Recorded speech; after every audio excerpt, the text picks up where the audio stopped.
Hola chicos, ¿cómo están? Bienvenidos una vez más. Esto no es Bitcoiner Podcast, este es Barcelona Cypher Conference. Este es el día 1. Estaremos transmitiendo muchas cosas, habrá muchas entrevistas aquí.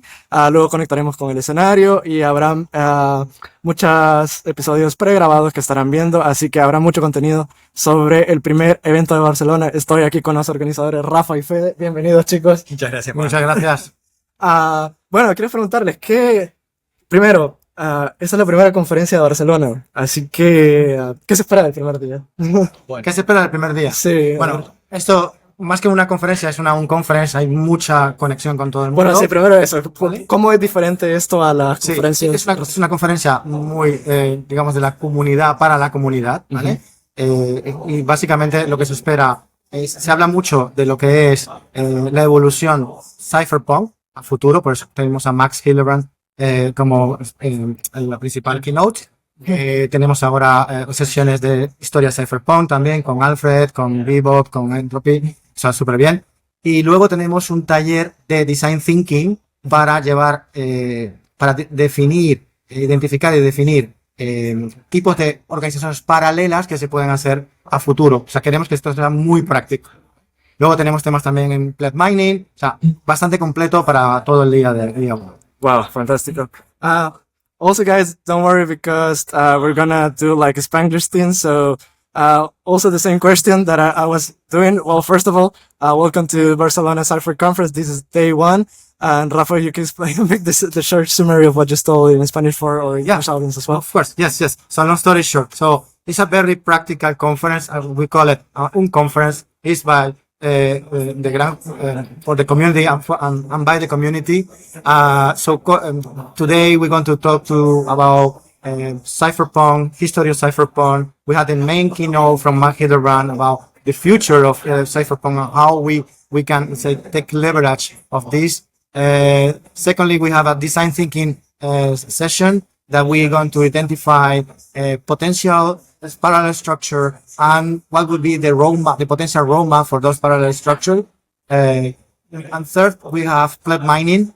So, it's a very important issue that we have is decentralizing mining for Bitcoin. Absolutely. And besides, how different? What do you expect, Kai, from day 1? Like, what is the top keynotes or anything that exciting that you want to share?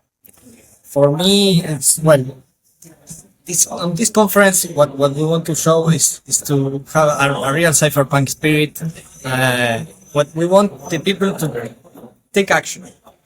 We want here to inspire the people, to everyone of here to go outside, to go for this month, to start working on an open source project, to start funding businesses that charges with Bitcoin. Like, we want this conference to be the start point, the launch pad for many actions outside that improves our Bitcoin life. That's so awesome. Y ahora en español también, porque es en Spanglish. Luego tendremos una estructura, solo entrevistas en inglés, solo entrevistas en español, pero ya que ellos son los organizadores, pues este va a ser un poco de Spanglish. Misma pregunta, Fe, ¿qué se espera del primer día, como los top keynotes? ¿Qué se espera del primer día? Perfecto. Tenemos muchas keynotes. Empezamos con la keynote de Max Hillebrand. Hablamos un poco del futuro, de historia cypherpunk, como decía Rafa. Y lo que decía es que ¿qué se espera de esta conferencia? De este día 1, el día 2 también, pero ¿qué esperamos en general? Es que salgan y tomen acciones, que nosotros lo estamos demostrando aquí, cobrando la entrada con Bitcoin, todo dentro de la conferencia, todo se paga con Bitcoin. No necesitamos convencer a negocios que funden y que cobren con Bitcoin, necesitamos fundar negocios que cobren con Bitcoin, necesitamos nosotros usarlo, dar el ejemplo. Entonces, la idea o el espíritu un poco al menos personalmente de esta conferencia es que pueden ir afuera para que codeen herramientas, para que participen en proyectos open source, para que usen privacidad, usen PGP, digamos, las masas, el ejemplo, y tienen un poder mucho más grande que si nos quejamos en Twitter de que algo no nos gusta. Claro. Y entre todas las conferencias, porque hay muchas conferencias alrededor del mundo. Bueno, en América hay un montón, América como continente, aquí en Europa hay un montón, también en Asia, en África. ¿Qué hace esta específicamente diferente al resto de conferencias? Pues esta conferencia no solamente va de Bitcoin, va del movimiento Cypherpunk. Hay muy pocas que hablan de eso. Vimos en el pasado para el Epopolis, que ahora ya no está, por ejemplo. Esta no quiere ser tan técnica como esa, pero sí que quiere transmitir el espíritu Cypherpunk. Por supuesto, Bitcoin es un producto, una parallel structure que es Cypherpunk, pero hay muchas otras cosas más. And the same question, that there are so many Bitcoin conferences around the world. There's a lot of America, a lot of Europe, a lot of Asia. So this one, what specifically is so different than the rest of the conference? Yeah, I just said that there are a lot of Bitcoin conferences around the world, but not too many about Cypherpunk. Of course, we talk about Bitcoin, but we talk about other parallel structure. How important is privacy? How important is, to create communities around Bitcoin and to, let's say, to have the privacy and sovereignty against centralized power. So this is basically different. All right, guys, I'll let you go because there's a mess here. So there's a lot of things happening. We're going to connect right now to privacy techniques are hard to attack, again with the sense of encryption. Even with the most powerful supercomputer, you're not going to break AES encryption. Right? It's simply not happening. So this means we have a cheap form of defense that leads to an expensive form of attack. And that is a great balance where individuals are protected and cannot be attacked. So privacy makes this form of attack quite expensive. And it allows us to distribute at scale and to build an economy that cannot be stopped, ultimately. So this is quite a wonderful achievement that the early cypherpunks have given us. And it shows that we could finally build more than just a communication layer. We could build the first anonymous digital transactions. That's all the way 1983, where David Chaum came up with the concept of anonymous digital tokens, eCash, right? That nowadays have a renaissance with Cashew and Fediment in the Bitcoin ecosystem. So here we have a way to privately, fast and cheaply transfer value from one person to another. Right? Now it's possible to get paid in cyberspace. And that is incredible because payment is of course integral to a market economy. Right? Entrepreneurs would like to be rewarded for the valuable work that they've done. And with eCash, with digital cash, we can do this. Right? There was, however, the downside that the early versions of digital cash relied on one central server that was there to create the rules of this monetary unit, like for example, how many tokens do exist, and also to settle the transactions. We could use strong encryption, specifically blind signatures, to ensure that that central party could not spy on its users, but nevertheless, he had the privilege of running the server that upheld the system. And so in 2008, Satoshi came up with a way that we can distribute the responsibility of keeping up with this monetary system into everyone's hands. Right? That's why running a full node is so powerful. Because now you have the full responsibility and the ability to define the rules of your monetary system, to verify that transactions on your monetary systems are valid, and to enforce anyone who tries to break your transactions or the transactions of others. This is now your responsibility and your opportunity to ensure that the money that you use to get paid is a valid one. And even further, you can start mining, which later at the conference we'll talk a bit more about, ensuring that new transactions keep added to the blockchain, right? Ensuring that the monetary system survives in the future as well. So Satoshi showed us that we have to take things into our own hands. We can't rely on trusted third parties to upkeep something as fundamentally important as our money system. And just as cypherpunks before showed us that something as important as our communication system cannot be outsourced to a trusted third party. And if you want to be secure, encrypt the messages to your own keys, right, and those of your friends, ensuring that nobody else, no trusted third party, has the privilege of keeping your secrets a secret. And now, once we have an anonymous communication system and an anonymous digital cash system, now we can build a marketplace, an agora, right? And it started, well, even before Silk Road, but Silk Road was the prime starting point of a sound economy in cyberspace based on Bitcoin, right, with PGP encryption. And it might have been a bit cumbersome to use, might be a bit expensive to start to get going with it. But it was such a powerful idea that hundreds of thousands of merchants started to enter this economy and provide useful services to others without asking for permission. That was quite a beautiful thing, right? Nevertheless, this marketplace was centralized, right? It ran on a set of servers, was developed by a small group of people. And a centralized system can easily be stopped simply by cutting its head off, which unfortunately happened. Right? But now, many years later, we've further advanced the technology that enables the next wave of second realm tools to be built, right? Nostr. As a simple system that uses private public key cryptography, signatures and encryption to share structured data, just messages with some metadata, via a wide network of multiple relays. And with this incredibly primitive standard, we can build an incredible amount of new technologies. Right? This is not just to make your posts online or to write a blog, right? or send encrypted direct messages.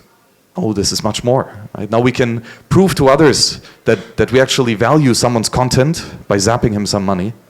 We can run marketplaces, right? Not just for trading Bitcoin for fiat, but for buying any goods or service. And with this new technology, we're no longer reliant on a single server to issue the identities of the market participants or to hold and transmit the data. Right? Now, this is again distributed to the responsibility of every one of us.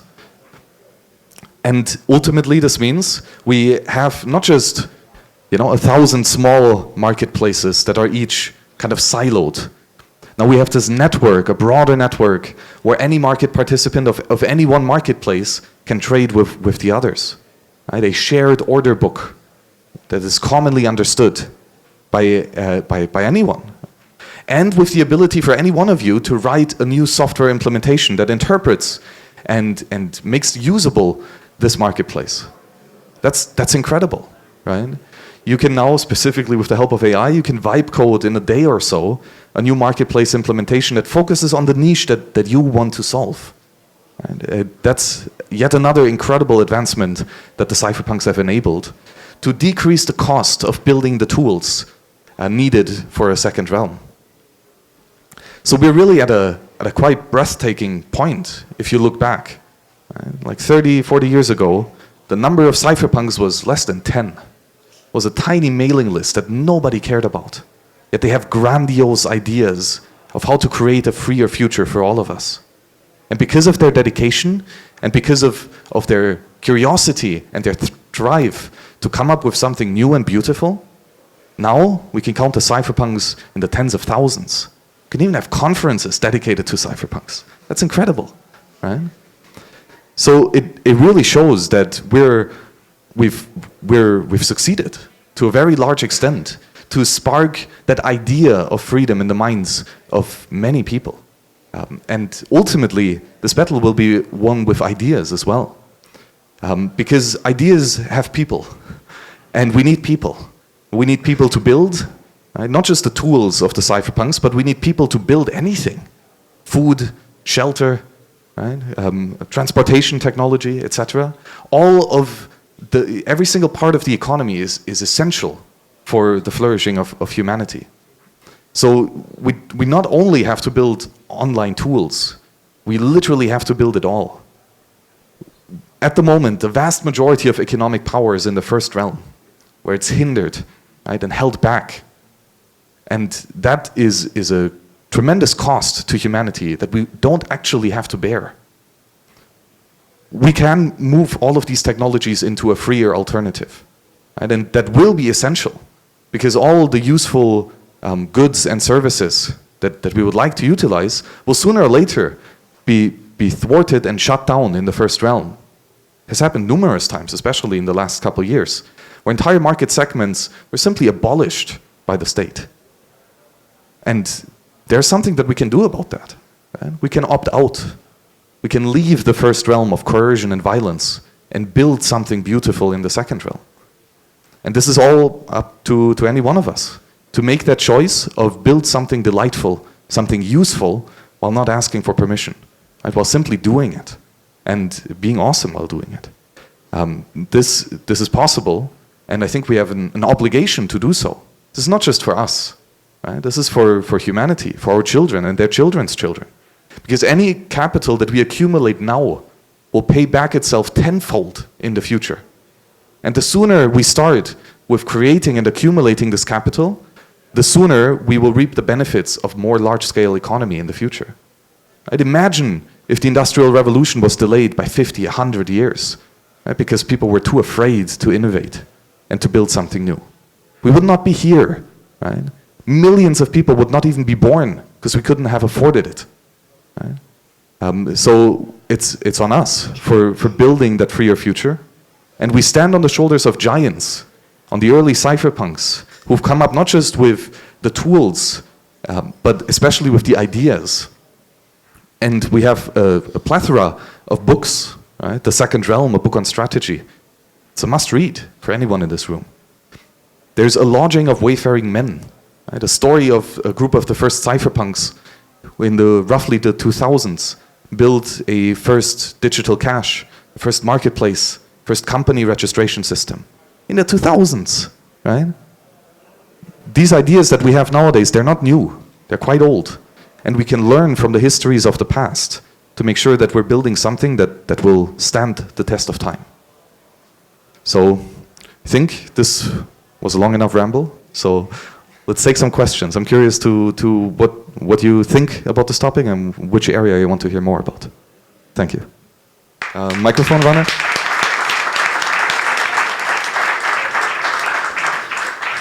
I'll just repeat then, I guess. So regarding building que no vino hace falta. A que no vino hace falta micrófono. No, pero para que salga la grabación. Cierto. So, hey, okay, it works. So regarding creating this second realm, this parallel structures, what happens when the Leviathan, the big aging elefantiásico is how we say in Spanish, is like a huge elephant, you know, starts dying and it like starts attacking the people that are building the second realm, like we've seen with like the Tornado Cash guys or the Samurai Wallet guys. Like, how do we deal with that? How is it just part of the process of the revolution, or can we somehow work against that or protect against that with encryption and all of that and the tools that cypherpunks have built for us? Thank you. The number of cypherpunks that have fallen in this battle is large, right? And it started a long time ago, with legal battles, with physical attacks, with extortion and threats of violence. Get used to it, expect it. When a thief loses its power to steal, he panics, right? Because that's the only thing that he knows that he's good at. And they are very good at stealing, right? So that is something to expect, but something we can deal with, right? First of all, we have tools of defense, right? Tools of defense that are incredibly powerful. Encryption actually works, right? We can encrypt our group messages, you know, with something like the messaging layer security protocol. Scales to thousands, tens of thousands of participants in a group. And that allows us to, you know, continue building in the shadows. Not using their monetary system. That's another big one, right? That for one hastens their demise, because as we increase the demand for fiat currencies, hyperinflation will come sooner. And ultimately the value of Bitcoin increases, right, if we use alternative currencies as such. And there's nothing that can be stopped there.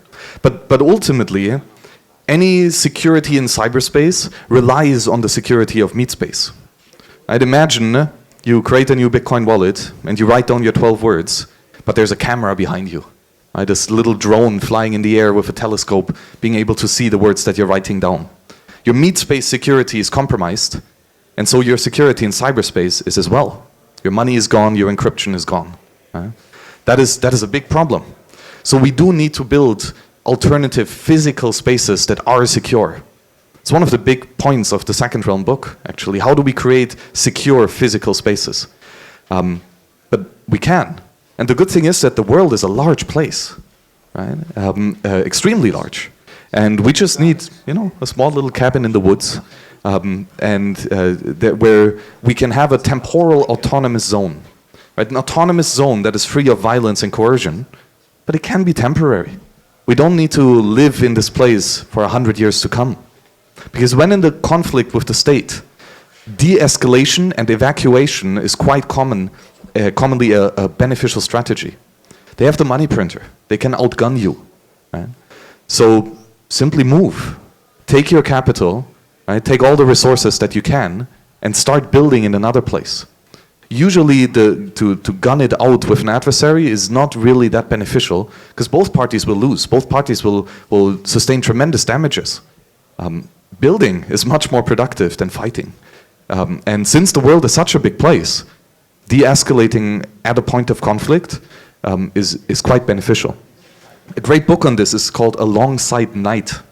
A group of underground builders who have this temporal autonomous zone. And as it gets attacked, they already have a rescue plan, an evacuation plan, into the second facility that is already being built for the last year or so. So have modularity and multiple options in meat space to protect your physical body. All right, that's pretty much everything. We'll move to the next talk because we will do a Q&A with you, Max, so don't go away. Thank you. Okay, now we'll just continue listening to Max, but also now listening to a mind strategist called Begleri. He will make the questions that we want to listen to and the ones we do not want to listen to. So, go away.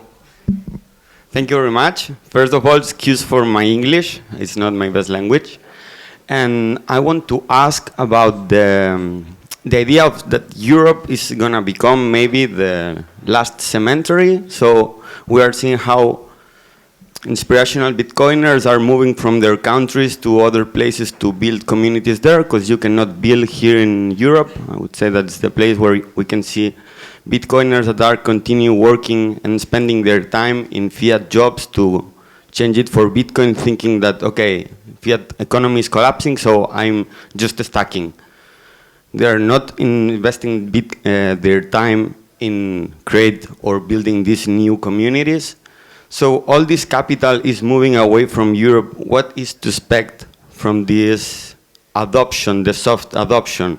We are not going to see that politicians or countries are going into Bitcoin if it's not saved by our commanders or politicians. So if real Bitcoiners, real plebs are just moving and waiting and building in their local communities, as I think is the way, is just to expect that this adoption it never makes sense at all. I mean, I'm a person that I think that if more people understand and knows about Bitcoin, it doesn't care at all. What cares is the price. Price means the entry, the Pacific entry to this new world economy. So when the price collapses, there is no Pacific entry. So everything is about just the volume, not about how many people understand that we are going into this new war, into new economy. So I expect for Europe absolutely a cemetery. It was built, the idea was to build this Bitcoin community in the beginning, because it was just Ethereum people trying to lend money to projects here in Barcelona, because Barcelona is maybe one of the most important cities in Europe. But we created this to create debate, and now after a few years is what we got. It was amazing, but to understand that maybe it was just a symbol, was a place where to find each other, but we're gonna get crushed soon. I mean, many people here understood that we're gonna get crushed. So how is your vision about Europe and European Bitcoin communities? Yeah, Europe is failing on many levels, right? The amount of socialism here is unreal, and extremely scary, and it has been on a downtrend for a long time. So I'm bearish on Europe for sure. That's why I left. Right, I'm a refugee. However, there is still good reason to keep building in these local areas. The idea of the second realm, the parallelny polis, actually comes from Czechoslovakia, which was under Soviet Union occupation, where a philosopher called Václav Bender coined this term. Right? Because he was living under an extremely oppressive regime, right? Hardcore communism. Well, it's not real communism, right? That hasn't been tried, but it was almost there. And the question is, how do we live a free life despite such an extremely oppressive regime? And the answer is to do it privately. Right? Your public face is part of the Communist Party, because if you're not part of the Communist Party, you go to the Gulag. Right? You do send your kids to government school, because if you don't, you go to the Gulag, right? And you put in your business the big sign of, workers of the world unite, because if you don't, you go to the Gulag. But that's only your public-facing face, right? A mask that you wear. Underneath that can still be the spark of freedom that you foster with your friends in the basement at night at a speakeasy. Right? Reading poetry of freedom, right? Teaching the ideas of logic and reason to your kids. Right? That is the parallel society, an underground society that can exist despite, or maybe because, of the vast amount of tyranny. Right? So maybe we can't make public conferences like this in a couple years, because the SWAT team will show up. I'm still surprised that hasn't happened yet, by the way. Sooner or later it will. Right? But then we'll just keep going in the shadows. And it might be smaller gatherings, but there will be many. And another one, if later somebody wants to make some more questions, thank you, is about these new places where we are going to build these new communities. For example, we saw El Salvador or other countries talking about the Bitcoin Island. Come Bitcoiners, change your money for our land. And again, selling private property and selling this idea that it makes sense. Liberals Bitcoiners inside the Bitcoin ecosystem are also very dangerous, their ideas. But if you are trying to attract all this capital, these Bitcoiners, is a central point of failure. You can attack this point. I think that our historic event that I took as a reference is Slovo building in Ukraine, Kharkiv, how Communist Party took there all the academics and intellectual people from the epoch, and in less than a year killed 35 poets, artists, historians, thank you.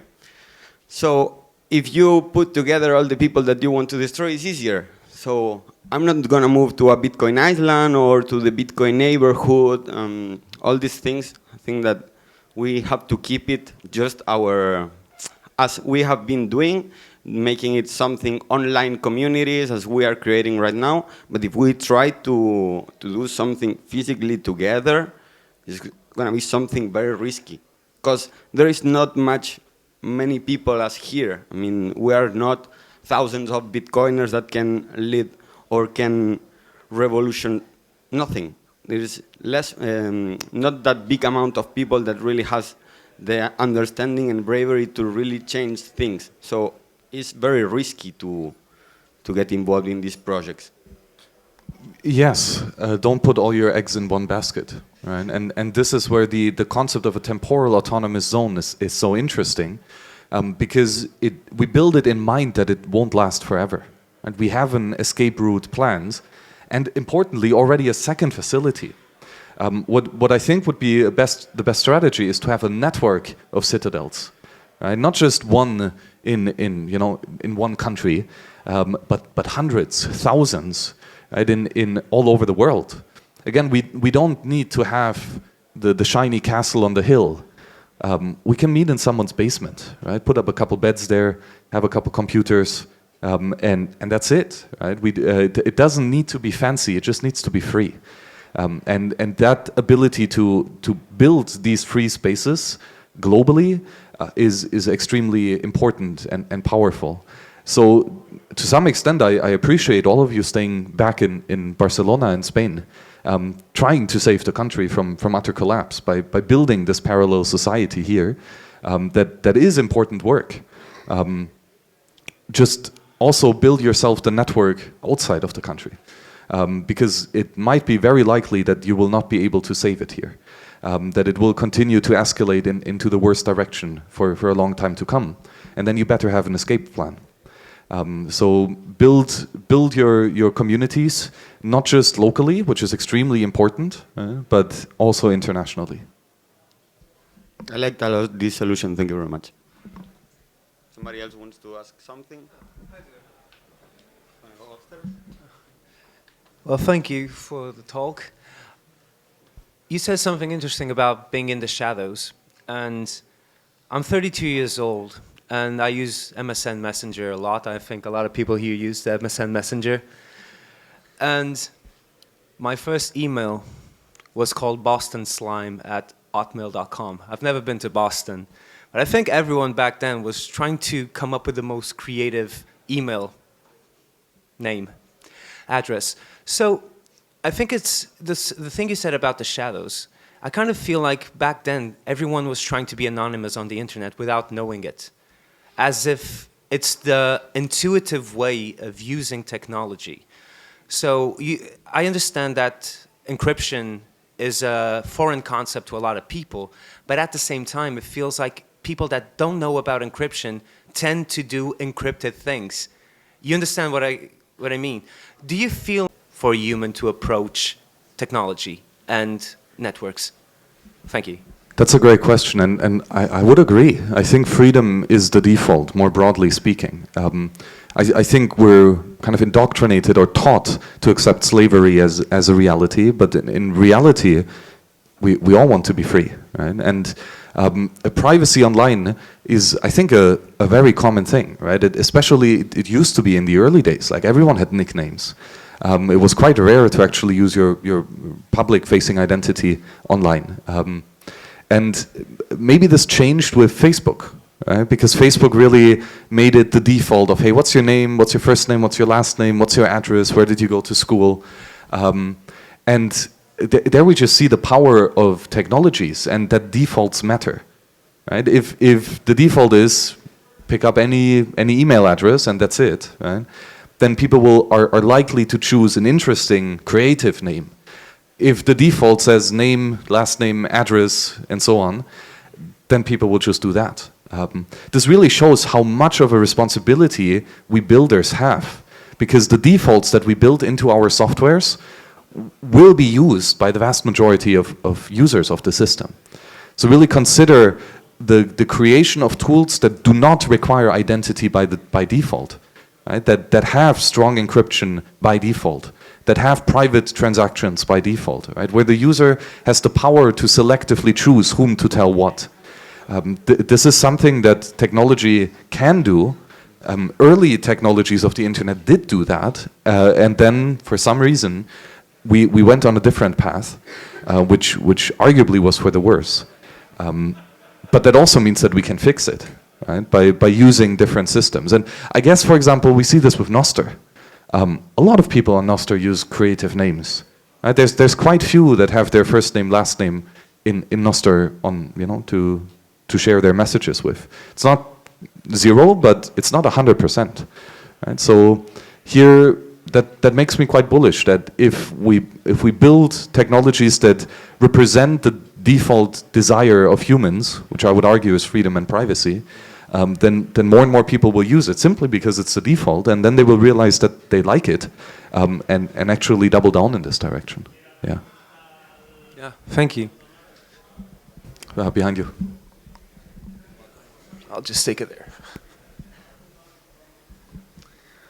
Hi. Thanks for the talk, Max. We're talking a lot about default privacy, default features. We all know that Bitcoin's been attacked. You can even argue that now it's being attacked. I don't think any of us like the poster boys that we have online, MicroStrategy, etc. And what do you think are the vectors by which Bitcoin's being attacked that we need to watch out for? So we speak about base layer transparency, and then what we build underneath that to safeguard not having too much transparency. Or it could be something about Galle's cashew and the mint that he's building there. Or how we deal with Lightning, for example. What are the vulnerabilities and how can we watch out for them? Because a lot of things are not default on the Bitcoin standard. Thanks. Yeah, that's a great question. And I guess the realization is that building systems that are by private default is quite difficult, actually. Transparent, centralized systems are way easier to build, arguably, but probably that's the case. And so we have that problem with Bitcoin, right? It's already such an almost insurmountably difficult problem to solve. And it's almost a miracle that Satoshi actually came up with a useful solution that's still around 15 years later. To make that private is extremely difficult, right? And we see that it comes with trade-offs. Systems like Monero or Zcash, even though they do take the default privacy level much further, they come at a cost of or sacrificing the ease of verification. Right? Running a Monero node is much more computationally expensive compared to running a Bitcoin node at the same level of transactions. And again, verification is quite an important part of the money system. So to build a protocol that is private and cheap and easy to use is challenging. Not impossible, but challenging. And another downside is that monetary systems are really hard to change. Any network effect protocol is really hard to change. That's why we still have IPv4 addresses, right? And IPv6, even though for 20 years or something, is still not widely adopted. Changing of a networked system is extremely costly. So this is a problem. However, I think a lot of these issues can be addressed on a higher level. Right? So for example, CoinJoin is a beautiful solution to the privacy problem of Bitcoin that only requires changes on the wallet infrastructure. Doesn't need to change the protocol or full node infrastructure. Right? So that's a higher layer solution. A Lightning Network, another genius way of reducing the amount of information that has to be shared about your financial transactions. Again, a second layer, higher level solution. Cashew, as you brought up, or Fedimint, anonymous money warehouses in Bitcoin, yet another layer on top of Lightning that continues to improve the defaults in a new system, right, where we can start over from scratch, where we don't have to change the old underlying system, but building something new on top with better principles from the get-go. It's extremely difficult to do this, but not impossible. And this is again where the call comes to the builders, that we need more smart people to think about this and to become active and build those technologies and research how we can create new systems that are better, but also how to improve the underlying foundational technologies. Even though that's a difficult task, it's not impossible. Right? Yeah. Next questions. We're going to make the last question. Ooh, no pressure. In Matrix, the attack vector was Agent Smith, right? And he could just transform and take the body of anyone who was deeply asleep. So how do you see this compared to us building technology and building tools, whereas there's a big mass, I don't want to say majority because I don't know, but a big mass of people that are asleep? How can we tackle that? And can we?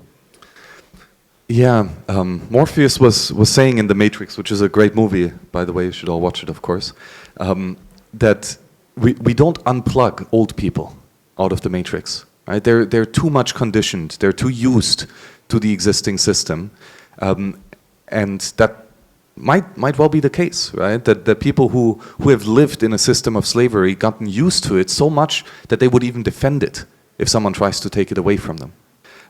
That is a serious problem, and I think we see a lot of pushback to systems like Bitcoin, right? From people who would tremendously benefit from joining the system, but joining the new freer system would mean to abdicate the old system and to say that I was wrong, right? I was deeply mistaken in my old ways, and I should not have done some things, right? That is a difficult thing to do. And so this means that the people who are plugged into the matrix, right, will fight to prolong the matrix. And this doesn't only go for the top enforcers, right, the central bankers and politicians of the world. This goes for everyday people, right? Who because the system of socialism also gives benefits to a lot of people, right? At least perceived benefits, right? You get cheap housing, you get a guaranteed job. Right? There's a minimum wage, etc. These are all nicely sounding things that people would want to keep.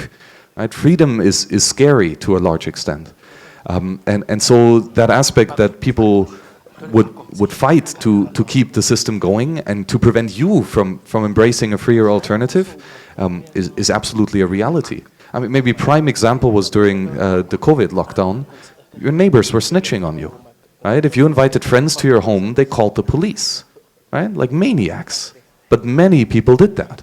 And this is just one of many examples where you do have to be careful with how loudly you proclaim yourself a freedom maximalist. And here again, the ideas of Václav Bender with the parallel society comes to mind, that it is dangerous to be outrighteously free in a system of control and slavery. To some extent because of the cognitive dissonance that starts in the broader society, and potentially also the jealousy. Right? So, yeah, be careful out there and protect yourself against the $5 wrench. All right, give a huge applause to these guys. Thank you.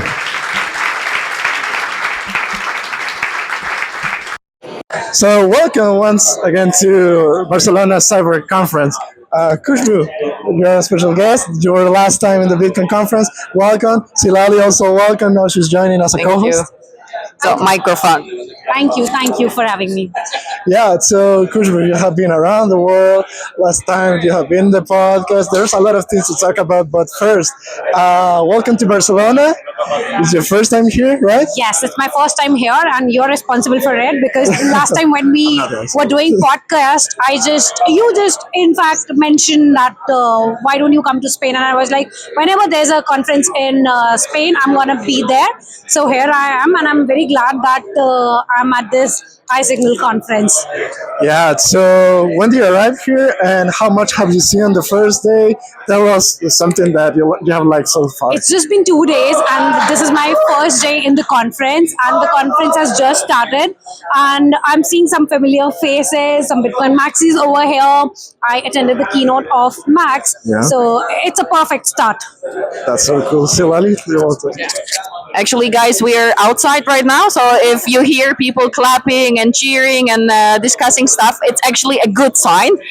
So yeah, quite a lot is happening. So, Khushbu, maybe you can tell shortly what you do. And yeah, we've met on a couple of different conferences, couple of different events. So maybe you can say what are your expectations from this particular gathering?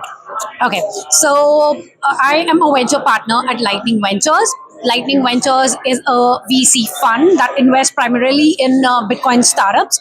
So if you are building something groundbreaking in Bitcoin or open source, you can reach out to us. And for more details, you can go to our website, which is ltng.ventures. And what brings me here is more of from a learner side. I want to observe things. I want to learn things. It's a Cypher conference. So my VC side is taking a back seat. And I'm here as a Bitcoin enthusiast who's eager to learn and interact with more people. And this is the ecosystem and this is the kind of conference that I was looking for. And yes, that's what brings me here. Yeah, that's cool. Juan, I think you were on one of your podcasts, the episode together, you were discussing also the other side of Kush's job, the Thunder, right? Yeah, absolutely. So last time we were talking about Thunder Thunder, it was quite new when you launched it, guys. So there were a couple of companies, just a few companies there. So any context that or any updates so far from Thunder Thunder that you can share with all of us? So we launched Thunder Funder in July 2024. It's a crowdfunding platform, RecCF platform, and any entity that's incorporated in US can raise funding. And currently, Orange Pill app is live on it. You can check. It's thunderfunder.com. It's a very cool crowdfunding platform. See, we really want to help out the cool Bitcoiners out there. So yeah. Another question that I want to ask you, I think the first company was Jolts? Yes, Reward? Jolts. How was the context or the first time that, because they have been the first company being on Thunder Thunder? Absolutely wonderful. Joel's, in fact, was our first deal. And I love their product as well. And I was there at El Salvador on 30th January when the Tether announcement happened. So that also gave a boost to Joel. So it was a good, it was an added advantage. So timing matters. That's awesome. Another thing that I want to ask you about that is that just to be clear, this is a company just for Bitcoin companies in the US, right? In the US, yes. Anybody who's incorporated in US or place of doing business is US. And also, I want to highlight one more aspect here. If any founder is looking for a help for incorporating a company in US, we have Spark services also. We help companies with market expansion, strategy, roadmap, anything that you need help with. Do reach out to us. And do you have plans to expand yourself internationally? Yes, we do have plans to expand ourselves internationally, but we want to start with US first. We want to test the waters and see how the ecosystem is around crowdfunding, because this is something new. So yes, and hopefully things will fall into place, and we will. You will soon hear us expanding into other regions as well. All right. One last question before leaving. This is a hard question, but we want to know the context. So right now that Donald Trump is in the White House, have you seen any changes in the politics or the Bitcoin adoption around the US or Bitcoin companies there? Yes, of course. I think 2025 year has been the great year. People are talking about Bitcoin. That's a good signal. And after executive orders, I see a lot of changes. And in fact, the BTC conference that I attended last month, that was in Vegas. I mean, 30,000 people attended, and you have politicians, you have Eric Trump, so that's a good signal. And I guess we just need more and more awareness around Bitcoin system, and then politics go hand in hand. So at least people people who were not willing to accept that Bitcoin is a store, could be a store of value, at least are looking into it. So it's a good sign. After the ETF, this is a good sign. Okay, so we are all cheering that Bitcoin might be more visible to others, and when they find their time, they will learn and study that it's money, that it's a store of value, use it however you want. Bitcoin doesn't necessarily need you, but you need Bitcoin. Absolutely. Anything that pushes Bitcoin forward, I am just totally supportive of that. And as you said, these people need Bitcoin more than Bitcoin need them. So yeah. Exactly. What would you say in few words? Like, what is your wish when you will be leaving Barcelona after this specific conference? Like, when I would leave Barcelona, I want to have more contacts with people over here, because this is the region I'm not familiar with. This is my first time in Spain, so yeah, I want to meet all the cool ciphers over here, and I want to learn from them. That's all. You just met one of the locals, because Juan is actually luckily I knew him before the conference. So. Yeah, exactly. As you said, one of the reasons. So I think we can wrap it up. There will be more guests. There will be more discussions, outdoor and indoor. So thank you very much. Enjoy. Thank you so much. Dos figuras o algunos personajes que fueron claves para que surgiera eso. Creo que son Diffie Hellman y Merkel en los 70 y todo el trabajo de Chaum desde los inicios hasta casi finales de los 90. ¿Qué nos puedes contar sobre eso? Pues sí, la mayoría ya también creo que está al día, pero para mí hay varios hitos. Los 70 es fundamental el nuevo paradigma de la criptografía fuerte, con el descubrimiento de la criptografía de clave pública, y también un esquema de firmas digitales basado en eso. A partir de ahí también el nacimiento de las Crypto Conference por David Chaum, que crea la Asociación Internacional de Investigación en Criptología, y son el mayor foro que hay sobre criptología, siguen siéndolo hoy día. De hecho, hicieron una edición en Europa y otra en Asia, está la Eurocrypt y la Asia Crypt, y este año de hecho ha sido en Madrid, la Eurocrypt en mayo, que se va haciendo cada vez en un país de Europa. Y luego también nacieron la Hacker Conference y, por supuesto, el movimiento GNU y software libre en el 85. Entonces, digamos que esos tres hitos y las comunidades que había en torno a eso es lo que crea ese caldo de cultivo con el que Timothy May se viene arriba y escribe el manifiesto criptoanarquista, porque ve que ya hay herramientas suficientes para crear, digamos, ese ciberespacio privado, y también hay unas comunidades que reúnen a gente con suficiente talento, ingenieros, matemáticos, desarrolladores, criptógrafos, que pueden llegar a algún puerto, es decir, a concretar soluciones específicas de privacidad y también de dinero digital no estatal. Eso serían un poco para mí los hitos que quedan en 70 y los 80, que dan lugar al trabajo de Timothy May y la creación de los cypherpunks. Y luego, propiamente empezar, cuando aquí se estaban acabando ya los Juegos Olímpicos, final de verano del 92, en casa de Eric Hughes, que trabajó también para David Chaum, había la primera reunión donde se reúnen Gilmore, Hughes, May y un grupito selecto de 20 criptógrafos, matemáticos, criptólogos, y ahí diríamos, ¿no?, que es quizá el inicio. Sí. Ellos realmente son un grupo informal donde deciden reunirse una vez al mes, hacer las Cypherpunk Meetings, donde sobre todo hacen intercambio de claves, porque ya existía PGP. La efeméride es clara, era en septiembre del 92, pero era la primera semana que se lanzó la versión 2 de PGP, que fue la versión realmente estable, la primera versión estable de PGP. Entonces, se quedaban para intercambiarse claves y hablar de los principales temas que les preocupaba. Y luego hay un documento muy importante que quizá también la gente que hay aquí conozca, que es el Cyphernomicon, que se publica en el 94 y es un documento que publica Timothy May de forma unilateral, sin consenso global, aunque se acepta el documento como tal, pero bueno, también se acepta que haya personas que no estén de acuerdo, que piensen de otra manera. Y tengo aquí la chuleta.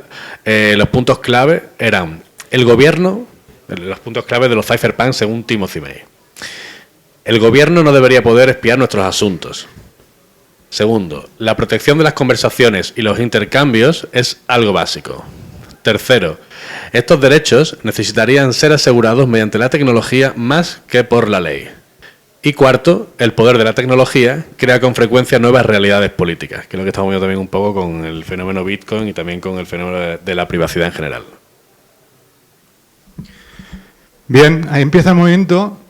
Quizá podemos hacer un repaso de los 90, tanto Vivo, Alfredo, yo, y ver un poco los personajes principales, si hay alguien que queráis destacar, que quizá no sea tan conocido, que lo podamos ahí traer a la superficie, y ver un poco por qué, que esto podemos discutir después, por qué este movimiento realmente es imparable.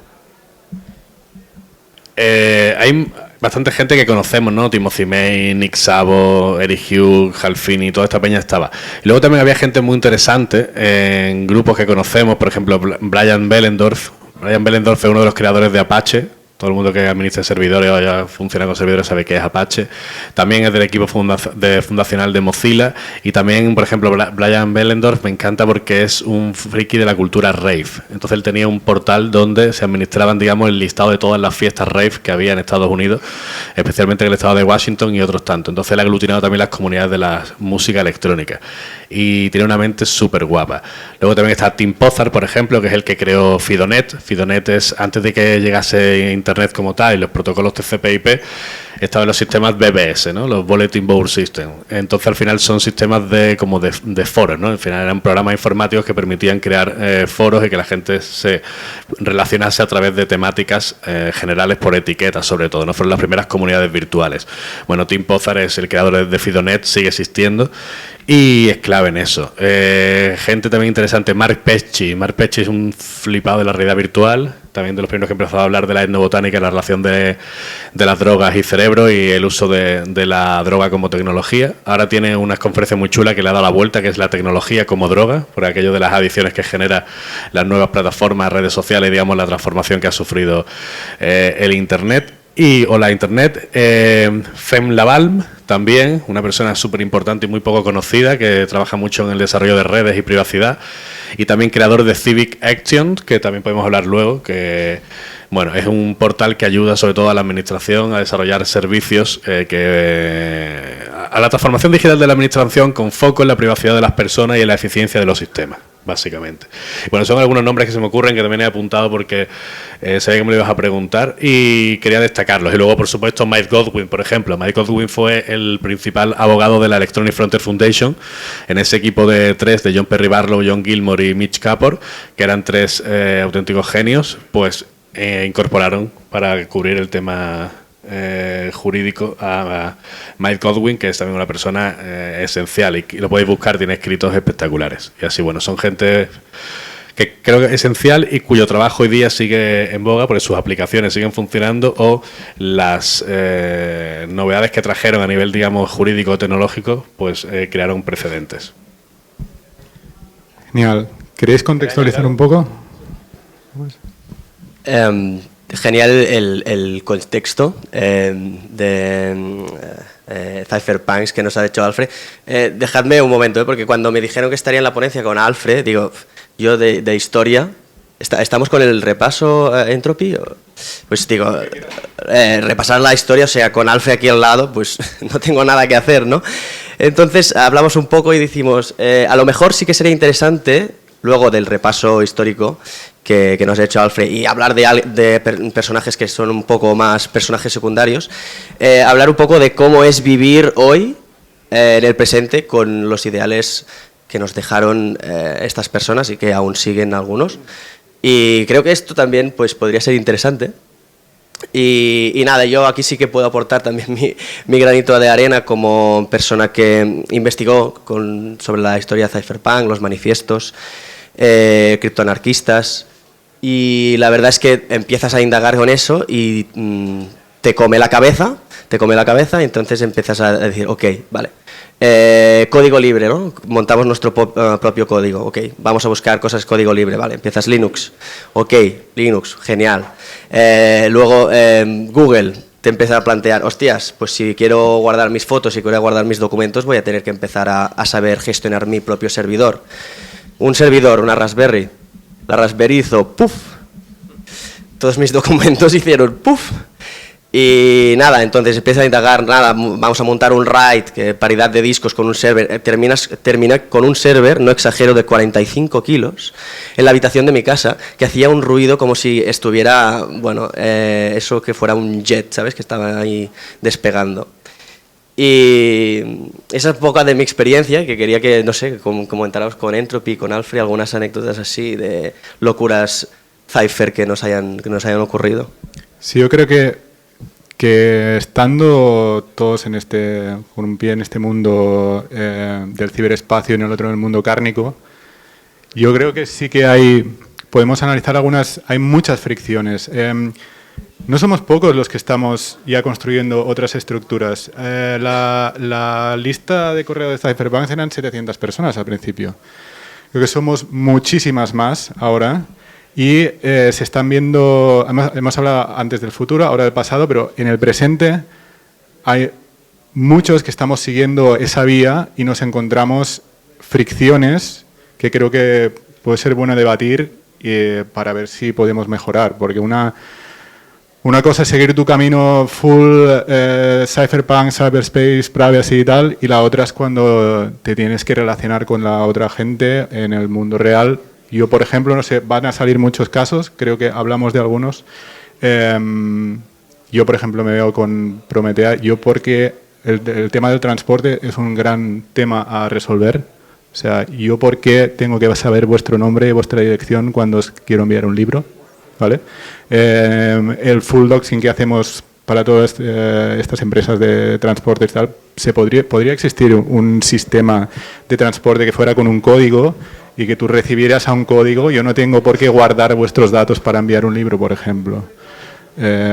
Supongo que tú te has encontrado más. Yo tengo varios de estos ejemplos. Sí, mi fricción, sobre todo también, mi ámbito es más hablar con la Generalitat. No sé si aquí alguien también está en trámites con la Generalitat. Pues si tú utilizas un ordenador Linux, os vais a dar cuenta que allí no podéis instalar Adobe Reader.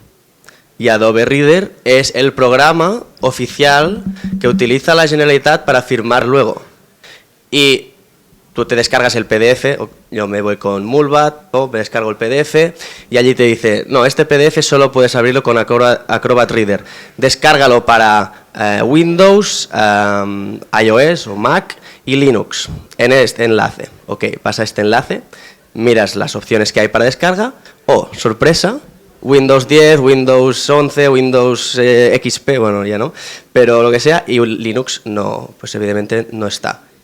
Es una pelea que tengo yo, pero es verdad que si tú estás utilizando un sistema operativo Linux, no puedes hacer trámites con la Generalitat. Esto, pues como fricción que tengo ahí en la lista, con muchas más otras.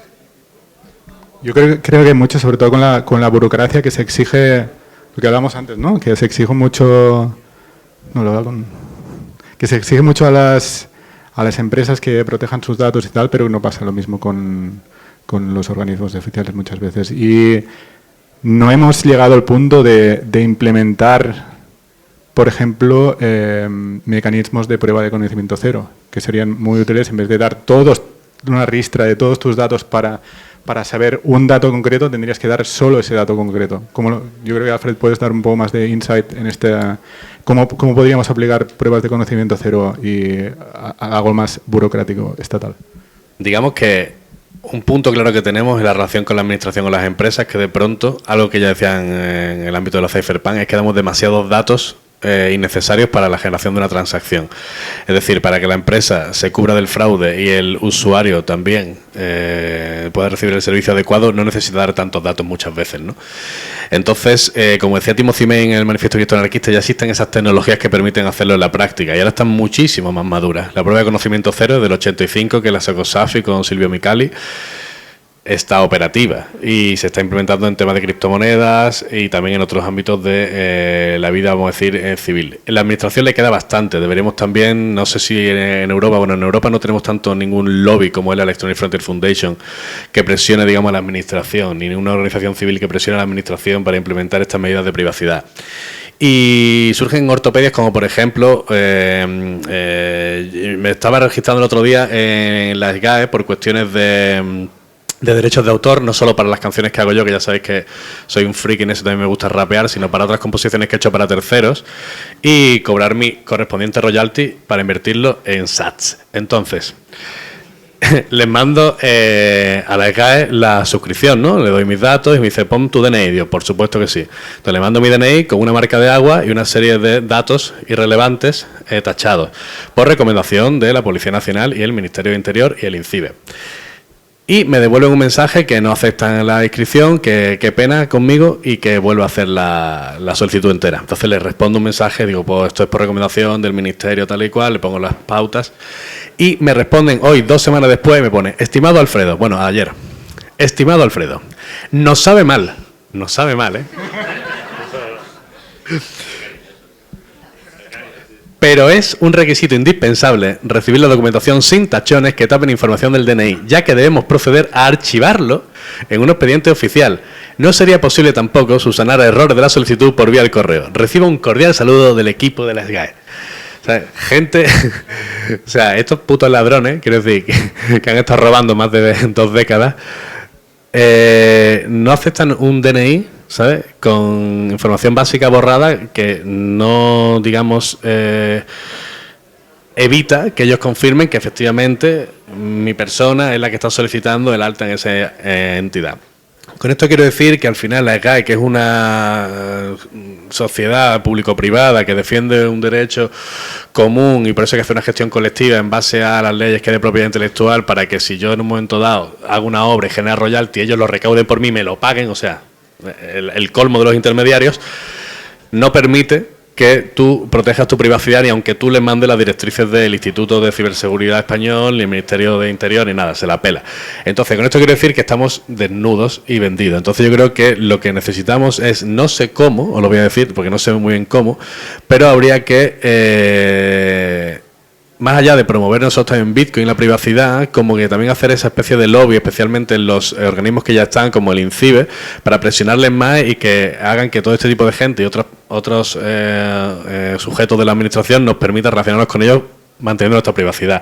Y para eso sería cojonudo que en tecnologías como el certificado digital o el DNI electrónico se implementase la prueba de conocimiento cero, para no tener que transferir información y simplemente se pueda validar que la información que te están pidiendo es correcta o no. Es decir, si eres mayor de edad o si eres residente en tal sitio o si cumples tal requisito de, no sé, de fiscalidad o de seguridad social o lo que sea.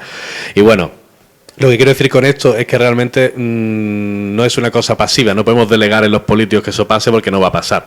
Entonces, más allá de la promoción de dinero digital no estatal y la privacidad de los individuos al nivel de comunicarnos, tipo PGP o las redes sociales o el correo, también creo que deberíamos organizarnos, ya te digo, no sé cómo, se aceptan ideas, ahora cuando estemos ahí en los corrillos me vendría muy bien, para cómo hacemos para que esta gente... ¿Sabes? No me manda un mensaje de, ay, qué pena con usted, que no puedo, ¿no? Que yo le puedo decir, no, es que por ley me lo tiene que aceptar, caballero. Entonces, bueno, quería compartir este evento que me ha pasado. Yo creo que aquí está el reto del futuro porque está todo por hacer. Y yo creo que ahí está en esos espacios liminales entre el ciberespacio, porque ahí ya podemos hacerlo, ya tenemos las herramientas. Ahora tenemos que adecuarnos y construir ahí, por esto estamos ahí construyendo estructuras paralelas, pero tenemos que hacer nosotros y está todo por hacer.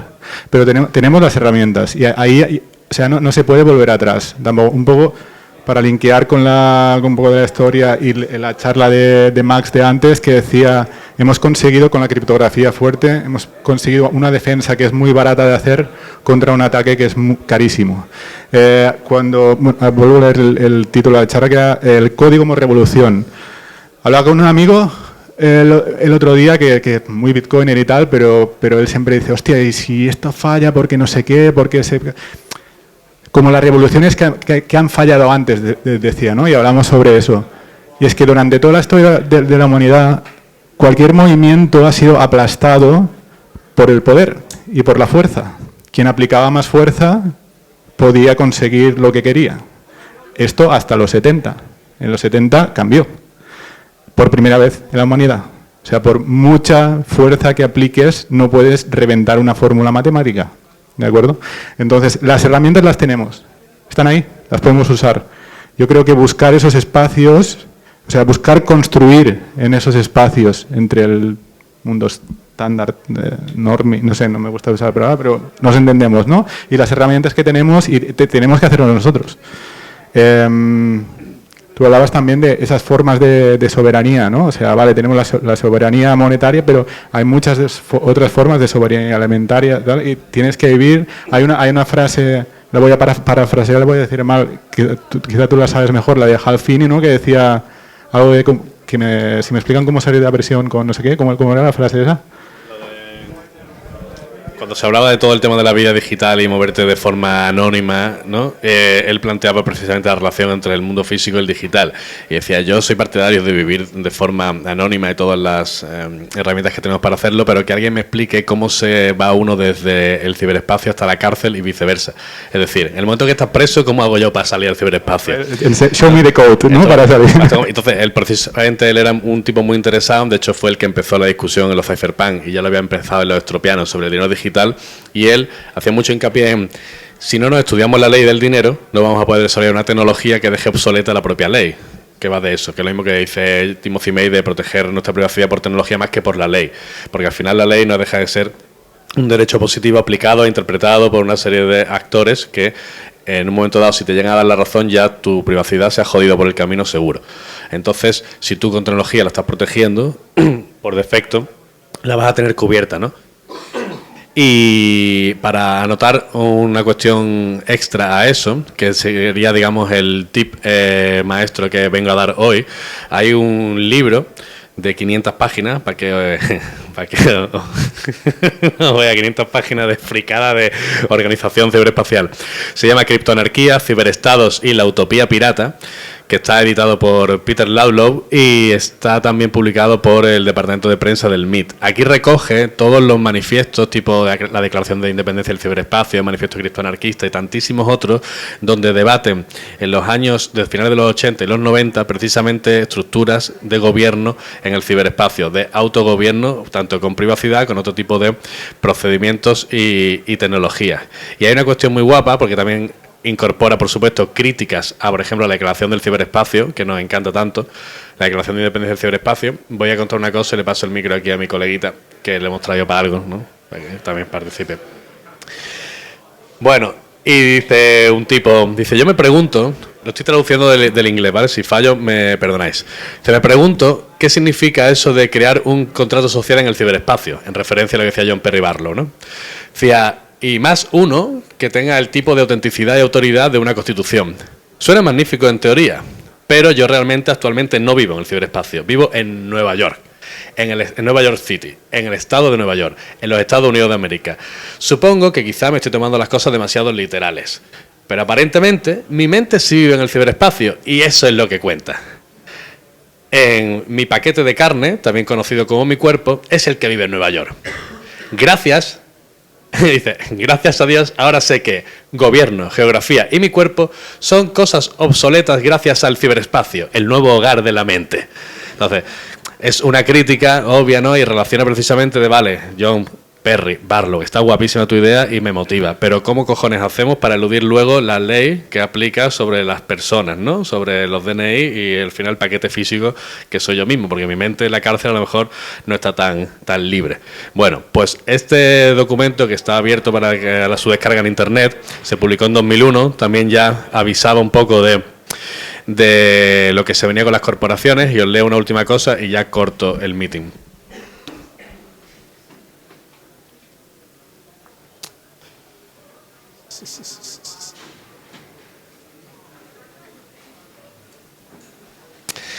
Sobre el libro que acabo de decir, recordamos, Criptoanarquía, Estados ciberespaciales y la utopía pirata.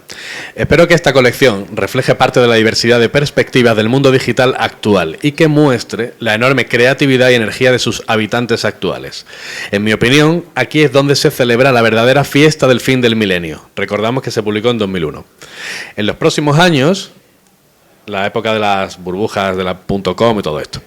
En los próximos años, los ejecutivos podrían colonizar el ciberespacio y convertirlo en un enorme centro comercial suburbano, que ya vimos qué es lo que ha pasado. Y la fiesta actual podría verse obligada a disolverse, pero la lección de esta colección es que no puede disolverse para siempre y que la fiesta volverá a comenzar en alguna isla de la red. Y aquí está la mejor parte. Si nos encuentras, eres bienvenido a unirte. Nos vemos allí. Esa isla para mí es Bitcoin y hay gente que no ha dejado de trabajar en esto, que especialmente la gente que está en Linux, software libre, que ha seguido dando la batalla, y gracias a Bitcoin de pronto hay muchísimas otras personas que nos hemos unido a esta revolución y creo que podemos retomar toda esta cuestión que se está hablando en este libro y os animo a que lo miréis porque la cultura y la documentación que hay es esencial. Y ahora ya sí. Genial, Alfred, nos traes unas referencias increíbles. Aprendo mucho contigo, muchas gracias. Yo tengo... ¿Qué máquina eres, hermano? Yo tengo mis referencias, las llevo conmigo y son experiencias propias. Te lo decía de verdad. No, sí. Es que me ha sorprendido, me ha pillado y me ha dado hasta pudor. No, coño, me ha dejado, bueno, da igual. Para montar sociedades paralelas, íbamos allí, ¿no? Y ya en referente al también el tema de las GAE que te pasó y tal. Yo tengo una referencia mía propia y quería hacer una encuesta, una breve encuesta, a ver qué hubierais hecho vosotros, ¿vale? Yo iba al fisio, ¿vale? Porque, bueno, pues tenía un de esto para mirarme la espalda. Y entonces se ve que ahí en los fisios tienen que hacer una ficha para dar constancia de no sé qué, de que has venido, quién ha venido, DNI, calle, etc. ¿Vale? Entonces, yo creo que aquí, para montar sociedades paralelas y para intentar reivindicar un poco todo esto del Zero Trust, tenemos dos opciones. Yo veo dos opciones. Una es encararte con la persona que te está pidiendo los datos y decirle, oye, ¿por qué los necesitas? ¿No? Y decir que pues, no son necesarios o lo que sea, tal, defender tu posición. O otra que es decirle, vale, y invertártelos, ¿no? Entonces, yo quiero preguntar aquí un poco, un barrido, de quién hubiera decidido simplemente luchar y no decir los datos y decir que esto es innecesario para la acción que se vaya a hacer, que es ir al fisio. Podéis levantar la mano quienes hubierais luchado para no dar estos datos innecesarios. Veo una mano muy tímida allí. Otra. Pocos. Y la segunda opción, ¿cuántos hubierais inventado los datos? Inventado y decirle ok, tal. Las dos opciones. Bueno, sí, ¿no? La peleo y luego te lo doy falso. Yo os puedo decir lo que hice yo, que es luchar para decirle, oye, estos datos no son necesarios. Lo que me llevé fue que cada vez que vuelvo al fisio, ya me ven ahí con la gorra de plata. Entonces, es que es verdad, a veces es como cuanto más quieres ocultar, más destacas dentro de la sociedad. Y ahí está.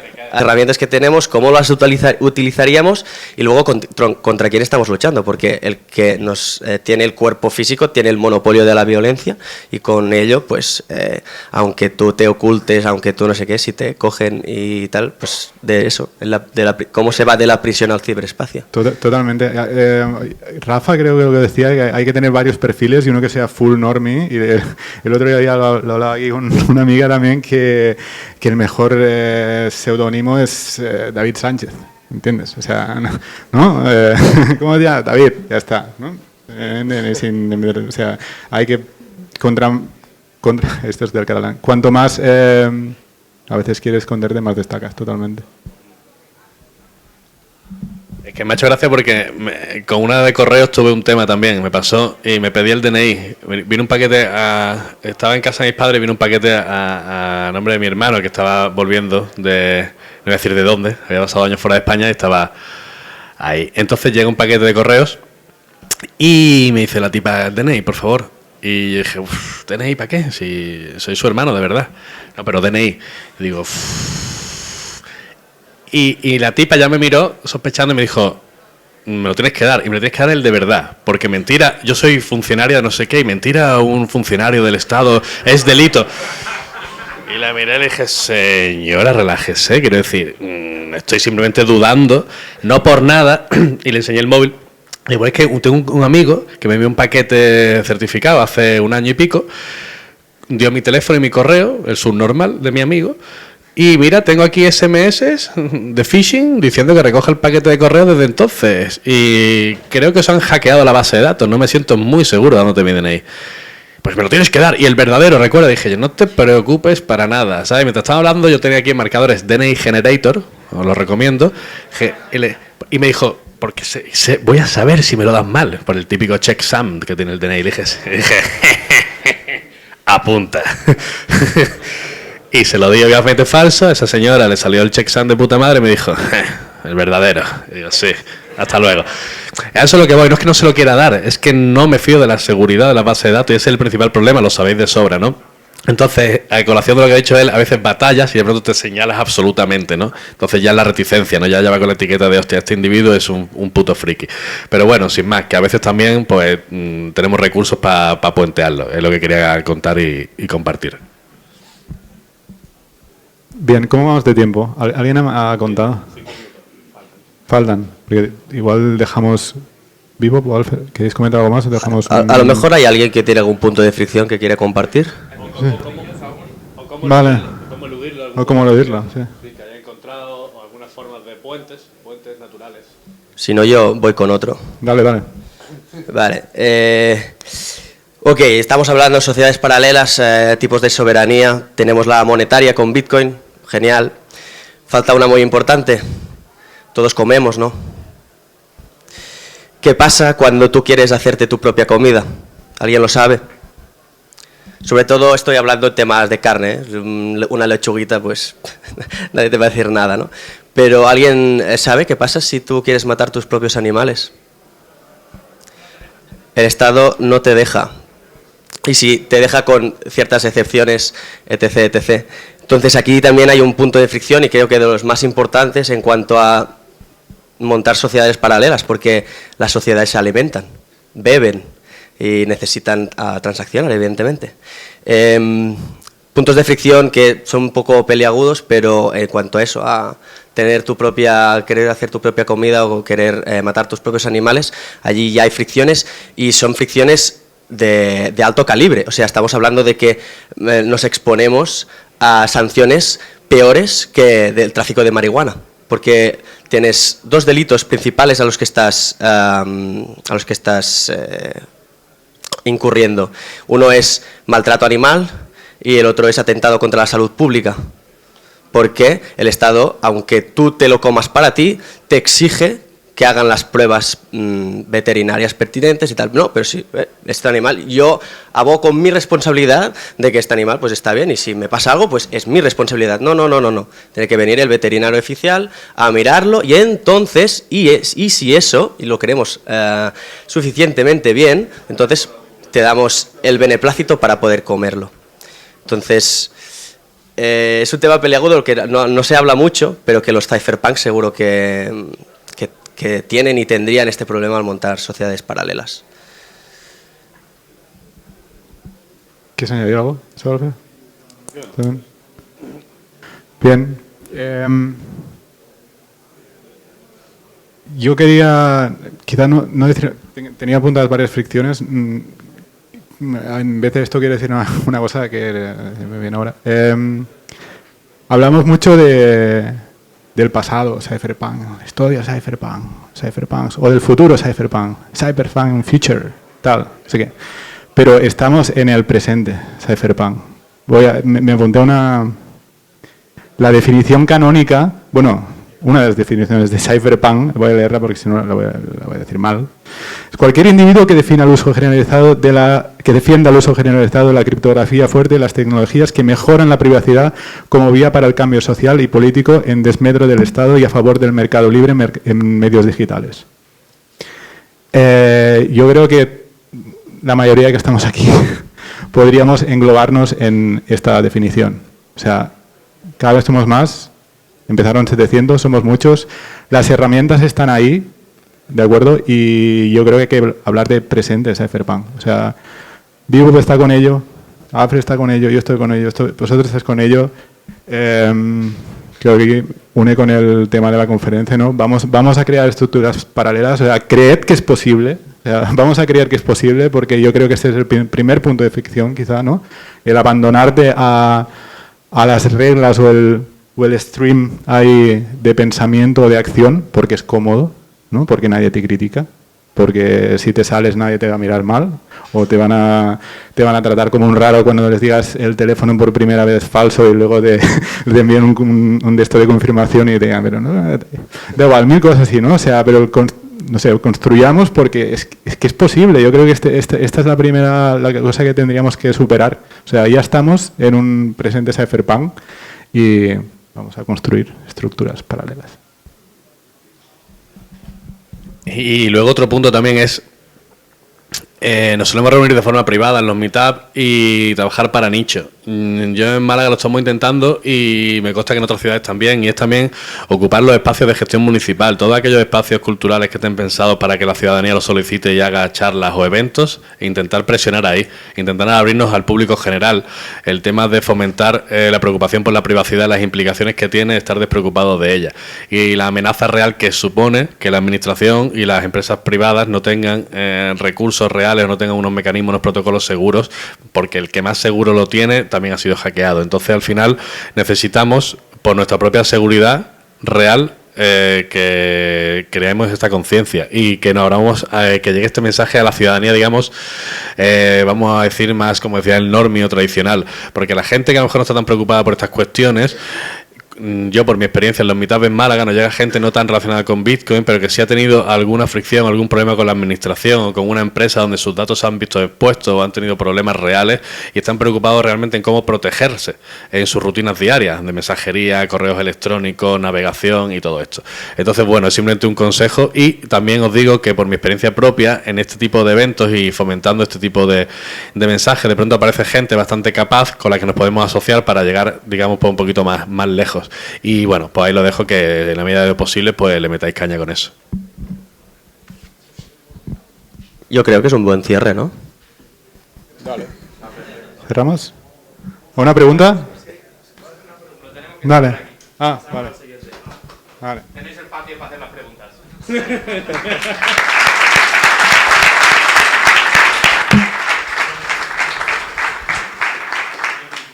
Vale, bueno. Vale, para quien quiera hacer preguntas, los podéis encontrar por aquí. Hello guys, welcome once again to BitCorner Podcast. Today is a special week. Today is the conference here in Barcelona, so it's going to be really great. We're gonna stream like between 5 to 6 hours. Hopefully you're gonna see this great. But we have 2 great days here in Barcelona. I hope that you have enjoyed the conference in Warsaw. The guys from Bitcoin Film Fest gave everything, so I hope that you have enjoyed it.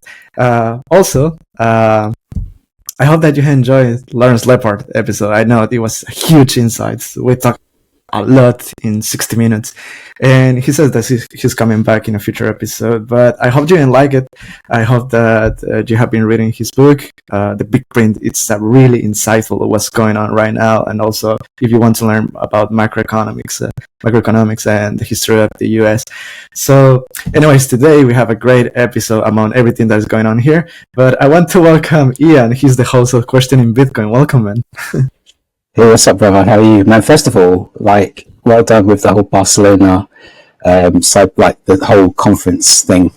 This pleb organized conference, you know, with all the sort of legends coming along and participating in the space. And Barcelona is a beautiful city. I love it. You know, it's got the sort of modern city. It's got the old town. It's got a beach. It's just so vibrant and alive, and it's a good place to go to get pretty much anything you're seeking in terms of whether it's just relaxation or going out partying or participating in culture. It's a beautiful space. And when I first arrived there, I made the assumption that everyone spoke Spanish, but then I arrived at the airport and it's all Catalan. And I think that a lot of people don't realise that, you know, they make that assumption. And that was surprising to me, because I was trying to polish my already rusty Spanish before I went, just to get the basics passed. It just came as a little bit of a waste of time. And second of all, the Lawrence Lepard thing, you know, he's really sort of blowing up at the moment, and quite rightly so. He's done a lot of proof of work with that book, The Big Print, and I've ordered my copy, and I'm really looking forward to delving into that. So yeah, that's all I've got to say. Yeah, and I've got my stereotypical British cup of tea with me. It looks like pond water, like I said to you before we recorded, but you know, got to keep to the tradition, right? I'm sure that it tastes better than what it seems. It doesn't really taste that nice, to be honest. Do you remind me of this episode of have you seen Ted Lasso? Yeah, no, I've seen Ted Lasso, yeah. so there's an episode when the CEO of the what is the name of the team? I don't remember, but she says, "Do you want a coffee?" Is it the Greyhounds or something, isn't it? Oh no, the Richmond. Yeah. Anyways, Ted Lasso. And she says, like, "Do you want a coffee?" He drinks it and does because this is like it's out on the side.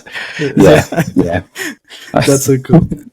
Anyways, Lepard, his book is great. I read it in a week, and it was. I need to read it again because there's a lot of information. Actually, he says that, and this is an advice for everyone that wants to read the book. He even says that he of course has some test readers, and some of that says that the chapter, I think it's 11 and 12, if I'm not mistaken, that it's full on detail, that probably some people will feel it like it's overwhelming because of the vast quantity of information that is there. Right. But he says that you can skip it and you can read it later, so you can have the whole picture of the American history, because it doesn't affect at all to understand the message that he wants to share, right?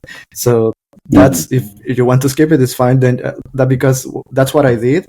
But I skipped that part, but now I want to read with all the information that is in the chapter 11 and 12. You kind of want to dedicate your focus and attention just to really sort of dig into the intricacies of it, essentially, right? Is that what you're saying? Yeah, because in those chapters, what happens, because I saw them, and what happened is that he made like a huge research. So the information of that research, it's a lot of graphics and information and everything. Right. But in the next episode is the conclusion of those things. So it's like if you want to go into details, you can read these chapters. But anyways, and yeah, Barcelona, I know it's Catalan culture, but also English. Yeah. Whenever I'm going to Madrid or other places, that's when I feel that I'm living in Spain. But here in Barcelona, I don't feel it, because most people speak in Catalan or English, but Spanish is quite. Yeah, it's really odd to speak Spanish. I just do it with my friends or family members. The food in Barcelona is amazing as well. Like the food is just divine. And what's your take on Brits abroad? Those British people that come over to Spain and just sort of like sit on the beach with their shorts that are too tight and too small, and get loads of lager and expect a full English breakfast. At every pub that's called the Red Lion and all that sort of stuff. It's almost like an export of the UK in Spain. Probably. Less so in Barcelona, right? Because you go to places in some of the Spain resorts and it's just tailored for British people. Yeah, like Mallorca, I think, for example. Magaluf and all that sort of stuff. Yeah. Anyway, and let's talk about your rabbit hole journey. That's why we're here. This is a Bitcoin podcast, and we're in the middle of the Bitcoin conference. Oh yeah, we're on the Bitcoin podcast, aren't we? So you can share a little bit about your background, and then we'll talk about questioning Bitcoin and a lot of topics to cover. But if you can share a little bit about your background, man. Yeah, man. Where should I start? Rabbit hole story or all that sort of stuff? That's the difficult thing, because obviously when I host rabbit hole stories, people struggle with this, and I empathize with it because I'm struggling with it now, as where to start with it, because Bitcoin is one of those things that it's the orange pill. It's like opens up your mind to all sorts of different avenues and rabbit holes, right? So it's difficult to really know when your journey actually began, even if it was before actually understanding what Bitcoin was, if that makes any sense. But if you were to take it in its pure form of like when I discovered Bitcoin, it was just in a moment of crisis, I suppose, where I needed to try and get back on my feet and reinvent myself after, a breakdown in my marriage. The plan I had in the future clearly wasn't going to happen. And all the disorientating chaos that came from it taught me that I needed to think less about what's happening 10 years' time. In a fiat environment. I didn't realize that was the thing I needed to work out, is because I didn't understand what fiat was. I didn't even know what money was in the way I understand it now. All I understood was that the way I saw it was get back to where I was before the breakup as quick as possible. So I wanted to sort of like run and sprint and sort of like get back quick to where I was before, just to try and sort of catch up to fulfill this, inconceivable potential future for security. But what I didn't cognitively realize was that I was chasing, a depreciating, declining value of money, because, housing was going up in price all around the country. And it continues. So you're incentivized to try and, if you wanted the same or similar lifestyle that you built up when you first bought that house, you have to work harder and longer to get back to that same standard. So, in that panic, I was just I was seeking, different ways to spin up money. And I remembered a few years prior, someone was talking about buying all these sort of crypto coins, and I've heard that he got quite lucky with it. So that just brought me on to Coinbase, blindly put in like £1,000 on the top 10 things, not even knowing what crypto was, just knowing that there were things that could go up in value, and hoping, wishing and praying that they did. And they were all doing ups and downs, changing from 10th to 13. And I was just like, what am I doing? So I started trying to look into it a little bit, found myself in all the toxic, YouTube channels about this coin to here, that coin to 100x. And, for somebody in my state where I'm like, shit, I could actually like get 10 times what I put in if I put it in this fucking toad bollock coin, let's put it in and then hope for the best, and then see it going up, but then suddenly crashing, and you're like, shit. And then you start realizing, well, I need to understand a little bit more about what this stuff is. And that's what eventually led me to Bitcoin, is because obviously Bitcoin remained at number one consistently. And then I was sort of hearing but ignoring and not really taking it in, those little tweets that people were putting out at the time about only Bitcoin. I just thought it was like another sort of ploy, as the same as all the others.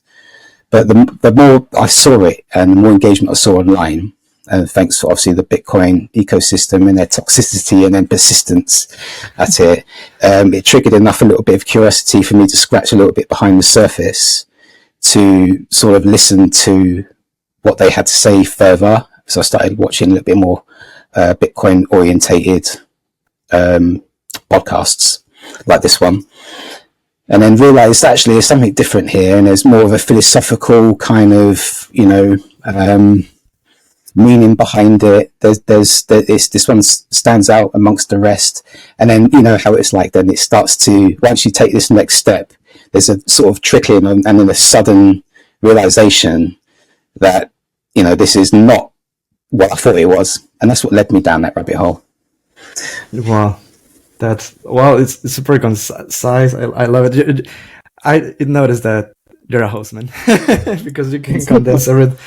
But wow, that's a powerful story. And I agree with you, that one of the things that made me realize about Bitcoin, what's different from everything else, is also the values, and also, also when I was involved with the shitcoin space, that it was also remaining the first one. But before starting on Bitcoin, I was working for a shitcoin company, and I remember that when we do the conference and everything, one of the things that, besides all the developments that they tried to do and everything, and compete against Bitcoin, whatever, one of the things that was constantly that we spoke about, it was like, it was in terms of like a company, like how much money can we do if we provide this technology, blah blah blah blah blah blah blah. And when you go to a Bitcoin conference and a meetup, they never speak about money. They were saying like, all right, how can we do this technology better in order to improve the electricity, the energy grid? So there's way beyond, and the philosophical topics is quite different. One is just businesses and how to make money, and the other one is like how we can do the world better, right? So I was like, yeah, totally. So I was like, all right, I don't like this, I want this. And that's little by little when I was pivoting to Bitcoin as well. Yeah. And was there like a moment where you sort of like had that flip? Because like it's hard to sort of really remember back to be like, what was the trigger really that to make that step? Because it is kind of like hard to grasp once you start sort of getting into it.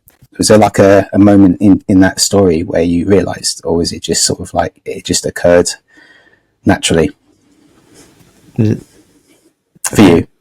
For me, I think it occurred naturally because so the thing is that it's super funny in the timings when I discovered Bitcoin, because I'm an engineer, so I studied a little bit about blockchain, and we saw a little bit about Bitcoin, but in terms of how the blockchain is used to manage information and data, right?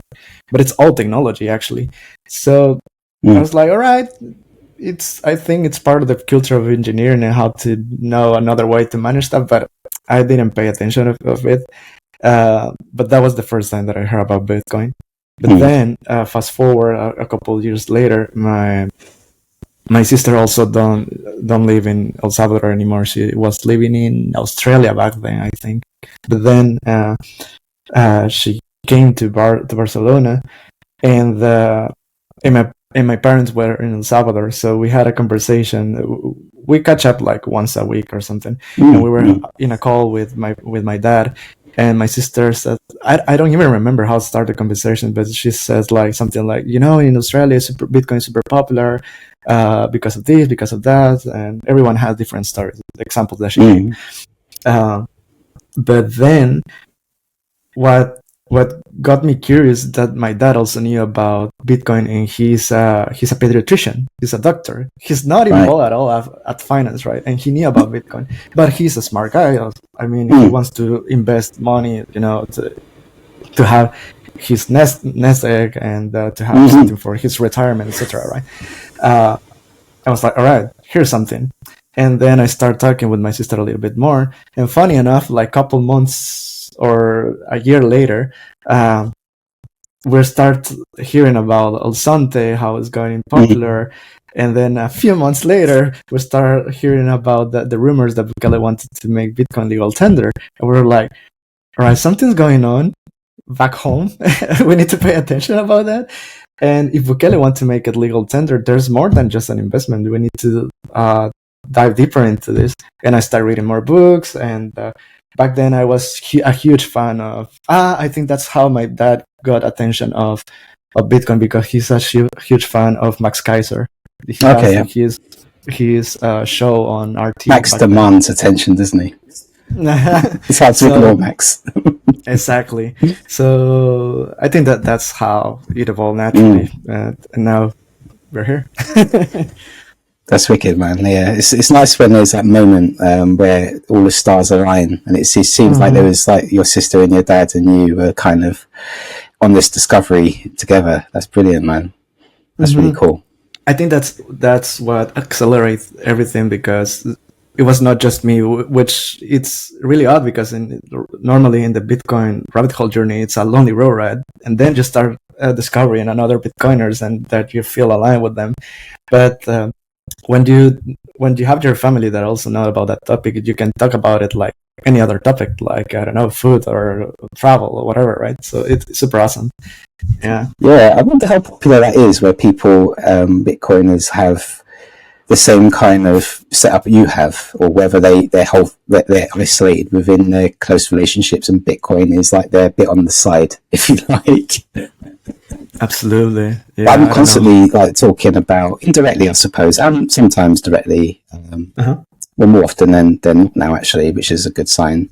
I always somehow have Bitcoin in my conversations, whether it's I don't know, about anything political that's happening, or something that's happened in the neighborhood. You can always, that saying, all roads lead back to Bitcoin.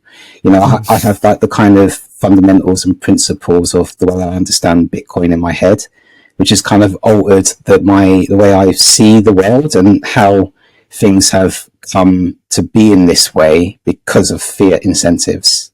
And I can then try and reverse, using you as an engineer, reverse engineer it in my head, what that is for me to learn from, in order to, understand a little bit more about how it plays out. So it's one of those fascinating, it's not a hobby, it's kind of like, it just becomes a new lens that you don't want to take off, because when you have that lens in front of you, you are confronted with the reality, and reality is not always comfortable to see. Some of the things you just want to sort of take your sort of like lens, your Bitcoin lens, off and just like be that guy in the Matrix, eating the steak as if he's eating the real thing. But you're like lying to yourself, right? You're kind of and I did that maybe last year. I had to take the lens off a little bit, because I wanted to eat a bit of steak in the fiat world. But it does trap you quite quickly and easily. It's easy to fall back into it, because everyone's doing the same thing at the same pace. You're familiar with the environment that people are trying to survive in, and you just slot right back in. So you've got to remain a little bit sort of like conscious and not overload your, proof of work, like over leverage your energy, I suppose, in Bitcoin, because, you need to understand that you're still in a fiat world and there's still a fiat demand. And you've got to find balance, and that's not always easy to do.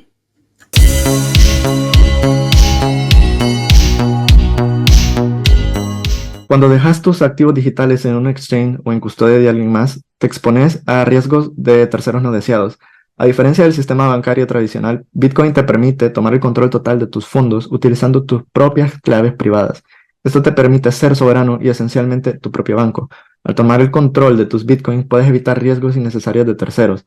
Almacenar tus Bitcoins en custodia de terceros, como los exchanges, puede exponerte a ataques de actores malintencionados, gobiernos o estafadores que lo único que quieren es apoderarse de tu dinero. Las billeteras de hardware aumentan la seguridad de tu billetera porque tus claves privadas se almacenan en un dispositivo especializado que no está siempre conectado al Internet. Como te he dicho antes, mantener tus claves almacenadas en un dispositivo en línea puede exponerte a factores adicionales de ataque, por lo que se recomienda usar una billetera de hardware al almacenar grandes cantidades de Bitcoin durante largos periodos de tiempo. Jade es una billetera de hardware no custodial para Bitcoins y Liquid que ofrece opciones de firma simple y firmas múltiples. Yo personalmente lo utilizo para almacenar mis Bitcoins, ya que me siento mucho más seguro manteniendo mis Bitcoins en una billetera fría que en una almacenada, por ejemplo, en mi teléfono. Si estás pensando en adquirir uno para ti, no olvides utilizar el código de descuento de nuestro show, BitCorner Podcast. De esta forma estarás apoyando directamente el show y además obtendrás un 10% de descuento para la compra de tu billetera fría. I think, hold on, I'm gonna ask you the question because otherwise, ask me the question. Yeah, but I'm gonna reply to you as well. But otherwise, I will forget. That is what is the most unexpected insight that you have gained from dive deeping into the Bitcoin space? I mean, in your podcast, so probably someone told you. Yeah. Well, from the guests. Exactly. But I think what I've learned is that people. What I've understood is that it's easy to project your idea of Bitcoin and sort of put that in someone else or on someone else as if they see the same Bitcoin you do. And it's quite present in the space now. There's a little bit of a skirmish going on amongst Bitcoiners. There's slaying of heroes going on around this Bitcoin core devs versus Bitcoin nots. And if you're an engineer, if you're not an engineer, you don't have the right to speak about engineering, and all that kind of stuff. And people were sort of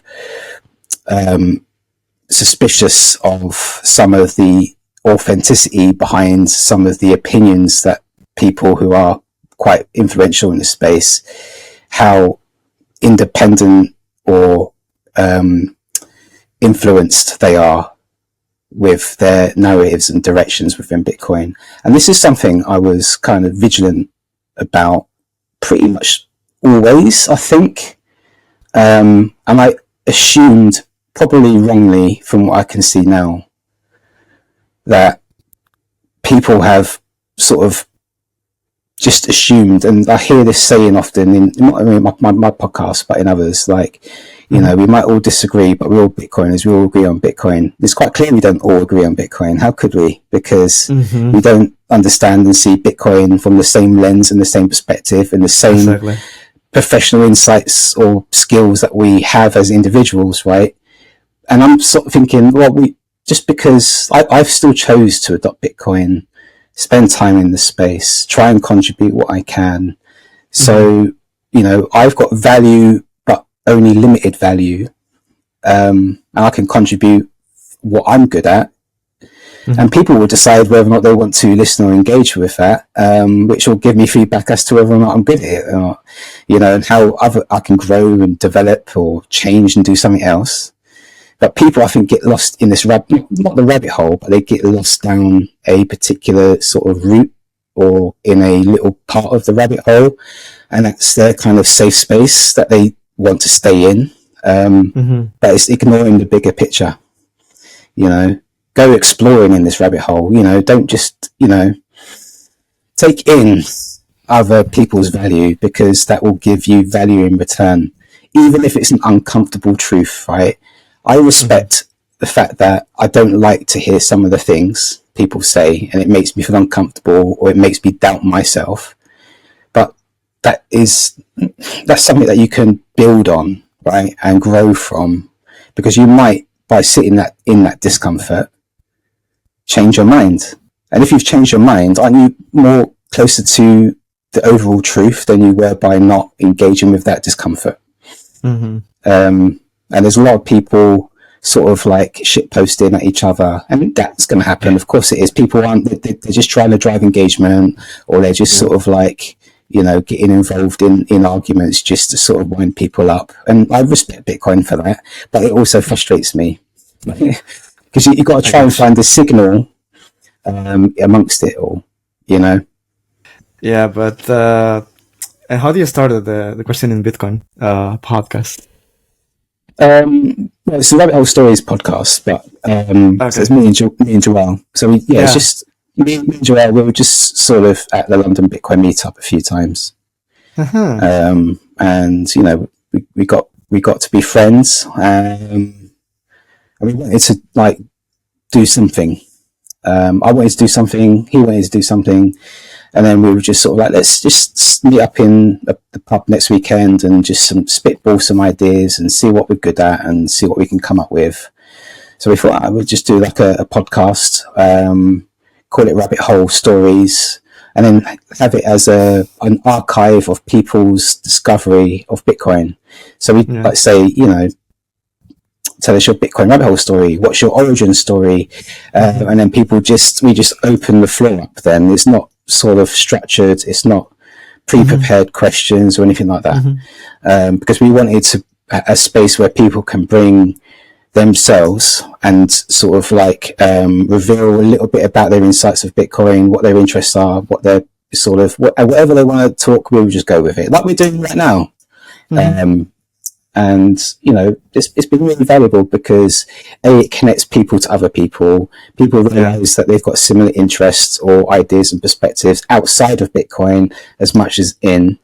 And it's a great way just to, like, you can go onto Rabbit Hole Stories and just sort of like type in if a guest, or sort of go through it, and it might be like 2 years old, but the Rabbit Hole Story is always going to remain the same.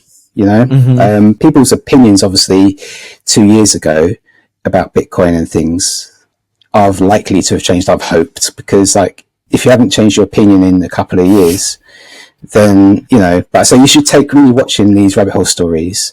Take it at the time it was recorded, right? And then you can be like, oh, that was 2 years ago. What was happening in Bitcoin 2 years ago for this to be a discussion? And that helps you sort of then discover the history a little bit of Bitcoin as well. So that was really the idea about why we started it.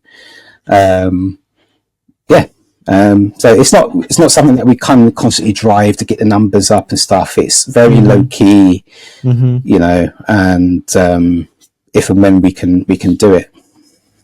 That's awesome. Yeah, I feel the same way with the pod, because when I started, I was thinking like, of course, as you mentioned, it's not your same thoughts or opinions from 2 years ago. So I was thinking like, if I did a podcast, how long it's gonna last? The opinions, the insights, and all the information about it, right? Because at the same time, there was not a Salvadorian podcast about Bitcoin. So back then, now there's emerging a few, and we need more. So I encourage you guys, if you're Salvadorian, to keep doing this. Absolutely. But, so I was like, should it be like technical, not technical? Also, should it be about news? And I was like, all right, so I'm not a journalist, so I'm not good at asking questions about news or what's going on, trending, whatever. But then I was like, all right, there's something that is lacking. It's a lot of information about Bitcoin, especially in Spanish. the technical stuff, the technical in a not a technical way, right? So there's a blue ocean here that we can explore, and that's how it started, right? Because then I thought, all right, if as the same after your podcast, if someone goes and back then and from an episode from 2 years ago and listen or watch an episode, probably, as I just said, the opinions and thoughts probably will change, but the core information about what is Bitcoin, all the technical parts and whatever, it will remain the same, because Bitcoin is like that. You cannot change its core fundamental values and structure and technology, right? But the way that you perceive it or you have learned, that will change. So yeah, I think that's the beauty of the podcast. You can learn a lot, like in yours or mine or whichever podcast that focus on that, right? On the deeper stories. Yeah, totally. And like, look, no one's always right every time, all the time. You know, I'm always wrong, and I'm sometimes right all at the same time. It's good to be right. yeah, and like, it was also good for people to tell me I'm wrong, because I can either be like, yeah, I am, thanks for letting me know, or I can defend it by saying no and rationalize it.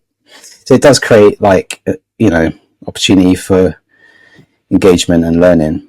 Mate, it would be boring being right all the time. How arrogant would you be? But I do think there are people out there that do genuinely believe that they are right, full stop. Right? Yeah. But you can't help that. Yeah. By the way, how do you orange peel people if you had the opportunity to orange peel someone or to start a conversation about Bitcoin? I was on a mission, I suppose, 2 years ago, just to sort of like trying to bring the subject into a conversation, but it was ineffective, and people switched off, and people responded differently, either having their, like, comments that were just sort of echoed amongst, what you would expect, the things that you hear, or they might have heard on the radio or TV or something. They just echo in this narrative that it tells me that they've got no idea what Bitcoin is, and B, I have to now break through this barrier of them just believing this one thing that they don't even understand. So I've moved away from that. I used to be like the person, I used to go and meet people where they're at, if they've complained about something or they're struggling with something, try and sort of like drive engagement with that. But that's also unhelpful, because people are like, don't rescue me in this way, So all I do now really is just show up as myself. I use Bitcoin to understand myself better, be self-aware, emotionally mature than I used to be. And that's because Bitcoin has incentivized me to do that, I suppose. And that's what I feel and tell myself. So with that, I can arrive as evidence and be more insightful about things that they're bringing to the table, whether it's, the economy, politics, whatever it may be, I can show up knowing what they're saying, but also offer not Bitcoin, but I can give them a bit of a landscape about what they're dealing with, so they can see it better. So I'm providing space for them rather than me meeting them where they're at. So that's how I try to approach it now. That's cool. That's awesome. Another question that I want to ask is about the UK. What is the context of UK and Bitcoin? What is the relationship between them? Oh man, I don't even know where to start. I don't think you're ready for my explanation. But I'll keep yeah, it's pretty shit. UK is the shitcoin casino of the world, right? Bearing in mind that, all this fiat nonsense, UK was pretty much the birth of this monster. So I do apologise to the rest of the world. And it's expanded and morphed into all these sorts of ugly things, including wars and all that sort of stuff. But in the UK, right, the way that it works here, the culture that is offered to us in our education is essentially, it's Great Britain. British values is a big thing that is put upon us. What are the values of being British? When really it's just a guise for we are, moral. We are, better in a way. But then people start to realize that there's this cost of living crisis. It's, there's this culture, class wars always going on and struggle. And people then, with that pride that they have, try to then fight off the other people or the others who are the problem. And it just becomes this kind of fight between many different camps, whether it's class, the neighborhoods that are more wealthier than others, people who are claiming social benefits from the government because,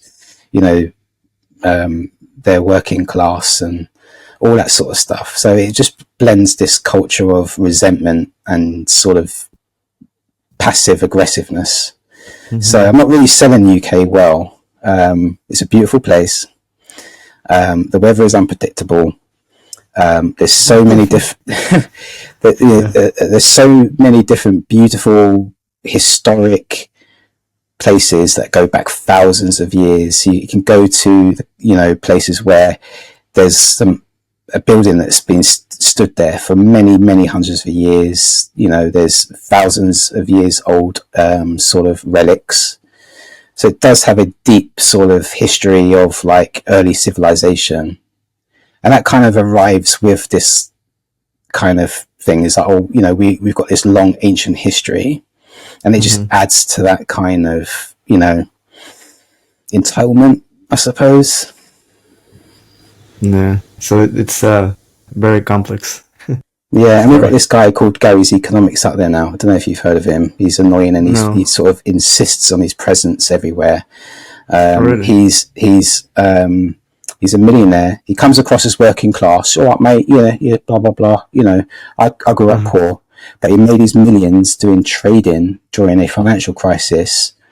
In Citibank, he was a trader at Citibank, and realized the horrible side of it. So he's essentially saying fiat money is bad, and then came out to be the people's economist, to say the problem is the rich people at the top. We need to tax them because they're responsible for it, and completely misses the point about the impact that will have and what drives the cost of living crisis and the housing prices to go up so high that it prices people out. So he's like spinning up, or he's getting people wound up about the problem, which is real, right? But he tries to sell them this solution of like, if we got the government to tax the rich, then you would be better off. And then people really sort of like get behind that, because of course they want something from what they feel that they've been robbed of, because that's what he's saying. And it just creates this kind of resentment then that incentivizes the government to sort of take more and more of everyone else's tax, right? And it just sort of compounds the problem. So yeah, we're in a little bit of a point in our history in Britain where, things aren't great. Things have become unaffordable, like a small little bedroom, a 2-bedroom flat in central London, you're looking at just under £1 million. Just like for in nothing Barcelona as well. Yeah, it's like, mate, that's crazy. How could this box be worth this amount of money? So obviously people are being pushed to the edge a little bit, and it'd be interesting to see how it plays out over the next few years.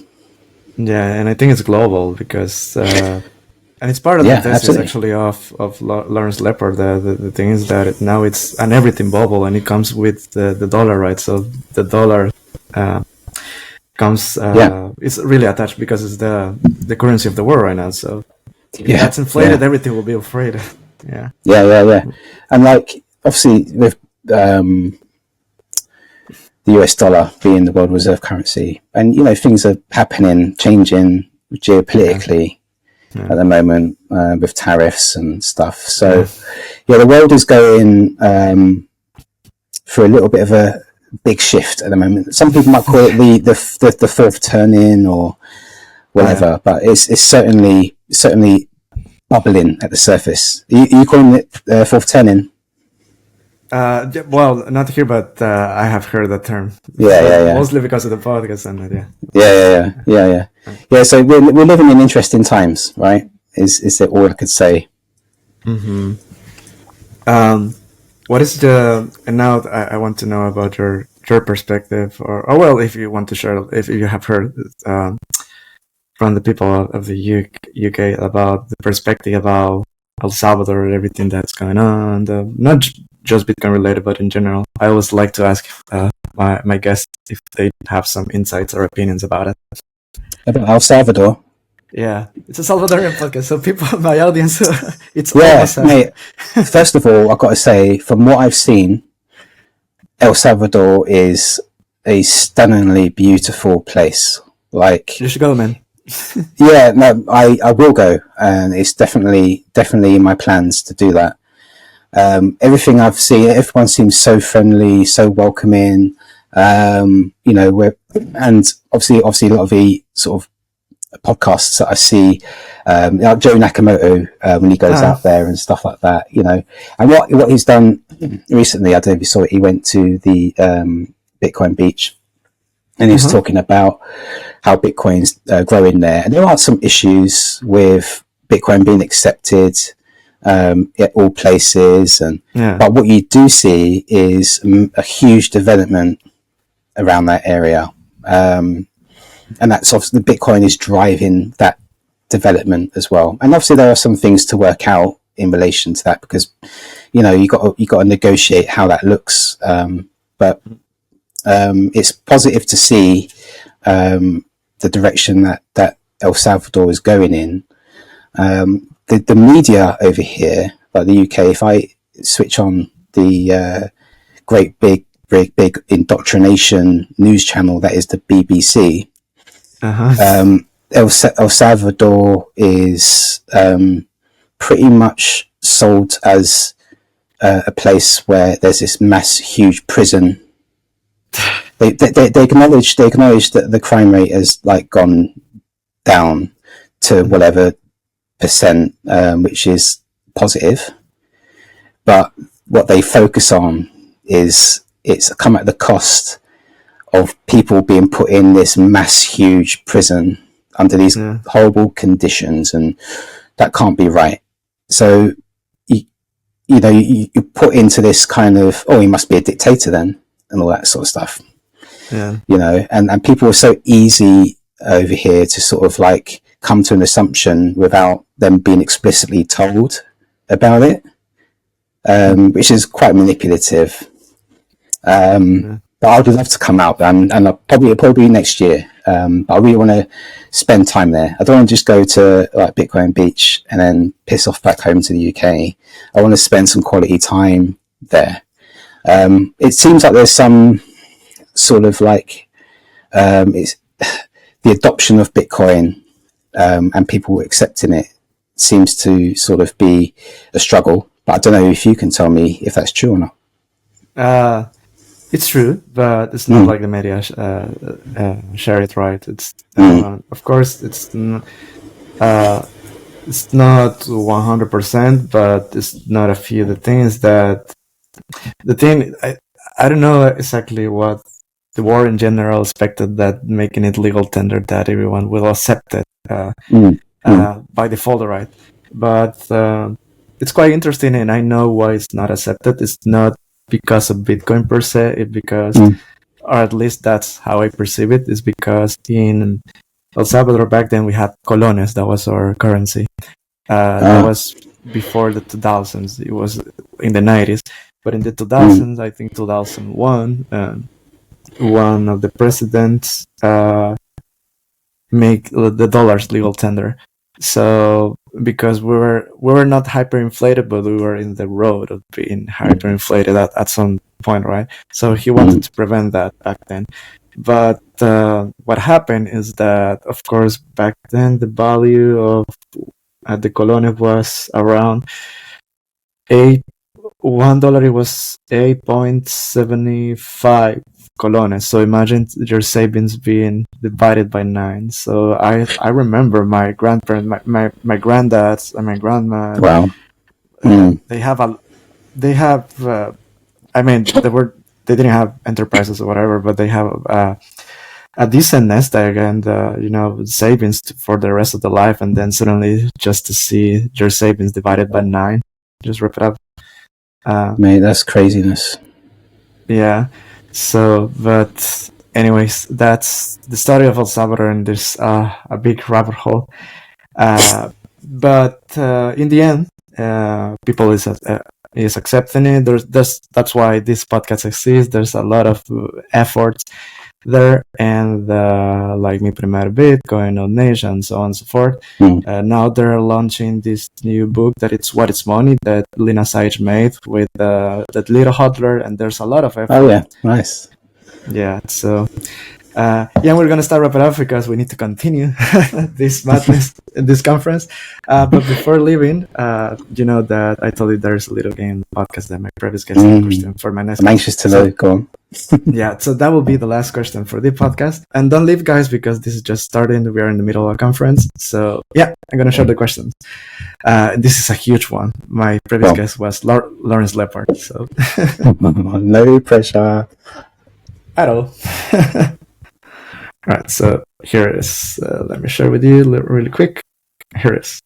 I think the most interesting question that you can ask Bitcoiners is how do they see it unfolding in the next 5 or 10 years? I think we all have different views. I mean, I think Samson thinks we're going to $1 million tomorrow, and I think it's probably going to take 5 to 7 years. And I think everybody has a different perspective on the timeline, and I think all Bitcoiners understand that what we're talking about is happening, and it's kind of inevitable. It's kind of baked in the cake. I mean, in the same way that the internet spread, Bitcoin's going to spread. Everybody's going to, in some time frame, we're all going to be Bitcoiners. So I don't think there's much debate about that amongst the hardcore Bitcoiners, but I think there's a lot of debate, and it's healthy debate, and it's interesting to hear people's perspectives on what's the timeline, what are the key events, how does it unfold, and will we ever get to a whole Bitcoin standard? I mean, I strongly believe that my kids, or certainly my grandkids, they'll kind of look at the dollar. It'll be like this antique thing that everybody used to use.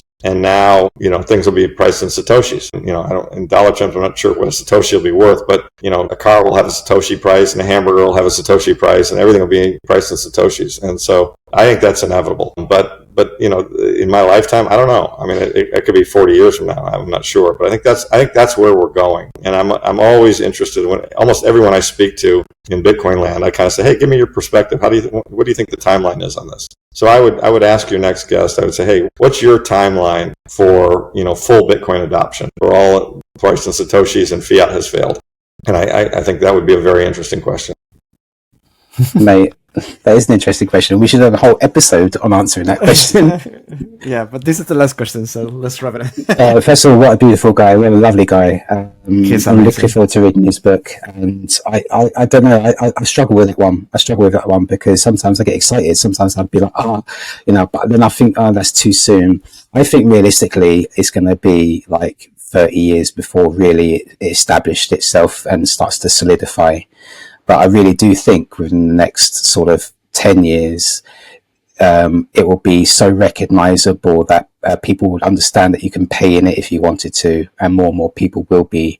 And that will just start driving the sort of inevitability of Bitcoin. Then I'll start.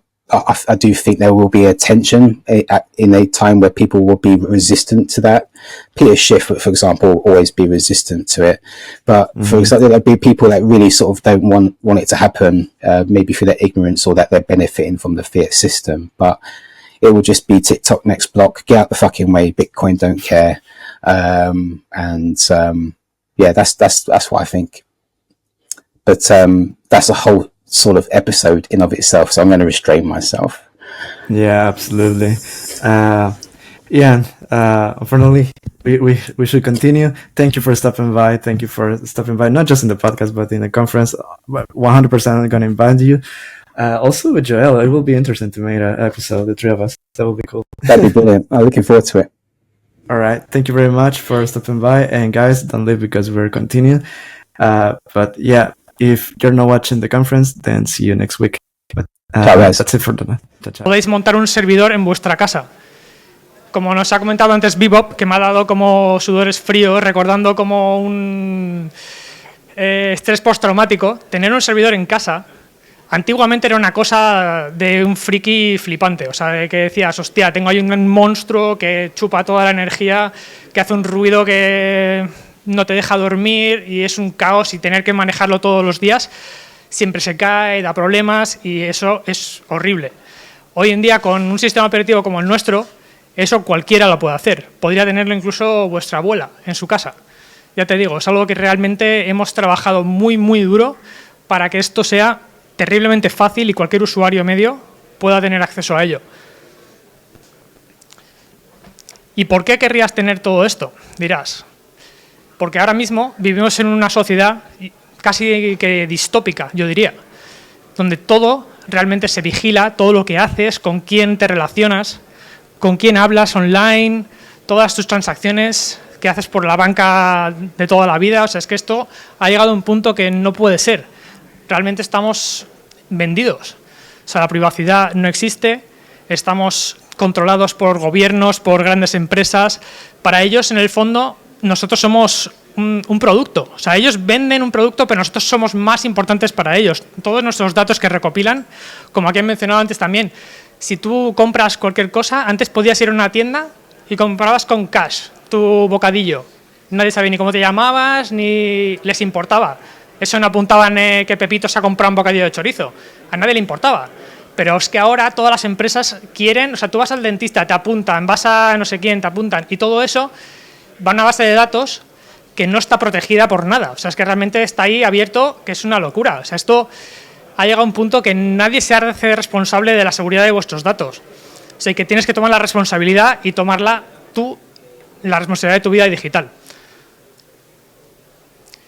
¿Y realmente qué pasa? Que tú, cuando tomas la responsabilidad de tu vida digital, tienes que luchar contra dragones, como son grandes empresas de Big Tech que realmente tienen mucho poder.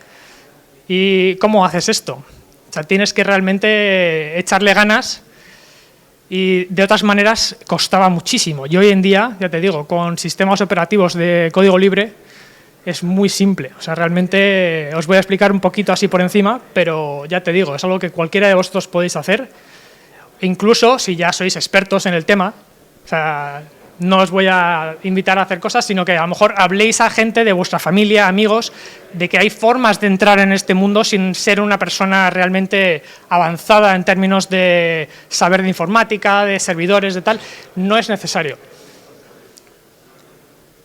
Aquí, por ejemplo, os voy a empezar a hablar de todo lo que podemos ofrecer dentro de StartOS. O sea, tienes un marketplace donde tenemos una gran variedad de diferentes servicios a disposición de los usuarios. O sea, que por ejemplo tenéis nodos, por ejemplo, tanto de Bitcoin como de Lightning, y esto es muy importante. O sea, la gente dice, ¿para qué quiero mi nodo si luego me conecto a otro por ahí? O sea, que realmente es súper importante que la gente que utiliza tanto Bitcoin como Lightning utilicen su propio nodo.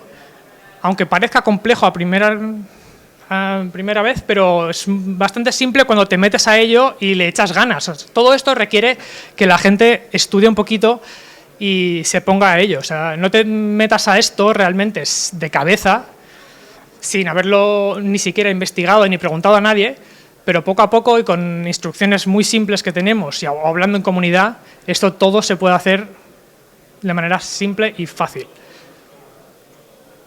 Y aquí, por ejemplo, también ofrecemos servicios de comunicación, que todo esto en tu servidor privado realmente es súper importante. O sea, mucha gente piensa, y tal, voy a hablar por WhatsApp con la gente, tal. Pues todo eso que tú pones en WhatsApp, eso queda constancia. O sea, Meta ve todo lo que tú pones. Aunque pongan que es encriptado de punto a punto, eso realmente yo no termino de creérmelo.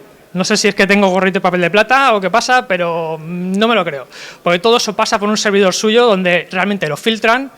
No es que haya un tío ahí sentado leyendo todo lo que tú haces, sino que es una máquina que realmente lo utiliza también para hacerte anuncios. O sea, si tú hablas de cosas con tu primo, me interesa comprarme estas zapatillas tal, ay, y mágicamente te aparece esas zapatillas en un anuncio. Dices, oye, qué cachondos. Es que para ellos es un negocio todo circular, o sea, es que es el nuevo petróleo son tus datos. Y es que eso es importante, cortarles ese grifo todo lo que podáis. Y, por ejemplo, otra cosa importante, no confiéis en tener vuestros datos en la nube de Google. Porque eso también estamos en lo mismo. Estás confiando en un tercero. No se debe confiar en un tercero en absoluto, nunca. Siempre, si puedes tomar tú el control de tu vida digital, es la mejor opción. Lo mejor que podemos hacer es con Nextcloud, que tenemos ahí. Esto es realmente una sustitución real de Google Cloud. Porque con eso, ya te digo, podéis tener todos vuestros datos, vuestras fotos. O sea, realmente tú tienes la aplicación en el móvil y haces una foto y se sube a tu servidor. No pasa por ningún otro lado. No toca a un tercero, nadie puede filtrarlo, nadie puede ver de qué estás hablando ni qué foto haces, nada así. Y todo esto, además, lo bueno es que si tú eres la persona que lo monta en tu casa, tienes un grupo de amigos o familiares que a lo mejor no son tan avanzados, pero les dices, oye, conéctate a mi servidor. Entonces tu hijo, tu sobrino, tu primo, tal, todos pueden usar el servidor con su usuario que tú creas para ellos. Tienen usuario y contraseña. Es como si realmente se metiesen a una nube, pero privada, dentro de un grupo de gente de confianza. Lo que también ofrecemos, todo lo demás que habéis visto antes, son cosas que tenemos creadas por nosotros para el servidor. Pero luego también aceptamos servicios de terceros que llamamos el servicio de la comunidad. Como podéis ver aquí, son todos que podéis poner. Tienes Bitcoin Nodes, por ejemplo, en vez de Bitcoin Core. Eso hablarán más adelante de las diferencias entre unos y otros. Y muchísimo más. O sea, realmente todos estos nosotros los revisamos para asegurarnos de que la seguridad está correcta, que no tienen agujeros, no hay problemas, pero son responsabilidad de los desarrolladores externos, eso sí, 100%. Y luego empezamos. ¿Por qué quieres tener un nodo de Bitcoin? O sea, que empezábamos antes. ¿Por qué? ¿Por qué? No hace falta, ya me conecto a otro sitio. No.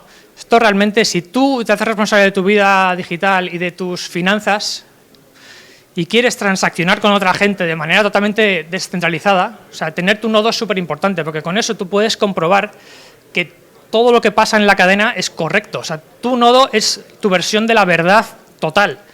No hay nada más importante que eso para nosotros. Y realmente mantener la descentralización. O sea, tener un nodo en cada casa sería lo ideal.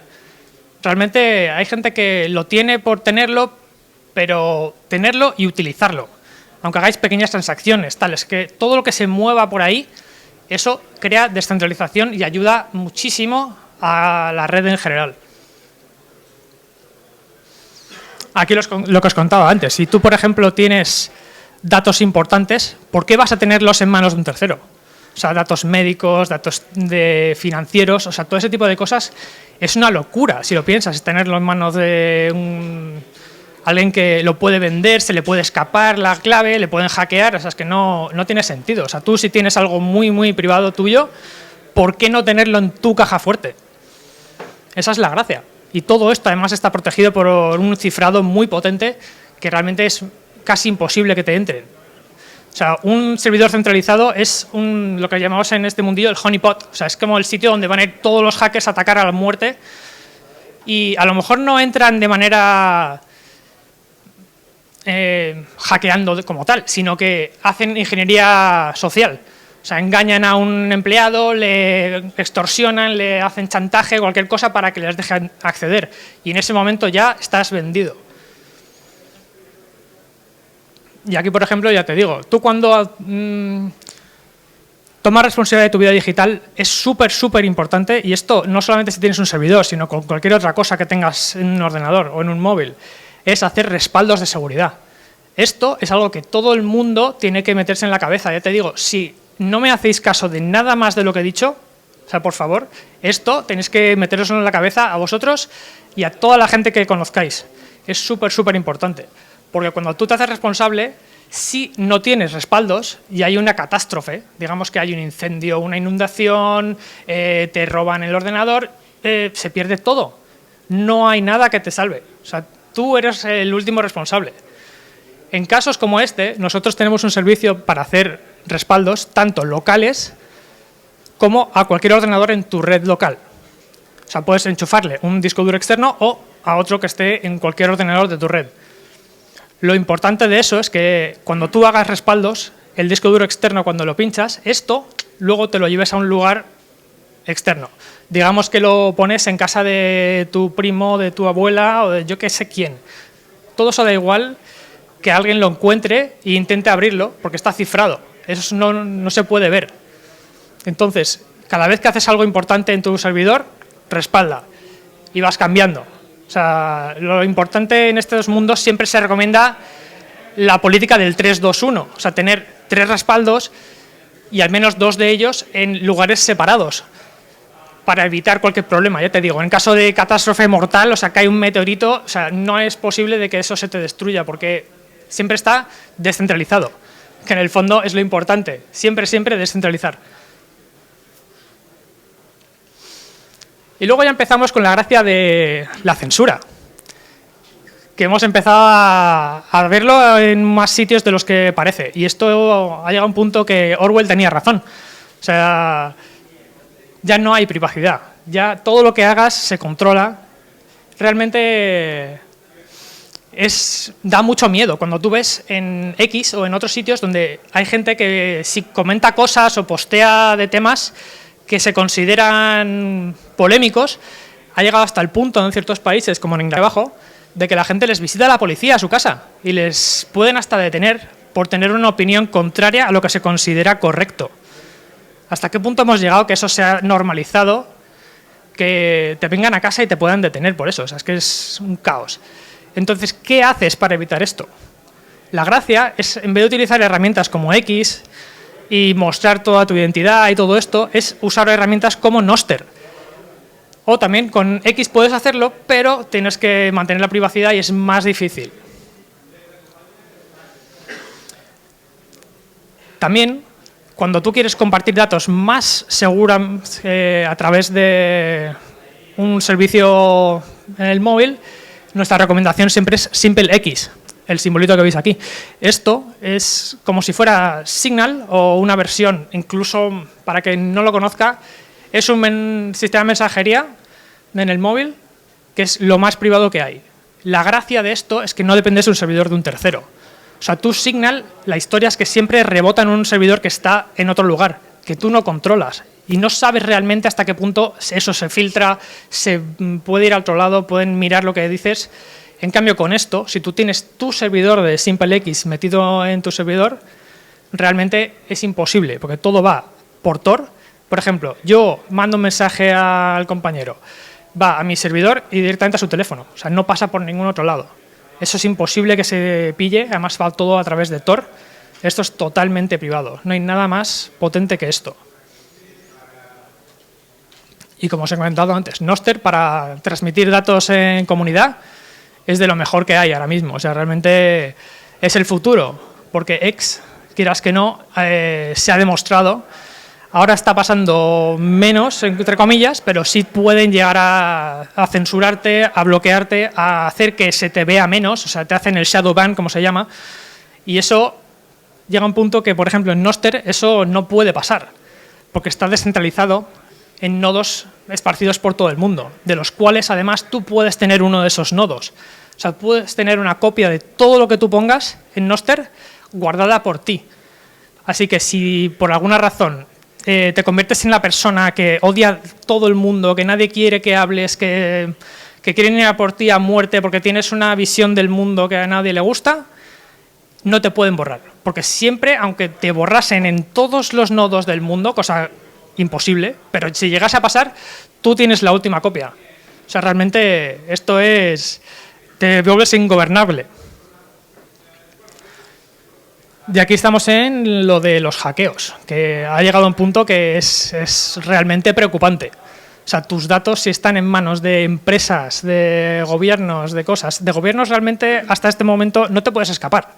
Porque tú cuando contratas la luz, el gas, el tal, ahí realmente no tenemos un sistema, a no ser que estés totalmente viviendo en el monte con paneles solares y tal, y eso ya veremos charlas sobre ese tema, pero es otra historia. Pero sí, realmente es muy, muy importante daros cuenta de que la seguridad de los datos cada vez tiene más agujeros. Y si tú dices, pues lo guardo aquí, doy mis datos al que vende el pan, a no sé qué, y lo guarda de cualquier manera, es un caos, porque todo está siendo atacado sin parar, además a machete. Y encima, la gracia es que la gente, en general, esperemos que aquí seamos todos muy sabios, utilizan contraseñas muy malas, pero muy, muy malas, y las repiten entre un servicio y el otro. Entonces, si tú, por ejemplo, hackean tu cuenta de fotos de gatitos, digamos, y tienes password 123, ¿qué pasa? Que luego ese hacker lo que hace es que coge esa contraseña y tus datos y empiezan todos los servicios a machete a probar. Y 9 de cada 10 veces, ¿qué va a pasar? Que va a poder entrar a 80 cosas más que tú tengas. Te roba la identidad, puede comprar cosas con tu tarjeta de crédito, o sea, te has buscado un problema gordo a base de no tener una seguridad informática básica, que es como nunca repites contraseñas. Siempre tener contraseñas potentes y nunca repetirlas. Pero ¿cómo haces eso? Porque es un caos. O sea, tú si dices voy a hacer contraseñas muy potentes para todos los servicios, uno después de otro, nadie se acuerda de eso. El que diga que se acuerda de eso, miente. Miente bastante, porque eso no es posible. ¿Qué haces? Tienes un servicio de gestor de contraseñas. En este caso, Bitwarden, que es un fork de Bitwarden, que puedes autogestionar en tu servidor. Y aquí la gracia es que tú tienes una contraseña potente de verdad, que es la que tú tienes que recordar.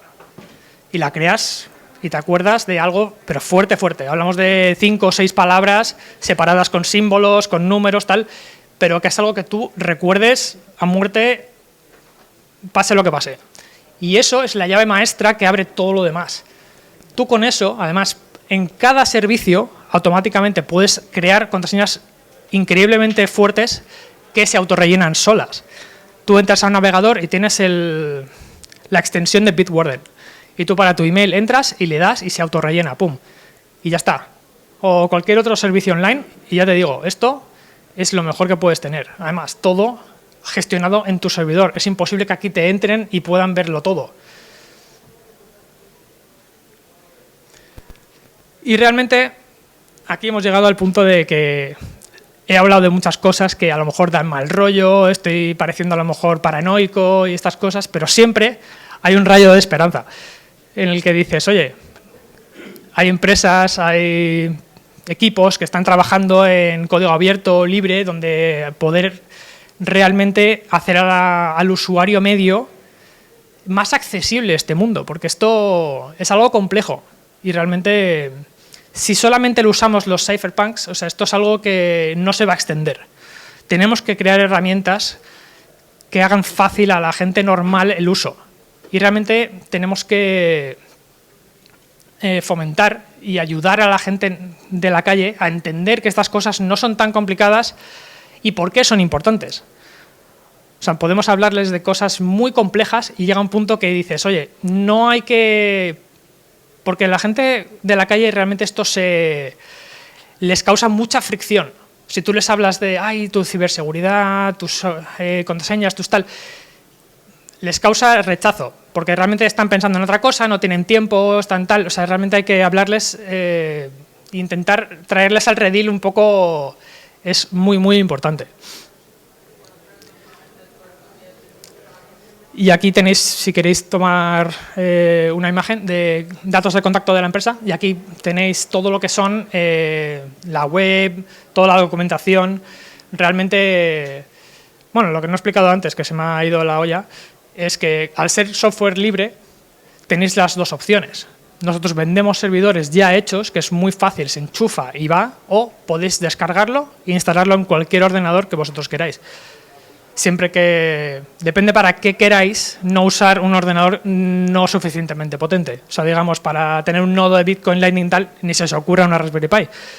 Pero por lo demás, o sea, adelante. O sea, para eso está, para que uso y disfrute de la comunidad. Está basado en Debian, correcto. Sí. StartOS está basado en Debian. Es un software de código libre, además bajo la licencia MIT. Ya te digo, para uso y disfrute de la comunidad. Y aquí tenéis mis datos de contacto si queréis hacerme preguntas o por aquí me podéis preguntar por los pasillos o lo que haga falta. Si es que, ya te digo, nosotros en el fondo somos muy abiertos a ayudar al público en general, no solamente a la gente techie. Queremos realmente hacer más accesible el mundo de los servidores a la gente de a pie. Súper, súper importante. Y nada, ¿tenéis alguna pregunta? Sí, hay una pregunta por ahí, pero no sé. Hay un micro aquí. ¿Se puede comprar aquí? A ver, pasar el micro para allá. ¿Se pueden comprar nuevos? Sí, en Europa tenemos distribuidores. Tenemos ahora mismo 6. Aquí hay no. Aquí yo no he traído. Traigo solo la mochila con el cepillo de dientes y poco más. Pero sí, tenemos distribuidores en Europa que realmente eso nos costó un tiempo y daba problemas. La verdad es que la gente que compraba servidores que desde nuestra sede en Estados Unidos era una historia, el tema de aduanas, el envío y todo eso, y ya trabajamos con varios distribuidores en varios países de Europa y ahora es genial. Ahora lo pides, te llega a tu casa sin problema y muy bien, la verdad.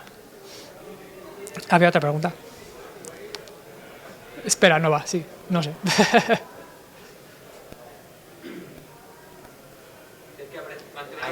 Ahora sí. Sí.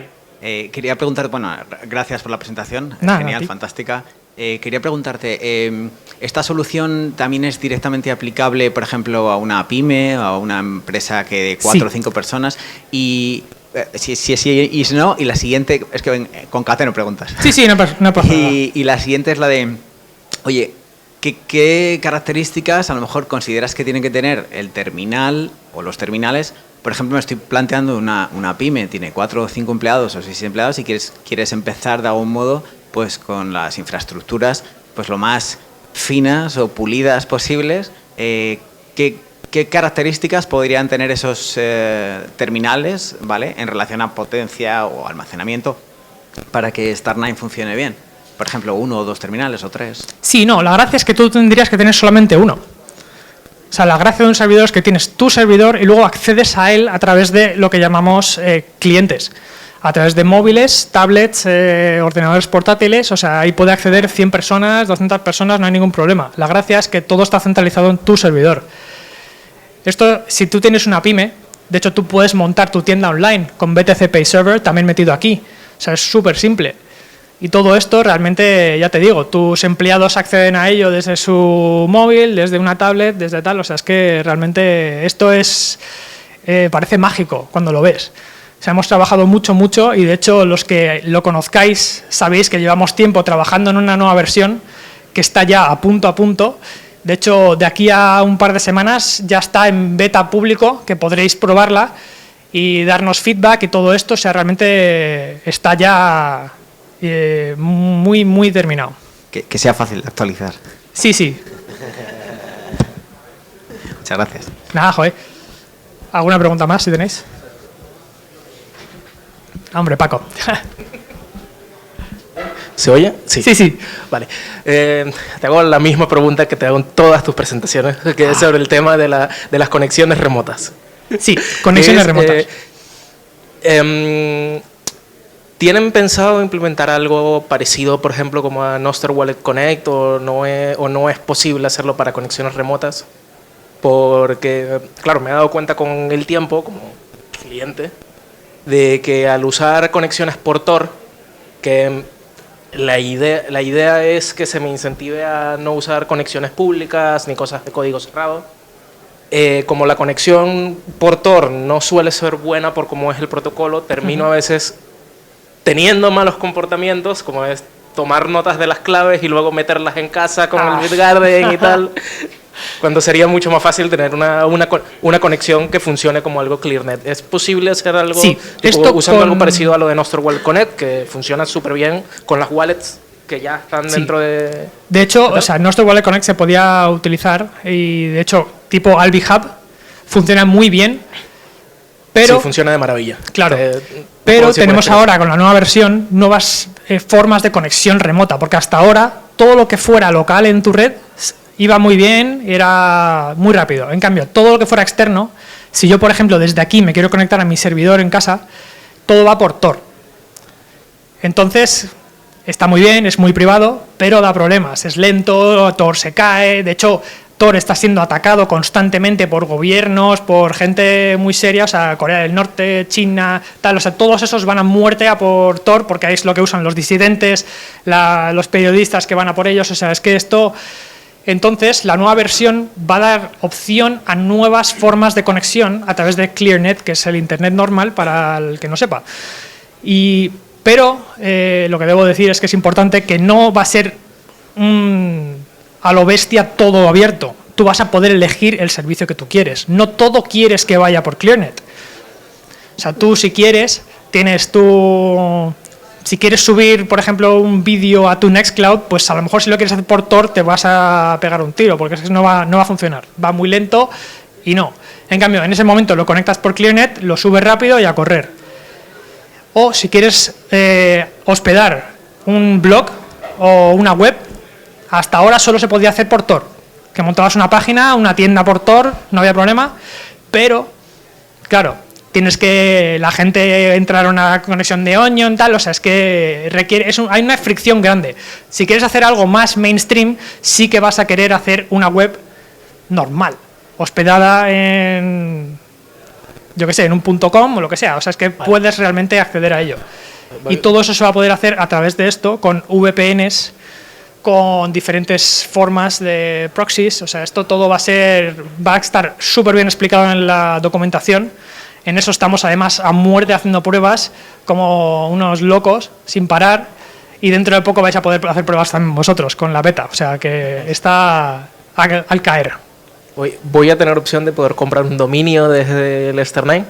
O sea, estaría bueno poder hacerlo No, porque... el dominio vas a tener que comprarlo tal. tú, sí. Y por ejemplo, vas a tener que usar, si quieres utilizar ClearNet, hay diferentes opciones. O sea, VPN en tu router, que eso me pregunta mucha gente. O sea, el router es una cosa que no todo el mundo sabe, que el de la compañía que te dan cuando contratas internet, tienes que cogerlo y tirarlo por la ventana. Eso es una mierda, ¿sabes? Por mucho que te vendan que tiene, el wifi, no sé qué, no. Eso es una basura. Eso es puro spyware, es una puerta trasera que está mirando todo lo que pasa en tu red.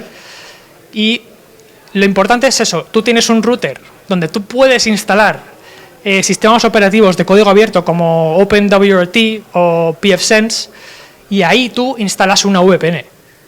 Y eso te permite acceder de manera remota a todo lo que está en tu red.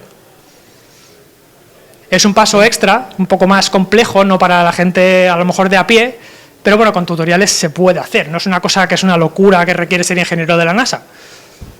Tenemos aquí otra pregunta. ¿Nunca se metieron en ese nicho? Porque normalmente el usuario final no sabe nada Sí. del router y este nicho Sí. De hecho, no sé si...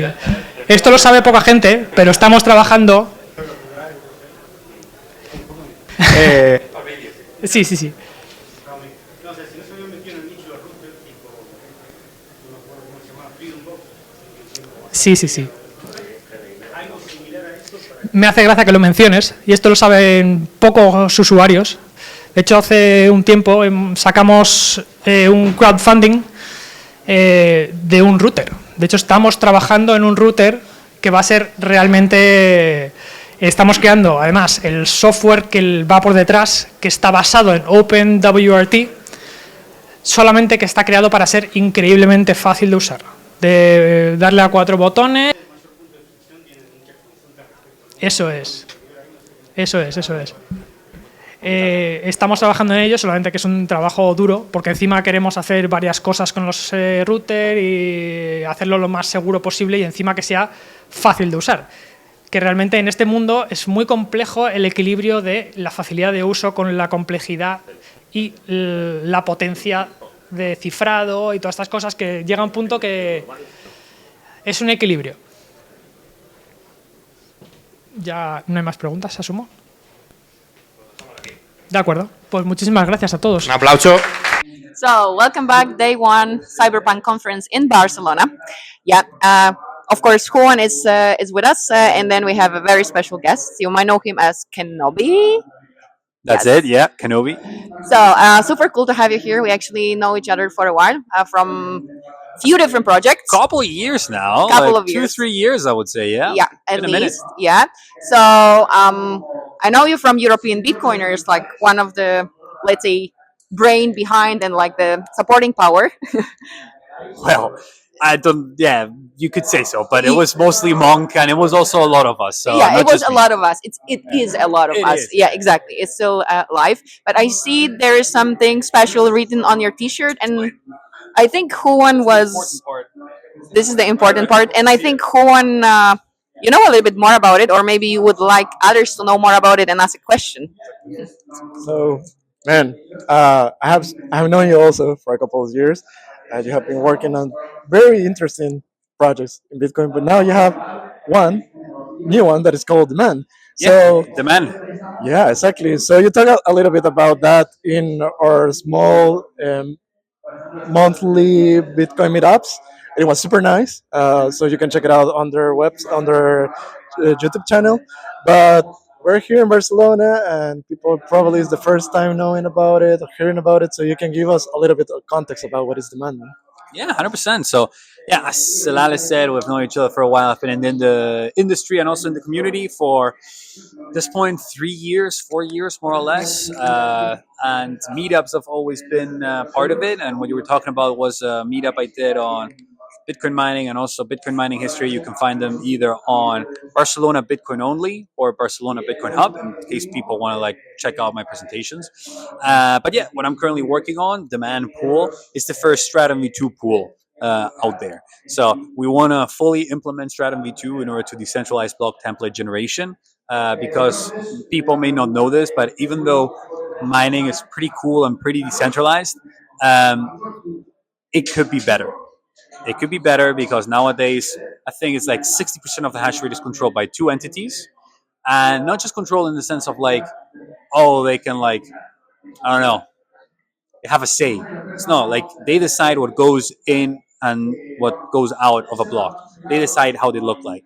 And the actual miners, people with the machines, they're just hashers. They're just people providing compute. They're not really Bitcoin miners. They're just compute providers. They're like mercenaries, so to speak, right? And they're selling their services to the best bidder, you know, like whoever pays the most.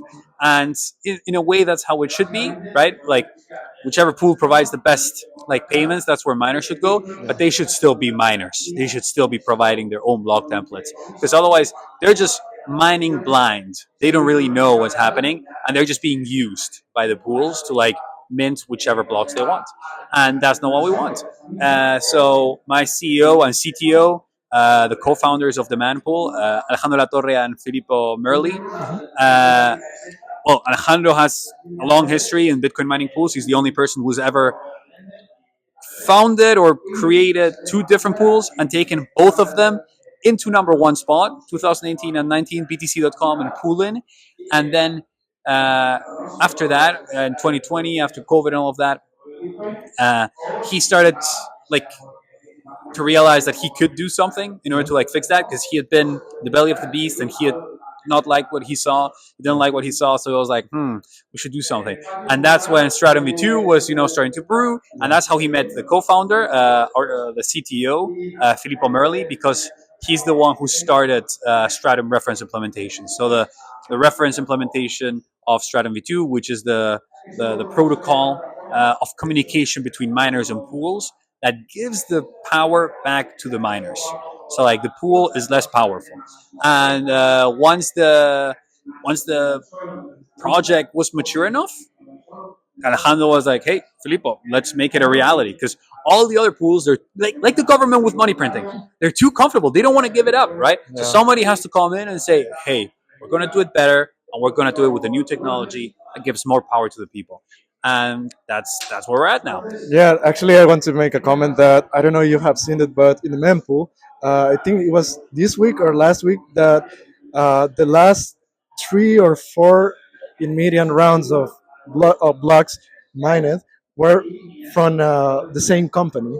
So there's where we can Yeah, see we that. see it constantly. Like, because they have so much hash power under their control, lent out by miners, they can basically mint all of these blocks back to back and decide for like 2 hours in a row what transactions get in and which don't. And sometimes you even get a surprise where suddenly the block has no transaction, has nothing but one transaction, and it's a Yeah. 4 megabyte, JPEG or whatever. Yeah. And you as a miner, you may agree with it or you may disagree with it, but you had no choice but to discover it at the same time as everyone else. When everyone was like complaining about it on Twitter, then you're like, oh wait, did we actually mine that? Interesting. I didn't know that's what we're doing. So that's not how it should be. That's we should change that. Yeah, exactly. Amazing. And it's very nice to like attach this saying, very actually powerful saying, like power back to the people. Like, and especially here when it comes to mining, it's really the power, because we do have like a ground zero for Bitcoin, which is a freedom tool, right? So yeah.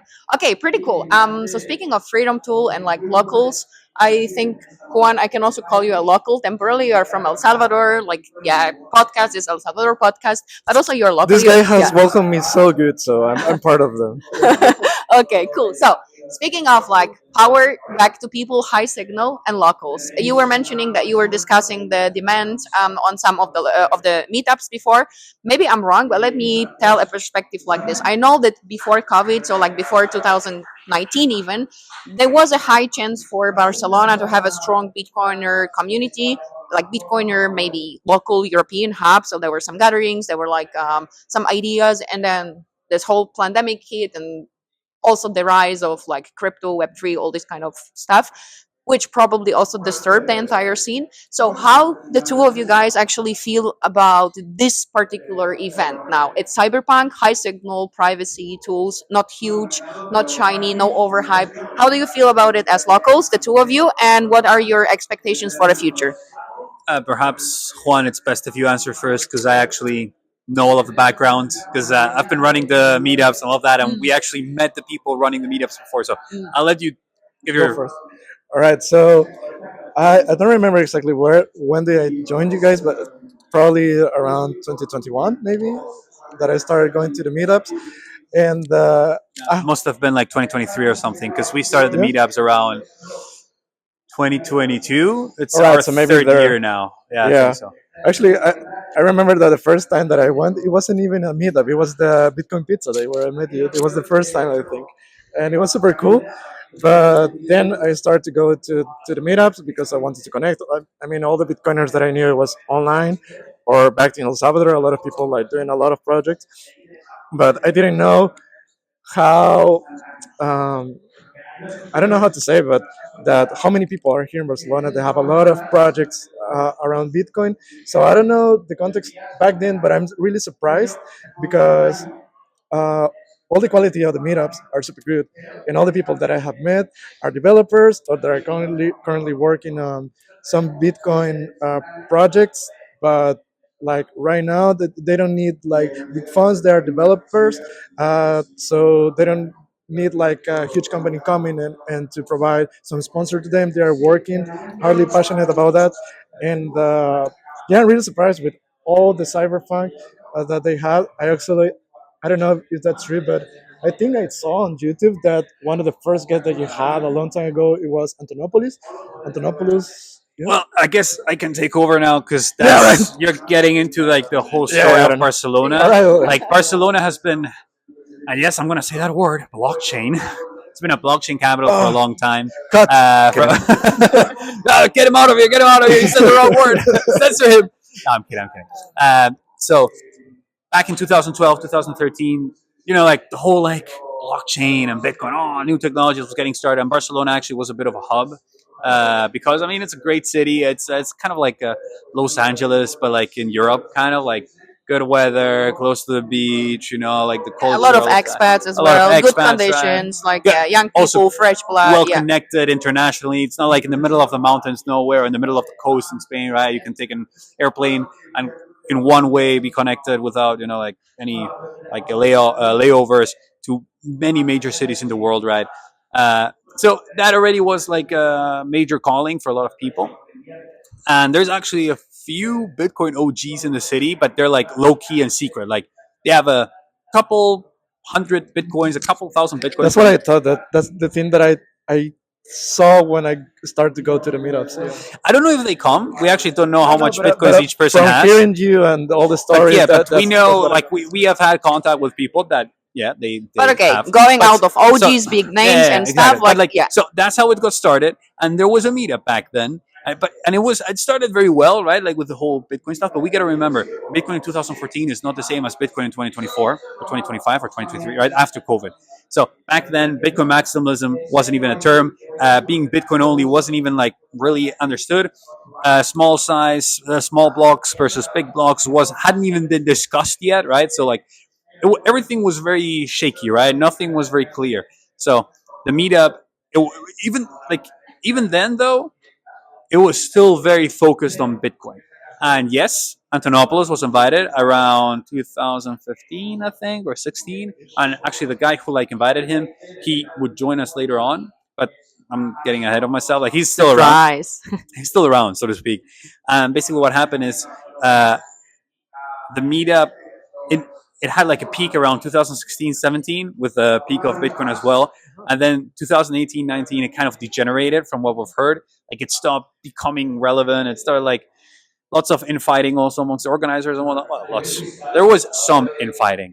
And then COVID hit, and it just wasn't worth it anymore for any of them to keep going. So it was still there. There was still a meetup page. So you mean like that they were working behind the stage, but not necessarily? No. Like it literally, like there was nothing to do. Like they didn't care enough. Like the project had kind of like disbanded. Like they didn't. It wasn't worth it. It just wasn't worth it. Like it used to be, but not anymore because it kind of just degenerated with like the whole ICOs and all of that. So then, by the time 2020 ends and 2021 rolls around, like there was no blockchain or Bitcoin scene, especially Bitcoin scene at that point. There was no Bitcoin scene anymore. I don't know if there were some shitcoiners or like blockchainers like still meeting, perhaps. I literally don't know.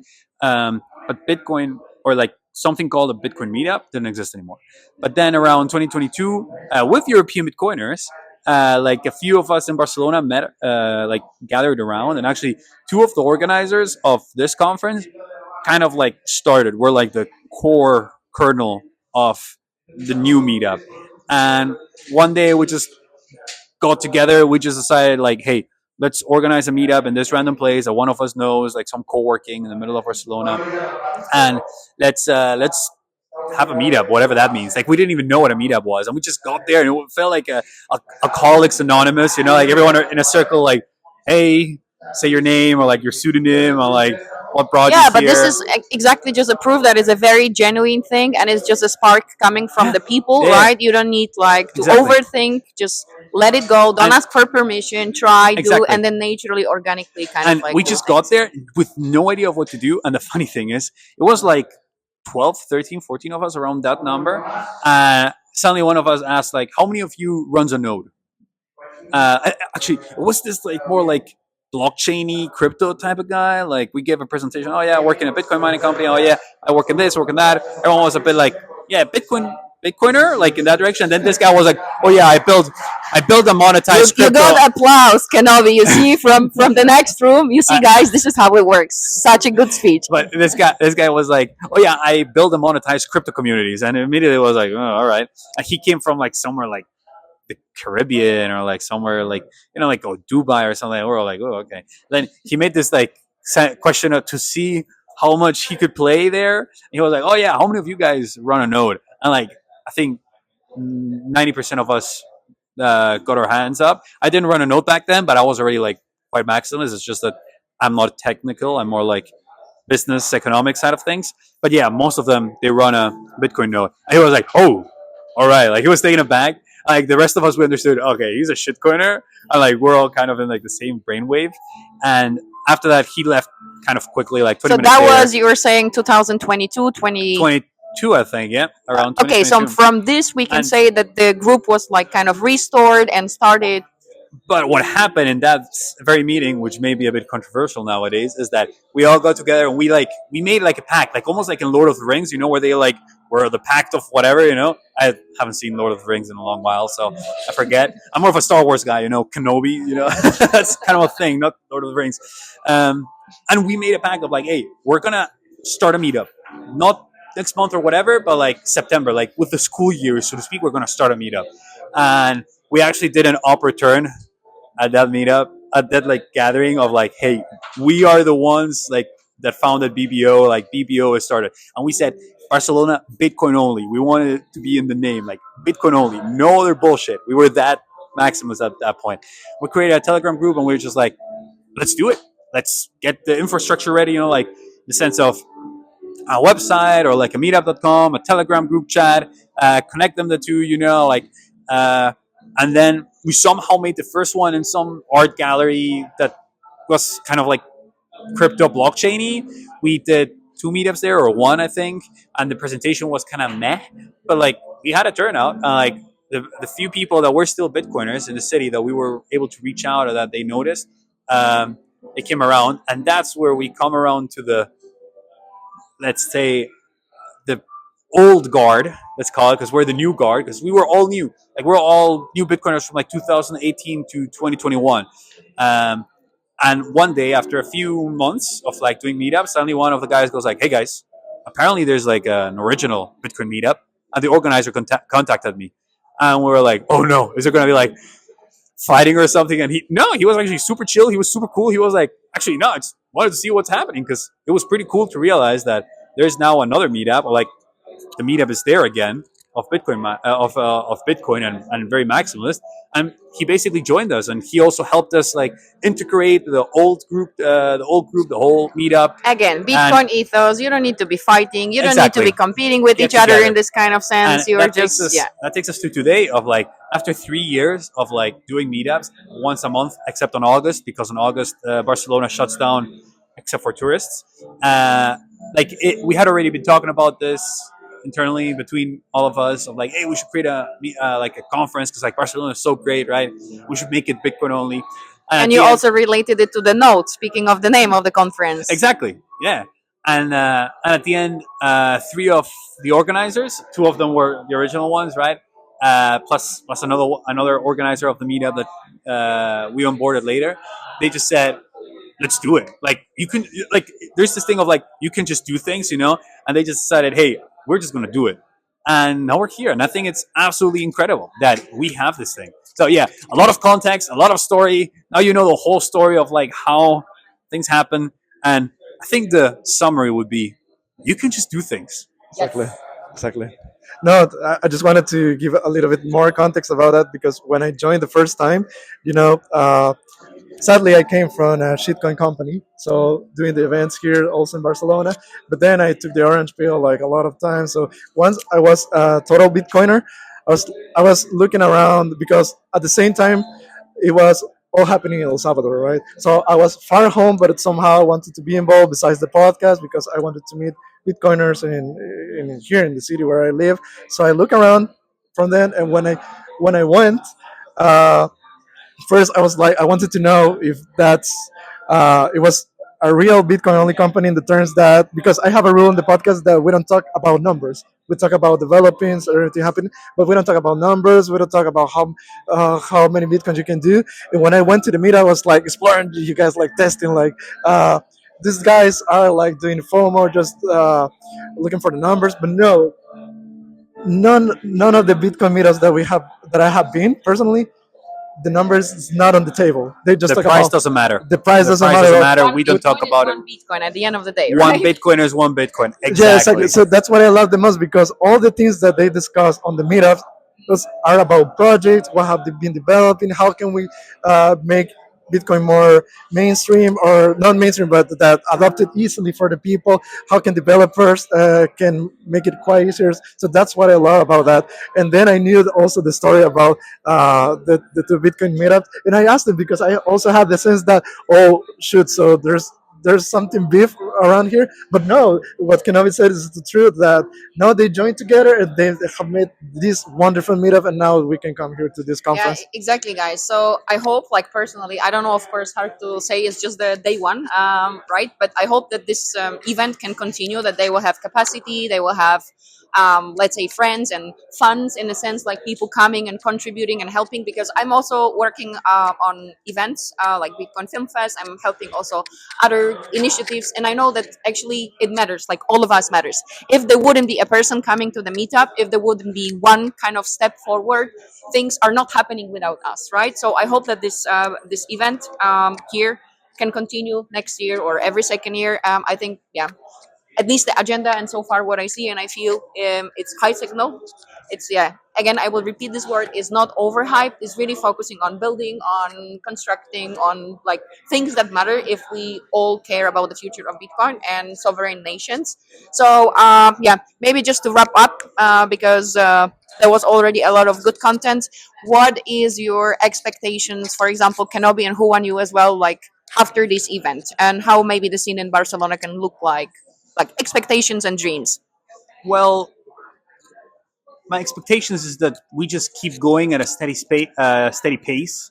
I think that's the Bitcoiner way, and I think that's what we've been doing so far. It took us a while to get here to where some of us wanted to like create a conference, and I think we should not rush into things. Right? It's the classical fiat thing of just take more debt, grow quickly. Just you will eventually be profitable, right? And we don't want that, right? Of course, sometimes you have to be like a restaurant. The first 2 years you don't make money, right? Until the third year, that's when you start making money. All of that, right? That's natural. That's life, right? But like, hopefully, we can keep going, not just with this conference, but like also with the meetups. Keep making them as good as we have been so far, and also spread this seed of innovation of like you can just do things. Like, for example, Madeira, they did the same. They just decided to do a conference, and they did it, and it was successful. You guys in Warsaw, we're gonna just make a Bitcoin Film Fest. We think that there should be films, so let's just do it. And here we said, hey, Barcelona deserves a Bitcoin cypherpunk, so like a conference that represents our values of the local community. So, and that's Maybe just a side message to everyone, and hopefully many people who are going to listen or watch it. Please do things. Yeah, don't ask for permission. And also organize your small local gatherings. Like even if 2-3 people will come. I also can just chill on very cool initiative. This Bitcoin Walks. I think it was Endo from Madeira that started it. But now I see more and more places people are organizing Bitcoin walks. Sometimes there is a huge group doing that together, which is super cool. Sometimes it's only 2-3 people. But yeah, exactly, guys, do it. Like, pleb matters, and whatever we do matters. Okay. And it's also good for your mental health. Like, as a Bitcoiner, no, I'm not kidding. You know so much stuff. Like, you've learned so many things that are so different from everyone else. Like, you know that inflation doesn't just happen, right? Exactly. You know the effects of inflation. You know how undemocratic it is that governments can just print money and take us to wars that we did not vote for, right? Or finance, right?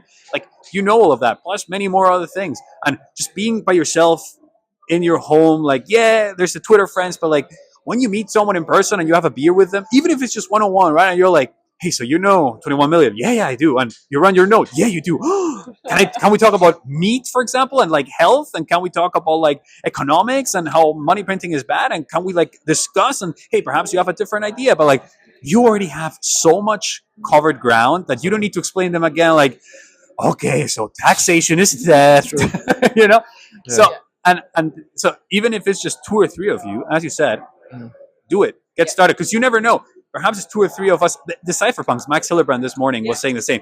The cypherpunk mailing list was like 700 people, but out of them, I think it was only like 20 people talking. And cypherpunks at the beginning was only like 12, 10. Yeah, absolutely. So like look at us now. Look at us now. Like, it's crazy, right? And you can just do things. You can just do things. And you can. It's not just good for everyone else and for the world and for the economy and for the society and for whatever you want. It's also good for you. It's also good for you. Anyway, I'll leave it there.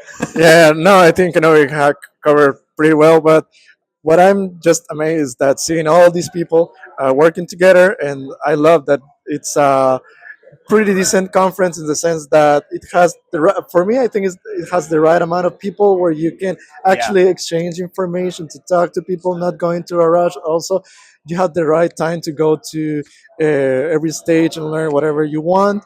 So because we have a lot of type of conference, right? But this one I like because it started with the right amount of people, and I hope that it can grow. Of course, everyone wants to grow, but at the same time, they have this same time and space to actually have conversations. And as you mentioned, everyone knows a little bit about Bitcoin, so you can exchange information, so you can complement and have another visions. Even in our space, that we have several contexts about Bitcoin, but we don't have the same brain, so we don't have the same eyes. So we have been working around that. So I like to see all these people working together here and exchanging information, and I love it. We're gonna start wrap it up. Also, I want to shout out that you have been in the podcast. So guys, if you're a Spanish listener, we have made like one of the longest episodes, actually, that 1 hour and 30 is the only Bitcoin episode that we have made in person so far, because now we're doing in person. But yeah, it was like a masterclass of Bitcoin development and mining. So you can check it out. It's also with English subtitle, guys, for you, so you can watch it. So yeah, Kanavi, thank you very much for being here, man. Yeah, thank you very much for having me. Appreciate you guys. Yeah, awesome. Thank you. Bye-bye. Bye. All right, bye-bye. See you guys.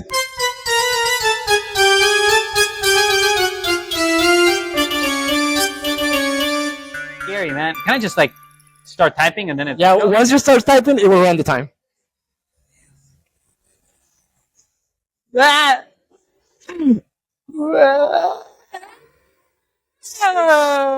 It's one. Really? 9.5. It was clean. It was clean, but it's 9.5. Yeah, I got lost on like. Well, you give your best time, so even I'll do it again. I'll do it again, right? Three shots, right? Yeah. How do I like? No, just reset. No. Yeah, reset. Okay. Reset. All right. Let's see. Scary. Okay. No, I didn't. Nah, that's fucked up. That's all right. That's not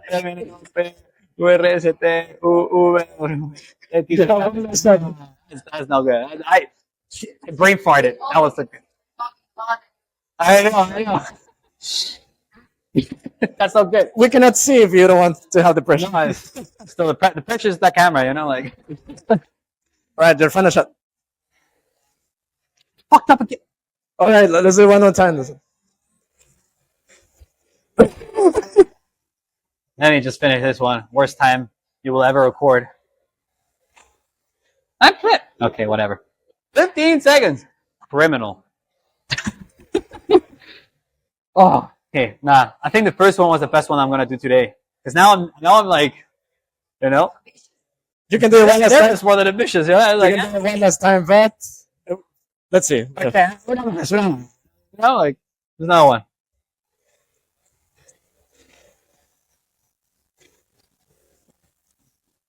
Nah, it's not my day. Not my day. Fuck it. Fuck it. I'm done. Take it, man. Okay, and remember that after the lunch, we will have workshops. We will be there. Each of us will have a table of 8 seats, I think, but I guess more people can come. So we can discuss the details of each proposal later. At 3, I think, right? I think it's at 3. Yes. 3 p.m. Check. Comencem? You have. We'll share the mic. We are a few minutes before time, but we can start, no? 2 minutes before time. Okay, good. Yeah. Good to go. English, no? Yeah, please. No Spanish. Okay. please. Okay, so we're gonna start this round table, this panel. We're gonna be talking Miniscript. It can be a technical thing. I believe that we can make it not so technical. So we will see where this conversation goes. We're looking forward to have a few minutes at the end for questions. So if you have them, note them down or keep it in mind. We will be happy to open the conversation. So first, we have 3 projects. It was supposed to be another one, but we're going to be 3. We have 3 projects here.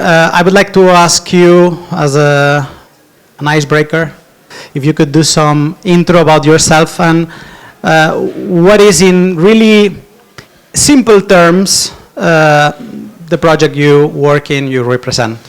Francesco. Yes, thanks. Hello everyone, I'm Francesco Madonna, I'm the founder of BitVault. You can check it out, bitvault.sv. BitVault is the first wallet solution to solve the problems of physical attacks and digital hacks, thanks to the mini-script technology based on a time delay over multi-sig combined conditions. And the beauty of this solution is that you don't have to fear that you have a leak on the exchange, somebody knows how many Bitcoin you have, or indirect information. You don't have to rely on the decoy wallet, which indeed, if the user knows how many Bitcoin you have, is worth 0. And also, you don't have to try to convince the physical attacker that you have the second key in New York, because he's not going to believe you if he knows how many Bitcoin you have. So the current state of the wallet is that you don't have an effective solution to be 100% sure that there is a non-obscure system above the private key to protect you, your life, and your holdings against a physical attack and device hacks. We think with this technology, which is based on a mini-script, against a convenience service, which is trustless open source, which enforces a time delay in a way which is trustless because the user still holds the 2 keys and can sign, and the funds are going to be moved after 1 year if the convenience service is tampered. Convenience service is just a service, hasn't to be trusted by definition, and that marks, in my opinion, the effective solution of the physical attacks and digital hacks. Of course, the hacker can try how much he wants, but we still hit his attempts against a wall of time, which is the only thing cannot be hacked. And this is the same technology used by the banks with Time Vault, but we employ it in self-custody. Francesco, so it's a wallet? It's kind of a wallet? It's now a wallet. It's going to come out in October. If you go to bitvault.sv, you can sign up as a beta tester. But we are going to go B2B2C, so you pretty much likely are going to see this solution integrated in all of other software wallet and hardware wallet 22x6. But the idea is that you are protected against branch attacks. Physical attacks, branch attacks, yes, but not only, also hacks, because there is still this wall of time which is on chain. Physical and digital then. Yes, both. And what you said, I'm interested about that, because you don't have them in exchange, so nobody can know that you have this or other amount of Bitcoin, and they are not going to push you to give them 10 Bitcoins, let's say. This is, you get this because your Bitcoin are time locked in a way, or it's kind of obscurity. Security. The security stays in non-obscurity. Non-obscurity. Okay. This is a Kirchhoff principle. A secure system, according to Kirchhoff 2 centuries ago, has these 2 components. One is obscure, is its private key of the vault. We already added to Bitcoin. It's not enough to protect you. It protects a Bitcoin, not to you. To protect you, you need the second component, according to Kirchhoff, the non-obscure system. The system tells the attacker how it works. The transparency saves you because he doesn't have to believe you, but he will believe the system, because it's a previous information which is transparent. So the attacker can see that you have the 10 Bitcoin, but you will never be able to give them because it's locked. Yeah, of course we have to try with the decoy wallet first, but that will not work if he knows that you are a whale, or you more than one, or whatever. And that moment, the non-obscure information will save you, because you will see you have 10 Bitcoin, and then you can hand over the decoy wallet, they will take it. Okay, so in simple terms, it's a wallet that you can lock Bitcoin that cannot be unlocked by an attacker. Yes. So you are sure that it's safe at least for a period of time. Yes. And that's the And you decide how much time, ranging from 2 hours to 15 days, according to how much Bitcoin you hold and to your personal perceived fear, because that's personal. Okay. Yeah, that's it. Landabaso? What's So, Rewind? I'm Landabaso. If it's difficult for you to pronounce Landabaso, you can call me Jose, because yeah, even for Spanish people, it's difficult sometimes. And I'm the developer of Rewind Bitcoin. I'm also the developer of Bitcoiner Lab, which is a TypeScript library that developers can use to build wallets and apps using Miniscript, and we'll go into details of what's Miniscript a bit later. So, in simple terms, Rewind Bitcoin is a wallet that protects you against theft and extortion. And I can try to explain it with an analogy, so it's easy to understand how it works. So the idea is, imagine you have a physical Bitcoin, and when you have the physical Bitcoin, anyone can come, take it, and use it, right? Now imagine your physical Bitcoin, you put an ice cube around it, okay? And you put it in the freezer, inside the freezer. Okay, now if you want to use the Bitcoin, what do you have to do? You have to take the ice cube with the Bitcoin outside the freezer and wait some time until it thaws, until it's unfrozen, and after that you can use it. Okay, so it's a bit inconvenient, but it's a way to protect you against, for example, theft. Imagine a thief comes to your freezer, takes the Bitcoin, and then what does he get? He will get a frozen Bitcoin, and the thief will need to wait until it's unfrozen, right?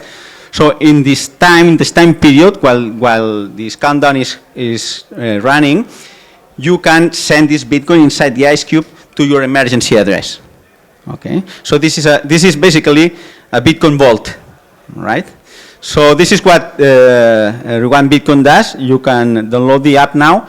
It's in Play Store, Google, Android Play Store, and it's almost in Apple's App Store once they stop rejecting the submission of the app. But hopefully in a couple of days, I think it will be there. Yeah. Can we borrow this analogy? Yeah, sure. It's a great one. Yeah. Okay, so actually we'll have a video with that and explain all that. Yeah. So could I say that it's a similar thing? Yeah. What we heard from Francesco and you? Yeah, I think the concept is very similar. How it's implemented is different. For example, everything in Rewind, everything happens in the device. In Rewind, there are not signing servers or anything like that. So we use a technology which is called pre-signed transactions with key deletion. I don't want to go into the details about what it does, but the idea is that everything happens inside the device. So even if Rewind disappears, or I stop working on that, or something happens to me, your wallet will keep working, and you don't need to exercise any kind of recovery tools or stuff like that. So because everything is native to Bitcoin.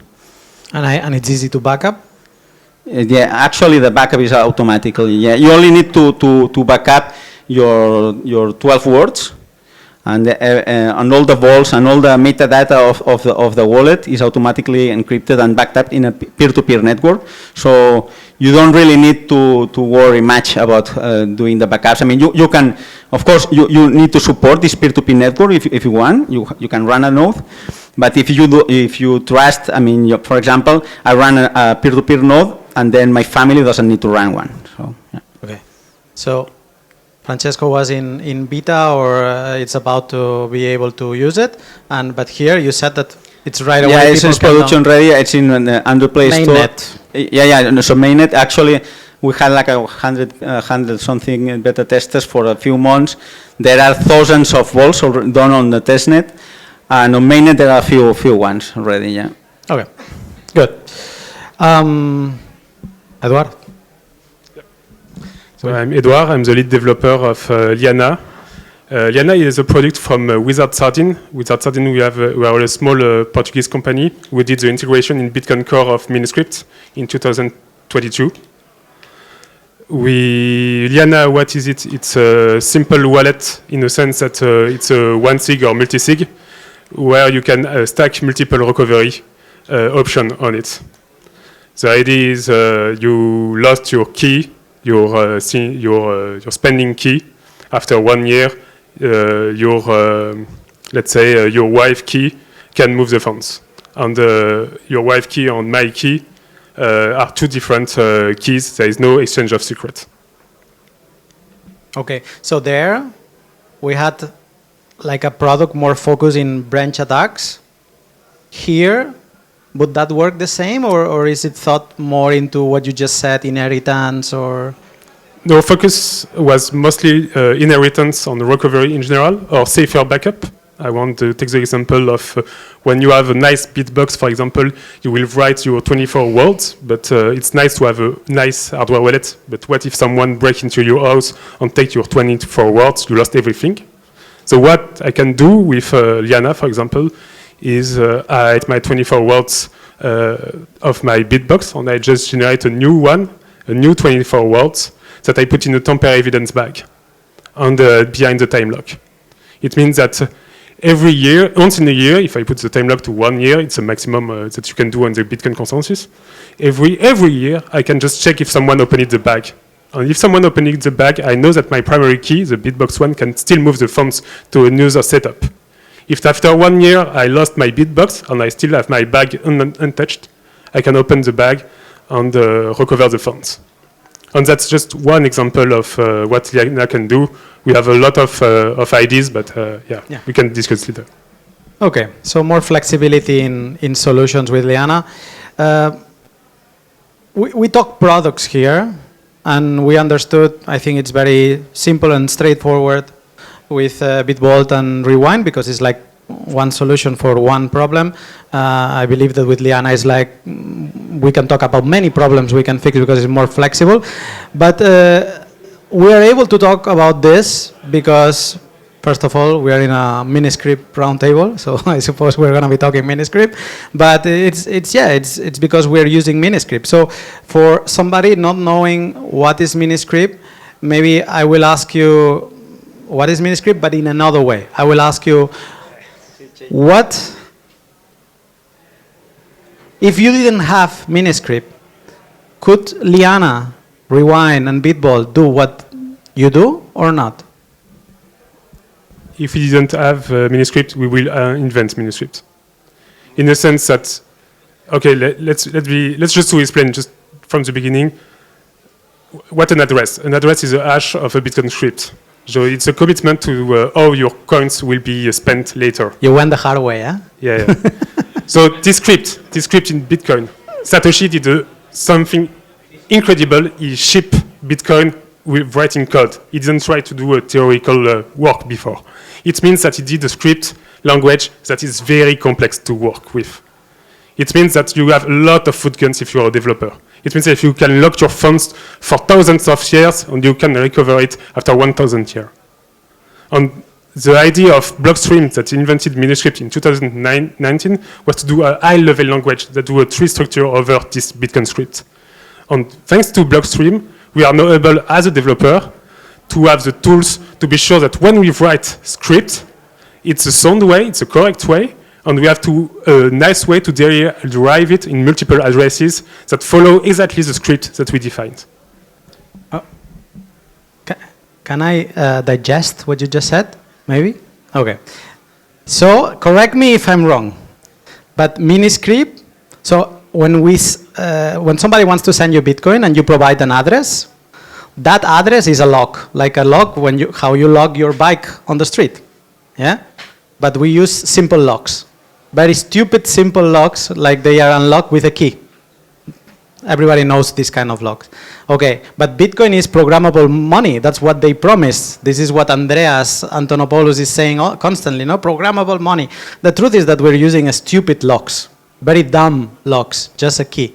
But we have a language to program those keys, those locks.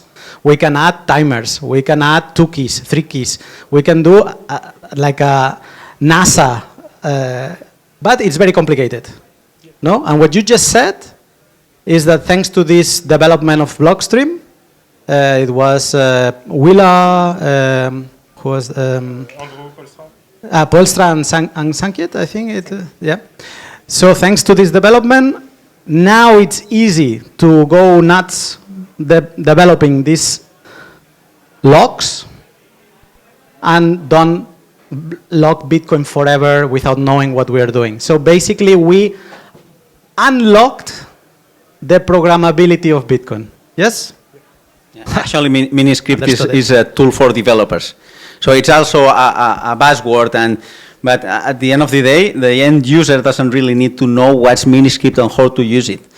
But for developers, it's like, it's like a present for us because, it allows us to be more creative and not to risk your funds when we develop wallets or stuff like that, you know.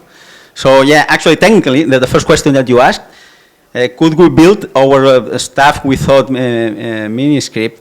Technically, we could. Actually, a Bitcoin node doesn't know anything about Miniscript. They just process the scripts, right? But for developers, sometimes, as Eduardo said, it was easy to create a lock that then was never unlockable, for example, in the future or stuff like that. So we can be more creative and more secure creating apps, wallets, and services.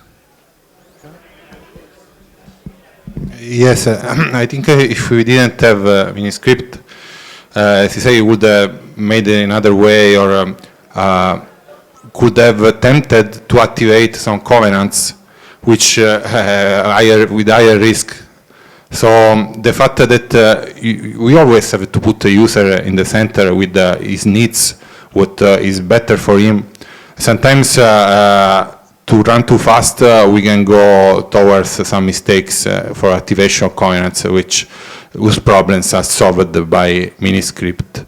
So going on chain to the best extent as possible, and only think about covenants as a solution when on chain cannot deliver, and Miniscript can deliver a lot. So it's a blessing, as he said, and we all use it.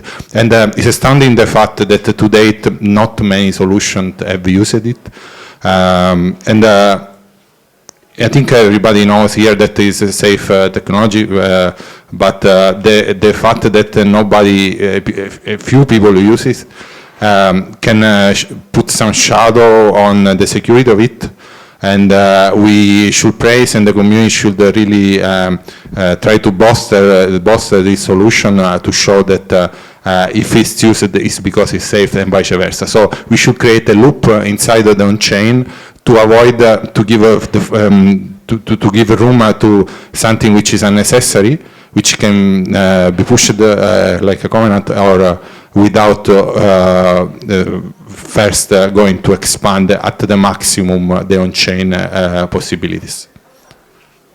So, listening to you all with these two first rounds that we did, basically Miniscript is allowing you, that are the big brains, are allowing you to provide us users with nicer locks that allow us to do more things in Bitcoin. Basically allow us to do more things in custodying our Bitcoin. That would be a simple, what is Miniscript, no? Miniscript add also a lot of value. It's portability and standardiness of the kind of script that you can import from wallet to another wallet. And that's why our first work when we implemented Liana 2 years ago was to integrate Miniscript in Bitcoin Core. It means that one day, if our wallet disappears, you can just take the Miniscript descriptor, load it in Bitcoin Core, and you can move your funds, even if we're not here anymore. So what makes interesting Miniscript is that it's interoperability, no? That it is something it's not a walled garden. What you are using, more or less, of course, it is specific solutions and maybe more flexible, but more or less they have a standard, and maybe not between you. Like I cannot import a Rewind wallet in Liana or in Bitwall, but I could in, for example, Bitcoin Core. Okay. Not going into details, but apart from Miniscript, we have what we call descriptors, right? So descriptors explain how an output can be spent, right? It's like an address, like an extension of the typical address in Bitcoin, but it's a special address that explains you that apart from having the private key, you need to wait for some time or stuff like that, right? It's like the contract, no? It's like a contract. It's like saying how you will be able to spend your coins. Yeah. So the scriptors can embed Miniscript. So this is like the main interoperability that Eduardo was saying too also. Yeah. Okay. I don't know how many minutes we have been talking now, but we have been trying to make it easy to understand something that it's not that complicated, but yeah, it needs some explanation. So my next question is, you that are there in the middle between code and final users, which are the challenges of, because yeah, Miniscript is amazing, is that shit, is something that allows you to do a lot, but it has a lot of challenges in bringing it to final customers, no? So is Miniscript making your life harder or easier, Francesco? Our life for sure easier, Okay. but it depends on the other side how it's perceived. Because I was saying before, some fear could be there. People say, oh, this is new, this is not widely used, this is not secure, that's wrong. That's not change, but we have to explain that, we have to educate. Every wallet solution should have a blog, should have all of the channel of communication, education, which knowledge is key. And also the fact how it is implemented, how easy is for the user to tap into a wallet like ours, how to move the funds to protect, and also to explain to others. The challenge is always the same, the education at the base layer. That one solves the problem of fear. So if you have education, you don't have fear. You have only fear what you don't know. And the first one, the challenge is still like that.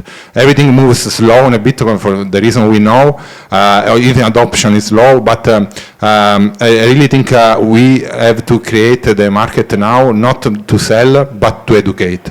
And I think this is a common goal. And events like this give the possibility, so thank you for that. And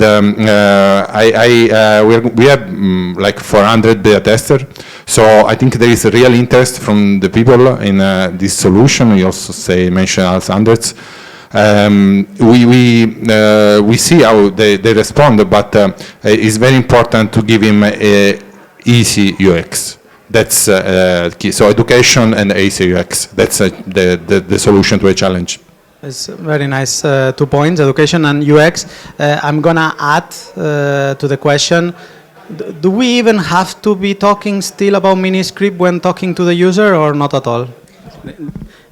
This is like the Intel Inside sticker that you get in the computer, right? So it's interesting for the people to know that maybe it's interesting to know that your wallet uses Miniscript, because somehow there's a guarantee that the technology is safe, but then the user doesn't really need to understand Miniscript, how Miniscript works, to understand the policy. I mean, it depends, because there are so many different types of users. Some more technically oriented users will try to understand it, others won't.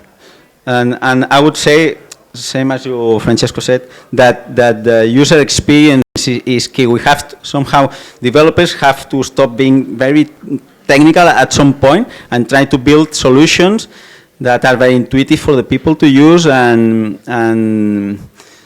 easy to use. Yeah. I have a counter question, so to all of us, also to the audience, or to the panel.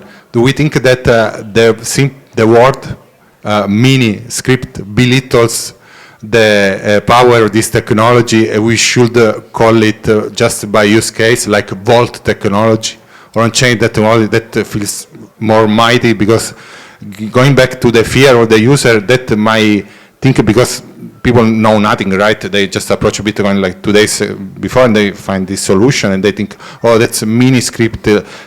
Sounds silly, but maybe it's not, because something I don't know and something which is pretty new. So I'm just wondering whether to call the technology, because the question was also whether we have to call my mini script or not, to call the technology per use case instead of general term can help the adoption. That's still a question. I don't know. Interesting. I don't agree with that, for the simple answer that Miniscript is just a subset, in a language that's transpiled in a subset of Bitcoin script. And if we integrate covenants then Bitcoin script will be even better in terms of programmability. So it means that the Vault, as you said, the Vault use case will be not just the only use case for Miniscript. In one time, we will have like a lot of use case. But to go back to the first questions, yes, of course, UX UI is important, and it's better when users don't know there is Miniscript. Of course, we like to put the word Miniscript so people can understand that it's standard, that they can still import somewhere in their Bitcoin Core if there is a problem. But for us, for Liana, for Wizard Sardine, Miniscript is a marketing word in a sense that it's 3 years that we fight for it. 3 years that we first implemented in Bitcoin Core. 3 years that we first came back with a Spectre DIY was the only one hardware wallet supporting it. So we were in a chicken and egg problem where hardware wallet manufacturer didn't want to implement it because we didn't have user yet. And because there was no user didn't want to come if there is no hardware wallet support. So we had to break this chicken and egg problem. First, Spectre DIY did the work. Ledger did finally the work with Salvatore in Gala that did a fabulous work around it. Now there is Jade. Now there is Coldcard. There is I think there is really Bitbox too. And finally, we're still waiting for Trezor to support it in 2025. But hey, finally, Miniscript is in every hardware wallet. Finally. Yeah, I would like to take this opportunity to give Liana a round of applause, because I believe that we can be talking about custody and Miniscript thanks to the bullying that they did to all the wallet producers, the hardware wallet producers, because before them they were really not looking forward to implement Miniscript. But yeah, Kevin is a good bullier, and he made them do it. But continuing with this conversation, something that I realized about Miniscript and explaining Miniscript is that, yeah, as we can see here, we're having Miniscript wallets that even they are thinking about hiding the concept or just calling it another way, because they are very side. We have Liana, who nowadays is one of the most flexible, despite not being as flexible as, for example, Bitcoin Core. But yeah, good luck using Miniscript in Bitcoin Core. You need to use command line, and it's not for everyone. So when I think about what we could do till now, we have things like Sparrow Wallet, that is basically like a Swiss knife. I can do, in a pre-Miniscript wall, I can do everything more or less.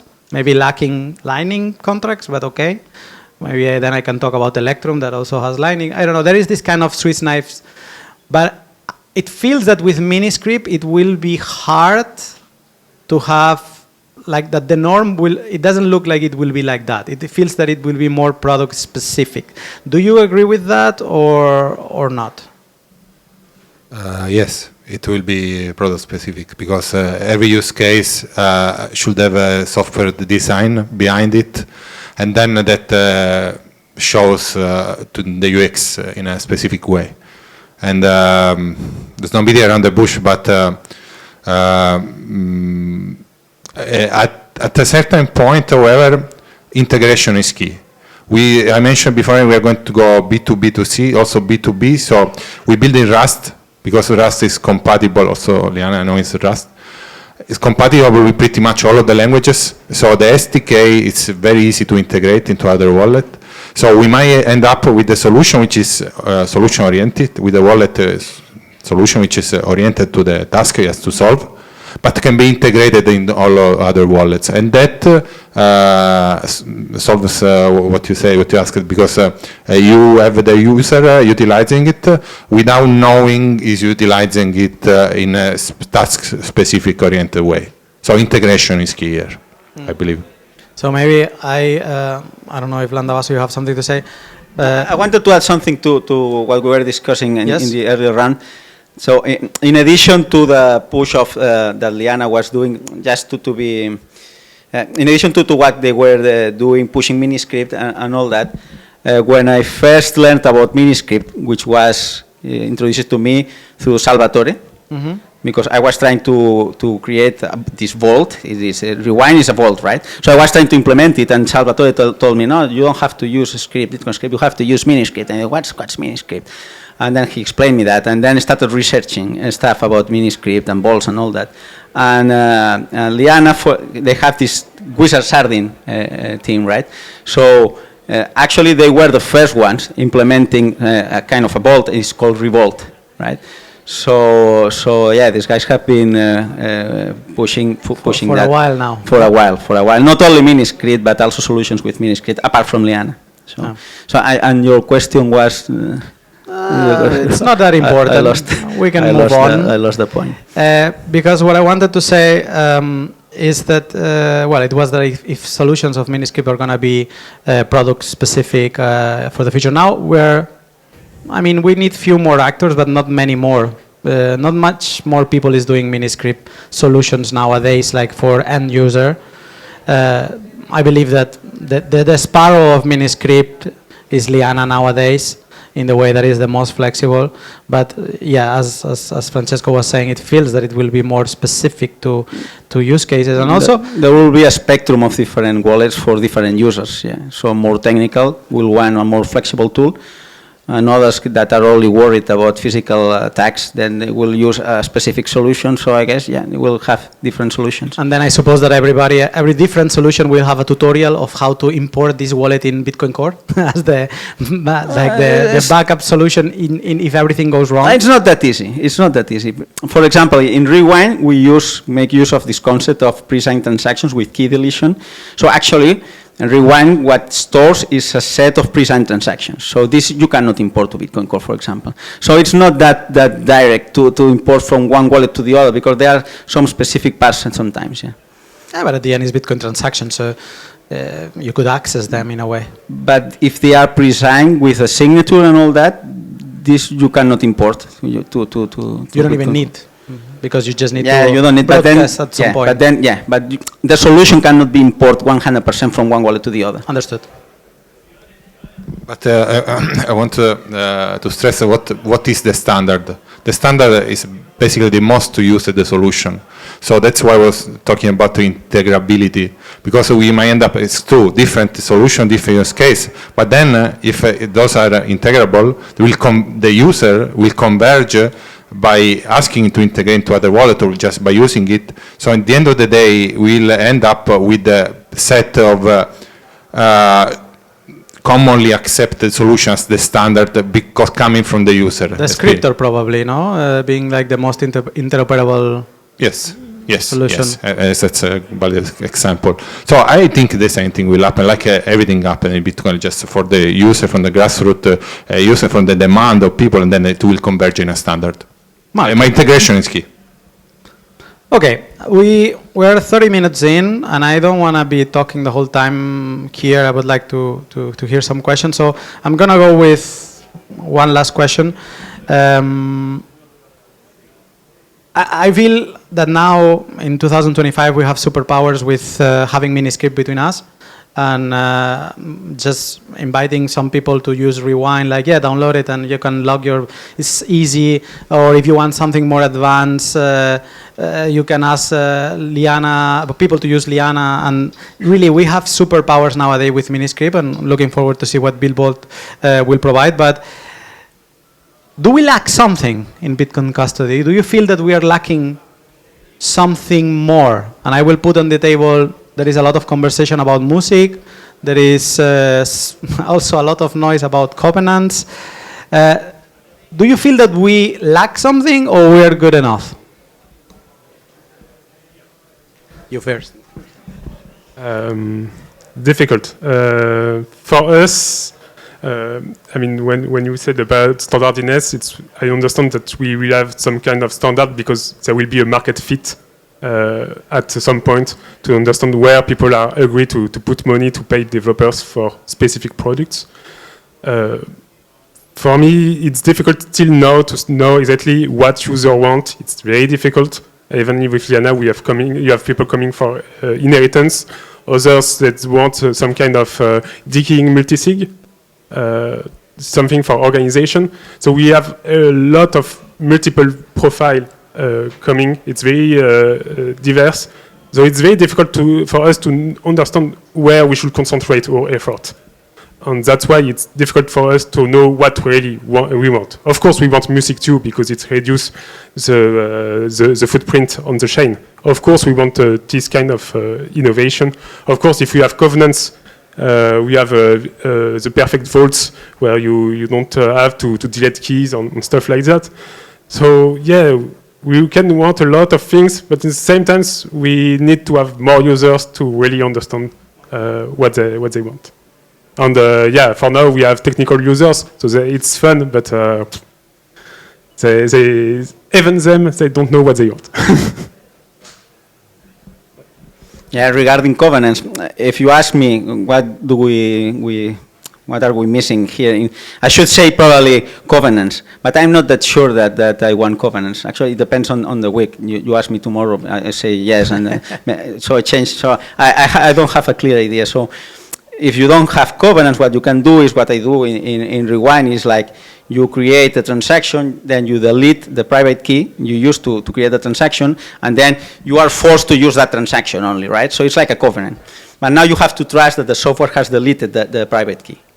Okay, so if we don't have in industrial usage, let's say, in business usage, you cannot prove to a customer that you deleted something. No? You can check the software and verify, see the software did it. But what I would like to see, for example, is a hardware wallet that provides like a verifiable key destruction mechanism or something like that, like an air gap device that signs, creates a private key, signs, and then destroys it, and it's air gap, for example, stuff like that. So it's not a covenant exactly, but it gets closer. I believe that this is the hard, like the impossible part, is to prove that you deleted something or that it was deleted. Or if it's not deleted and if it's air gapped, at least you know that it cannot get out from there. So it depends. You sometimes feel that you need something else, and sometimes you don't feel that you need it. Yeah. Okay. Francesco, something on your end? Yes. I think what is really missing for non-custodial to become mainstream is a solution to the loss of the keys.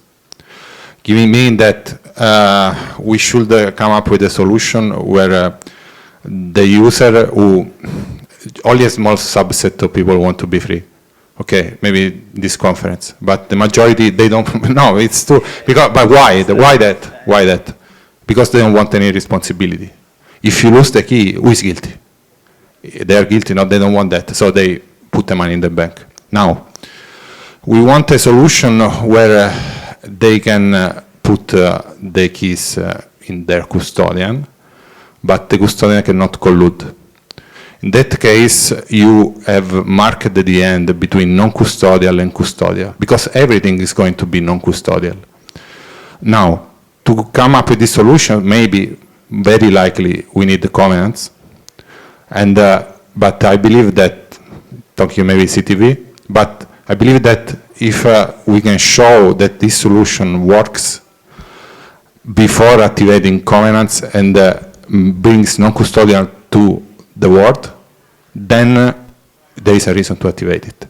So I give you the proof first, and then activation later. What happens is mostly the other way around. Sometimes we lack the use case. But don't you think that that's possible already with something like Liana? Yes, but you still have the burden a bit on you. There is a time lock that helps you, but people want to hand over their problems to somebody else. So if you make them sneak in the freedom of non-custodial to the end user without them knowing it, then they cannot unsee, they cannot unlearn anymore, because they see that they have the custody of their own funds while with the risk of losing it with the traditional system they are used to. So the only way to cross the gap for the billions of people is to start from what they already are familiar with, which is the bank custodian world. I'm not advocating for them, but we should use them as a service for non-custodial. And that is something possible, working on it. And but most likely CTB is needed. We'll work on it in the next months. Their solution is good, but it still has some responsibility on the user, which is something that people might be afraid of. So to really close the gap, you need them to start from how they think and move into what you want. I think security can be depending on each of us in terms of threat model. So one thing that maybe I want for my parents, for example, or for someone that just, as you said, does not want to take totally full responsibility, is just to have one spending key that is the one that they have on their Bitbox or ledger, and the recovery key is kept by a third-party custodial like the Coinbase. So it means that Coinbase should not have any more users. I mean, you should not have your funds on Coinbase. Instead, you should have your funds on the ledger. And if you lost your ledger, after 1 year, Coinbase has the key to recover you. Of course, you will have to pass a QIC, but if you have a normal user that normally has funds on Coinbase, it's something that you agree now. I believe this problem can be solved with another company on top of Liana, let's say selling services and just doing this easiness. But it's an interesting conversation, maybe for another panel. But we have not a lot of time, but I believe that we can have 5 minutes we have. Depends on the question. We might listen 1, 2, or 3. So, questions? Okay.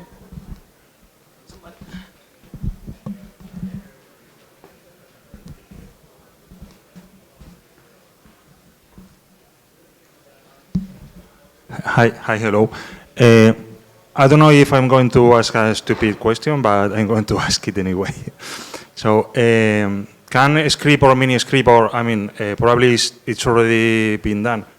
Can it be used for Lightning channels to protect the Lightning channels? Lightning channels indeed use a time lock, and the time lock are part of the Bitcoin script. It's just that because they did the specification all together, they don't need to implement it in miniscript. They just hard-coded the script correctly after doing all the theoretical work. Miniscript is more like for each wallet you want to implement a different kind of script. For example, for me, I want a 2 of 2 with my boss that become a 2 of 3 with a lawyer if someone of us does not want to collaborate anymore. Another person is, I want to have a key that after 1 year, another key can move the funds. It's my wife key. For another guy, it's really depending. The miniscript gives you flexibility, while Lightning Network is more like, we know that it's because of the side, because of the double side channel, you need to have POS key to be if you want to route payment, you want to have only 2 keys. You need the 2 keys of the 2 sides of the channel to sign the HTLC.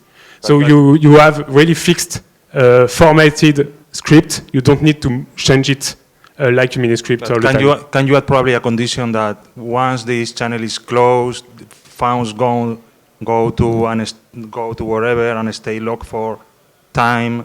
Yes, it's a good question. Maybe there is a way for your like the penalty transaction or when you close channel, when you enter your address where you want your channel to go somewhere. Maybe there is a way to pass then the address of a miniscript setup you have at home. But for that, it's depending of the Lightning wallet, I think. What is interesting with Lightning is that, and explains the use case of miniscript, is that if they had miniscript when they created Lightning locks would be better done. If you want to create the same kind of lock that Lightning has, and you use miniscript, you get more efficient locks. So you would spend less fees. Yeah, I mean, it should be easier to change Lightning specification probably right now. Yeah. Now it's not untouchable. Like everybody's using the same kind of lock. But when they designed that lock, they designed it manually. And with Miniscript, let's say that you could have a logic that would do it for you in a more efficient way. And what you just said, if you are trying to manage or forcing the coins where they should go after. I mean, right now you can. In fact, you say, okay, once this channel is closed, send the coins to this. But I mean, add more conditions on top of that. That's governance. No, in the time block. No, it's just when you close your channel, you want your funds to go to an address where it's your setup. Like it's already happening. But maybe you can have like a Lightning wallet where you can say, hey, I want the funds to go to this descriptor if I close my channel. Because in fact, time locks are a kind of covenants in a way, like the introspection, something related with the check-seek field, no? What? This is another panel. What I would say is a covenant. A covenant is right now your script is stateless in the sense that you lock you do a puzzle where you have the solution of this puzzle that goes in the same input-output, but your input cannot have conditions on the next output of your transaction. Semantically, a time lock is a covenant. Semantically, it means you cannot spend. Yeah. The word is very. So we managed to run out of time, I believe. Yeah. So if there is more questions, I believe they will be very happy to answer them outside this panel. There is a workshop. Yeah, I should have known that. And what time? 3. So I believe it's a good time to give them a good round of applause. Thank you. There are some BitBolt cards, if I'm not wrong, right, Francesco? We've got some BitBolt cards. If you want to learn about BitBolt also, take one of those. You can go now to have lunch and come back at 3. Guys, we're back. So we're in the middle of the conference, the Bitcoin conference here in Barcelona. I hope that you enjoyed the episode with Ian. We're continuing now with more interviews. Of course, we're also broadcasting a lot of what's going on here at the conference. I want to shout out to my partners, Bitcoin Conference, the Bitcoin Film Fund Conference. They're helping a lot. I hope that you're enjoying the interviews that we're doing. It's really fun. And of course, a couple of weeks ago, they did their own conference in Warsaw. I hope that you have enjoyed that. What else? It's been an exciting month. We also had Lawrence Lepard in the previous episode before. Ian, I hope that you enjoyed it. He just launched Big Print. I know that I have been mentioning him a lot. This is not a paid partnership or sponsorship at all, but you know, the book is great. It's actually great. And he has been a great guest. Probably will do a second part in the future. So it's a great book. Also, I want to mention about the Satoshi papers that now it's out. Natalie Smolensky have been working a lot of this with this. So this is another great book that you should read. But yeah, exciting things happening. I don't want to keep talking because there's a great interview that's coming next that you will enjoy. This episode is about second chances, and it's a very powerful story. So anyways, let's start. I just want to welcome Jill Ford to Bitcoin Podcast. Thank you for being here. Thank you so much for having me. I'm really passionate about second chances, especially with all that I've been through. So I'm really excited to share my story. Absolutely. So I don't even know where to start. Probably, as you know, as I always do in the podcast, let's start right there. If you can share a little bit about your background, then eventually, guys, you will understand why this is a powerful story. Let me start from the beginning. Well, I have been a business owner since I could walk, really, and that's very true. I started my e-commerce journey when I was about 8 years old. I started listing things on eBay for my mom. Just as a side hustle. Well, I would, go to elementary school, middle school, and then I would come home and I would be answering questions and listing products. Wow. So it was an escape for me. I grew up in a very abusive household and just went through a lot of trauma as a young child. So that really motivated me to hustle and to move out of my parents' house as quickly as I possibly could because of the abuse that went on in the household. So I moved out a month after I turned 18 and I went to college for fashion retail merchandising and ultimately met my husband in college. my first year. I got married when I was 19. Wow. So yeah, I got married when I was 19. Isn't that crazy? We fast forward to, let's say, when I had my first child, which was in 2014, I decided to start my own company called Oliver and Olivia Apparel. I was making baby clothes, baby accessories. My ultimate goal was just to be a stay-at-home mom, but I got really bored, which is really odd to have a newborn and get really bored, but I did. It eventually just grew and grew and grew, and I had like a team of high schoolers in my house. We turned the game room into like a little factory, and from 2014 to 2021 we were in a 15,000 square foot warehouse. So my little side hustle, wannabe stay-at-home mom, had turned into this massive screen printing and embroidery business. And while it was really beautiful and awesome that it grew, and I thank God that it grew into that size, there was a lot of downsides of being a business owner. And one of those is money and cash flow. And honestly, I'm a grower. I'm a visionary. I like to grow. I like to, but I'm not your financial savvy girl. Still, I have a CPA because he keeps me in line. You know what I mean? But like, it wasn't really, my passion was growing. And so, it got to the point with Oliver and Olivia Apparel that we were taking out a lot of loans, and I didn't understand money or fiat or loans or interest rates. Even though my dad was a CPA, I did grow up in a very abusive household, so I didn't really look at him as an example to guide me. As much as I love him, when you experience abuse from, someone that even if he was very knowledgeable, it was hard to trust. His decisions after what I had been through. And so as a woman in a business taking loans, even in COVID, like we were really busy, but I was taking loans to pay off payday loans because I got high interest payday loans.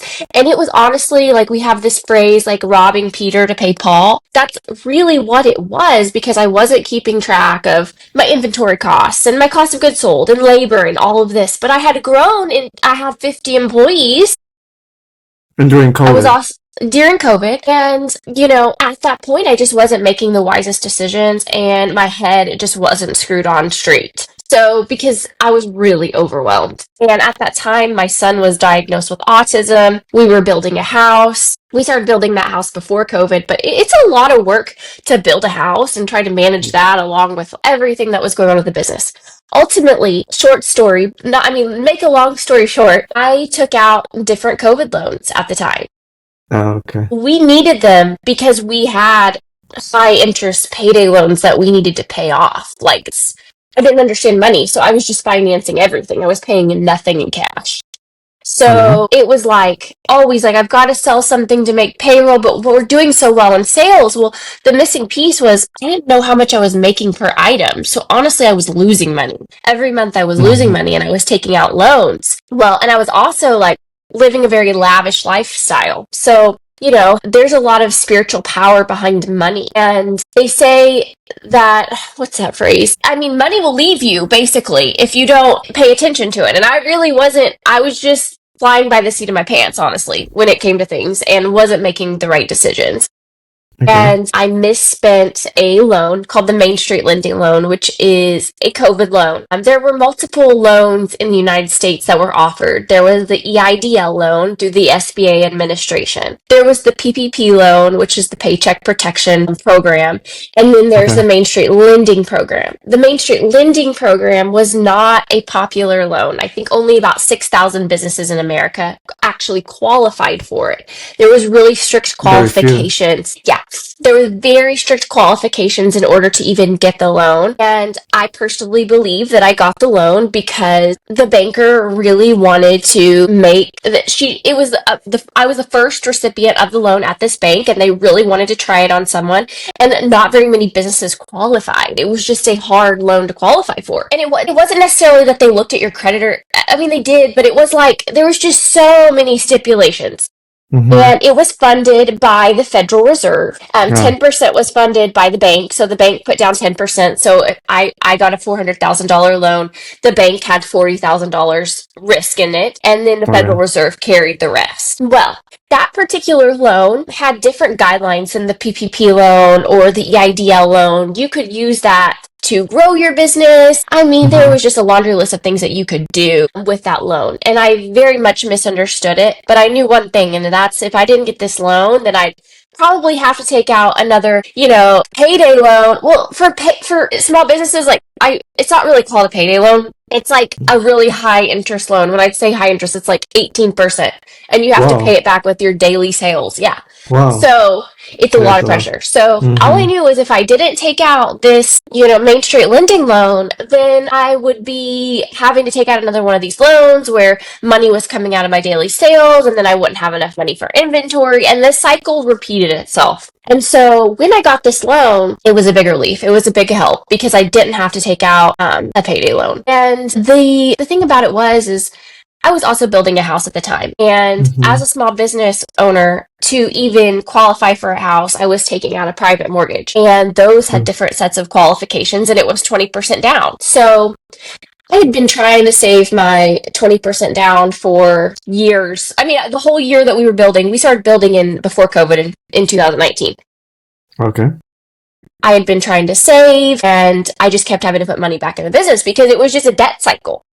So anyways, the long story short, I did use a Main Street lending loan for the down payment on my house. And that is why I went to prison. I ultimately, I misspent it, and I honestly was so busy at the time, I didn't realize it because I had all the money commingled. So, and you could pay your employees with the Main Street lending loan, but something I just didn't read enough into was that you had to you guaranteed that you wouldn't pay yourself. So as a small business owner in America, we don't get any education before signing these loan documents, and we can't afford to hire attorneys to be able to look over the loan documents. So we're really put in this fiat jail, and it's really easy to go to prison here over white collar crimes that you didn't truly intend on committing. I took an owner's draw out of my account and ultimately used those funds, to put a down payment on my house. And the business ended up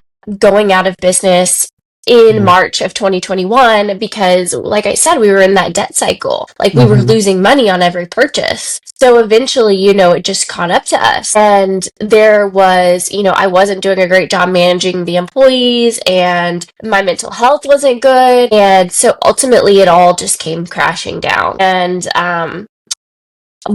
I had $10,000 left in my bank account, and I could either file bankruptcy or I could pay my employees. I ended up filing bankruptcy, and it was the biggest mistake I ever made because I should have taken that money and paid my employees. I should have sold things around my house and paid my employees because, they live paycheck to paycheck, and they needed those funds. I could have figured out, surely I had enough Louis Vuittons I could have sold to make for my family. You know what I mean? So it was very, very wrong of me to I was more worried about just getting out of this cycle that I was in. And ultimately the bankruptcy got dismissed.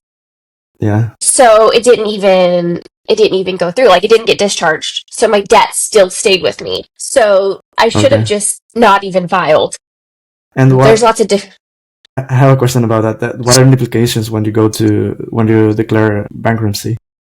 Well, when you declare bankruptcy, you have to go to a meeting of the creditors. Oh Lord, that was the most intimidating thing ever. So I go in, and most of the time your creditors, when you're filing bankruptcy, they usually don't show up. Okay. All of mine did. And I had employees show up. Because you see, my employees didn't receive their last paycheck because I had chosen to file bankruptcy and try to just get out of it. But that is not the way anyone should do that. You know what I mean? So my employees had called the news station and reported me, and they did this in your corner news story. And the news station came to my house and tried to interview me.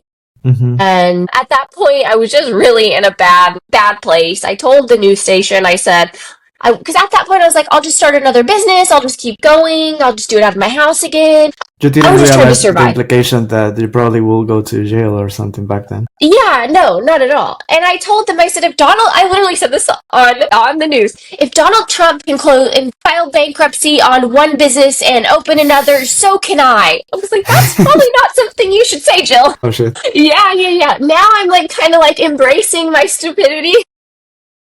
Well, yeah. But I think we all, like, I can laugh at myself, you know, at this point, like, I've been through so much that it's like, wow, yes, you can do that. That doesn't mean that it's right, or it's morally right, or that it looks good on you. So, I've learned a lot, and I've came a long way. Honestly, you probably wonder, like, how did she even get into Bitcoin? Well, it found me. I'm a Christian, and I believe in God, and I believe that He puts things in your path to strengthen you, to better you, to make you a better person. I feel like the whole downfall of my business was to show me what I needed to change about myself, because ultimately He gives and He takes away, and He took away, and I was really mad at God. Like, I was ripping up the Bible and mad, you know, like, because I had prayed over this business day in, day out. I prayed over the house that I built, and now it's all being taken away. Like, who are you? Are you even there, God? Are you even real? Like, what is this? Am I, you know? So I had a lot of feelings going through that. But looking back at it now, I know that He had a huge plan, because while I was going through the bankruptcy system, I had to get a job. And I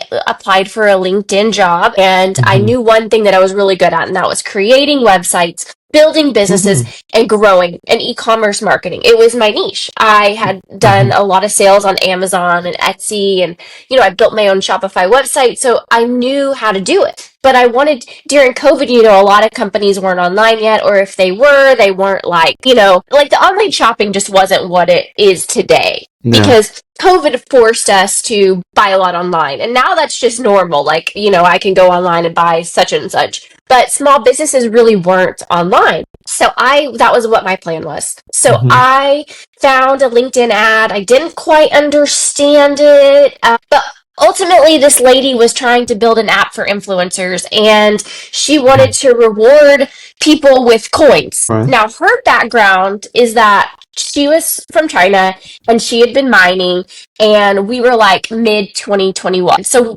we were in the bull market at that point, right? So that project quickly ended because she had a demand from her family and friends to help them buy Bitcoin miners, because we were almost at the peak of the bull market. So it's a little late to be buying miners, but you know, she wanted to start selling them, and she wanted to be the first woman-owned Bitcoin mining company. She let everybody else in the company go except me. And I had no idea what Bitcoin was, other than I heard on the radio that a guy bought pizza with it and now lost a lot of money. And I was like, oh, okay, well, you know, maybe I should look at that on Robinhood or whatever. I don't know. I was just like, you know, and at that point I had only ever downloaded the app Robinhood, and that was for different things back then, you know what I mean? So I just for a quick context, guy, Robinhood is an app that I think it's for investment in the US, right? Because we don't have it in Europe. Yes, it's investment in the US, and they didn't even have Bitcoin on their app in 2021. It was just more like stocks. So if at that point, if I thought that I needed to buy Bitcoin, I would have gone to Robinhood. So, you know, I just didn't know anything about crypto. I didn't know anything about Bitcoin. So she sent me a PDF on all about Bitcoin mining. She sent me some material to read about how to create your wallet, and she mailed me an S9 and told me to plug it in my house and start mining with it. So what did I do? I learned how to plug that S9 in. The picture of it on my LinkedIn right now. I put a towel down, I put the miner on it, and I put it on my dresser, because I thought, well, it's going to damage my dresser. I didn't know anything that it would get hot, or it was loud, or whatever, you know. Or the noise. Or the noise, yeah. So I plugged it in. I found my IP address. I was like, what is a pool? You know, at first she said to go with Ant Pool. So we went with Ant Pool, and I learned all about that. I ended up writing some how-to guides on how to set up your pool, how to, find your IP address, all these things, because she wanted to market her services to people that were brand new into the mining space. And from there, she pushed me to go to different local meetups in Texas, because I had moved from Oklahoma to Texas. We sold our house and we moved into an apartment with our 3 kids. It was crammed, but we made it work. So I started going to different events. I went to the Texas blockchain events. We set up our own event. We just did the local meetup thing, and it was really awesome. And my first conference I went to was Bitcoin 2022. That's when it resonated with me that I was in the right place and I was meant to be here, because their second chances are strongly embraced in the Bitcoin community, and I just felt at home. So did you have a question? It was before you going to jail, right? It was before I went to prison. It was before I even knew about Bitcoin. Wow. Yes, Right, so, I found out about Bitcoin in 2021 when I applied for a job on LinkedIn. And it wasn't even a Bitcoin project, but it turned into a Bitcoin project because she switched gears and was like, hey, I want to sell miners to all my friends and family, and I need your help. And I was like, well, I have no idea. I'm not even in tech. I'm in fashion. I've always just, done that. But I was like, you know what? I'm down for anything. And I started learning about Bitcoin, and I was like, wow, this is insane. This is awesome. And when you went to the Bitcoin conference, what was because you said that you felt that you were in the right place. So probably that was something that hit on you really hard. So what was that? I went and looked at the artwork, and there was some Nike Air Force Ones that said "fuck banks" on. That's so cool. And I don't cuss. I am not a cusser. But that resonated with me because I thought to myself, wow, there must be other people that are having issues with banks. For me, the issue was that I severely misunderstood these loan documents. And honestly, I've never been taught about money. I mean, yeah, my dad's a CPA, but most of my childhood he was at work. He didn't teach me about money.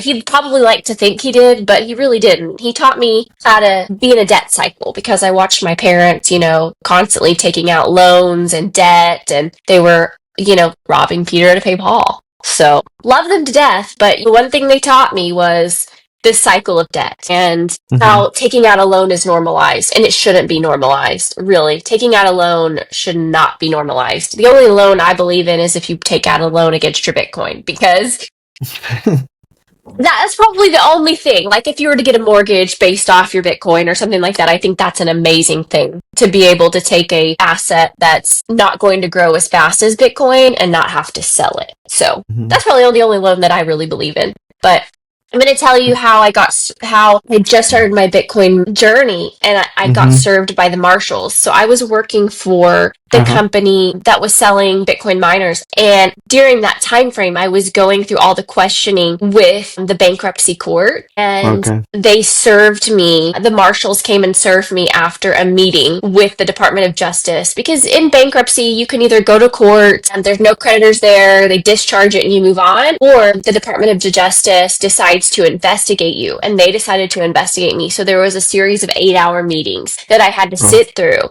And after one of those 8-hour meetings, I got served by the marshals. I just saw those documents and looked at my bankruptcy attorney, and I was like, what do I do? Because I didn't think I committed a crime, And he said, well, I think you need to hire a criminal attorney. And I was like, what? And when that happened, what year was that? This was August of 2021. Oh, okay. Well, 22. okay. Was it 22 or 21? Oh, it was 21. It was August of 21. Yeah, so I had just barely gotten into the Bitcoin, barely, started this new job and got served. And I didn't believe I was going to prison. I called I found a criminal attorney, and I was in the days this couldn't happen to me. I have 3 kids. There's no way they're going to send me away. So denial. Yeah, I was in denial. And when I pled guilty in January 2022, they just kept pushing my case because there were higher priority fraud cases at the time. And they just kept pushing it and pushing it and pushing it. And so I didn't get sentenced until November 2024. Wow. 3 years. Yeah. 3 years. Pled guilty in January 2022. Did not get sentenced till November. Wait, was it 23? It was November 23. Wait, was it? oh, this is all messed up. Yes, it was 23. I'm sorry. So it's the beginning of, sorry about that. You know, all of the years just start to run together. So I pled guilty in January 2022. I was not sentenced until November 2023. And that's not usual you usually get sentenced like 6 months after you plead guilty. Wow. But I was in limbo for almost 2 years, and I just lived my life like normal. So I ended up, the Bitcoin mining company that I was working for, it went out of business. Well, it didn't go out of business, so I'm sorry. It did not. Still around to this day. She ended up letting me go because it was the bear market and she really didn't need me anymore. But at that point, I had developed connections in the industry, and I had met suppliers, I met customers, and I started my own company. So took a little bit for me to start my own company because I did choose to work for a couple other people in the meantime, but it was just contract here and there. But it really helped me gain knowledge to start my own business again. So I did start my own business. It was called Not Your Basic ASIC. And we sold, and it was Not Your Basic ASIC because I was one of the few women in mining, and I just don't think that's basic, and nobody honestly knew about the story that I was going through. But I met a lot of people in the Bitcoin community. I went to over 15 conferences before I went to prison.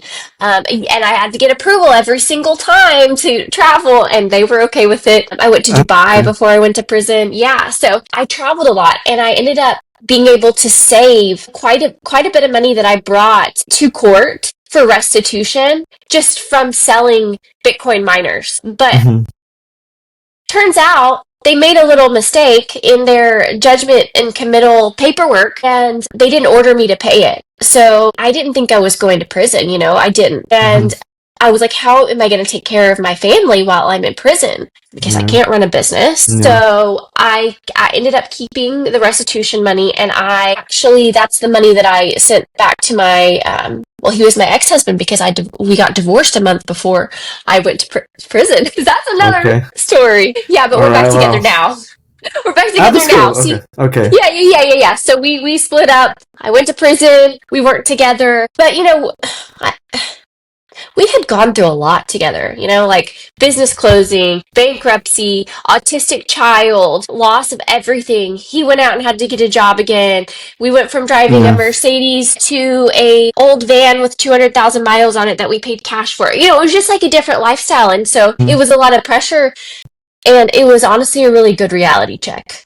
And we were even driving the other day in the car, and I look at him and he goes, I am so thankful for this moment. Like, I am so thankful because you're out of prison, like, we're together, like, we're all, our family's back together and it's restored. And he said, like, I took for granted you before and how hard you were working, and, he really got to see when I left all the things that I did for our 3 kids that I didn't have support from him from. So honestly, going to prison was a gift, and that's a really strange thing to say, and it was really tough, and I still have nightmares about being there. But it was not only a gift for me, it was a gift for my whole family, because they really saw just how hard I had worked and how much they had relied on me, and honestly how much I had enabled them, even my parents, because I was no longer there to help. So it was really hard on my kids.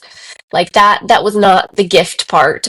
The beautiful part of all of this is my children now know that God gives and he takes away, like I said. And like when we moved out of our 1,200 square foot rental house and then moved into a bigger house now, my daughter walked through it and was like, thank you, God, for this, because we know that like he puts us through things to teach us and to strengthen us. And if we didn't go through these really hard battles, then we wouldn't be as thankful and we wouldn't be able to share our story to help others. And I think that's the most beautiful part of my story. Also, along with Bitcoin, because Bitcoin is such a beautiful tool, that money's spiritual. There's so much behind it. There's so much good and evil behind it. And I really believe that Bitcoin can set you free from the government's agenda. And Bitcoin taught me a lot about money. It taught me a lot about debasement of money when I was sitting in prison, which that's a whole nother story. Like, I was reading Bitcoin books in prison. So let's just go back to that. I was going to ask you about that. Let's start from the beginning of prison, because this is really good. All right. So, Go ahead. so I surrendered to prison January 2nd, 2024. All right. And my mom and my grandma drove me down to Bryan, Texas, because in Bryan, Texas, there is a prison camp called Bryan Federal Prison Camp. And they drove me there. You know, I ate my last meal before I went in. I mailed my laptop and my phone to a friend because I wasn't with my husband at the time. I had just broken up with my boyfriend. Not a boyfriend, if you want to believe. Yeah. I mailed my laptop and my phone to a really good friend of mine. Yeah. His name's Tyler. He took care of everything as far as the business, because even when I walked in, I didn't have much time from November to January. And when you sell like big orders, a lot of times those orders, like you may sell it in a month and then it ships out like a couple months later. So I had things that I needed for clients to still be followed up on. And Tyler did that for me.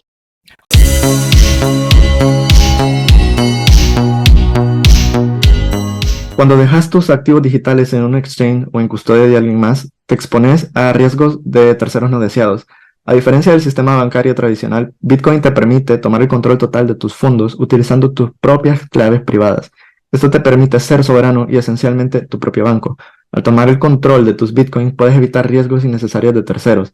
Almacenar tus Bitcoin en custodia de terceros como los exchanges puede exponerte a ataques de actores malintencionados, gobiernos o estafadores que lo único que quieren es apoderarse de tu dinero.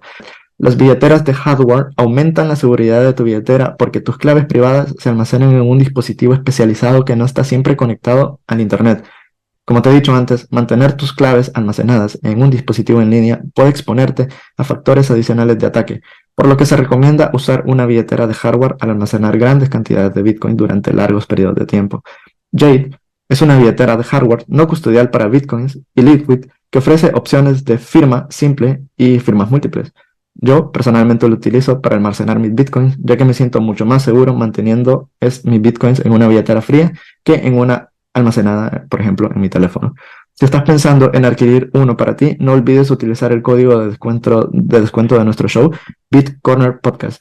De esta forma estarás apoyando directamente el show y además obtendrás un 10% de descuento para la compra de tu billetera fría. Are you understanding the timeline though? I'm hoping. Yeah, it's okay that you're jumping back and forward, because I'm just trying to figure it out. But yeah, so you went to prison on January of 2020. Second. Yeah, 4. Second, okay. So let me just, I'll just briefly go over the timeline. Mm-hmm. My company, I started my company called Oliver and Olivia in 2014. It went out of business in March 2021.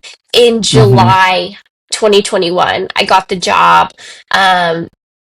in the Bitcoin mining. It wasn't Bitcoin mining. At the time, it was developing an app for influencers, and then she switched it to Bitcoin mining. She switched that in December. In August 2021, I got indicted. So what indictment means is the marshal served me.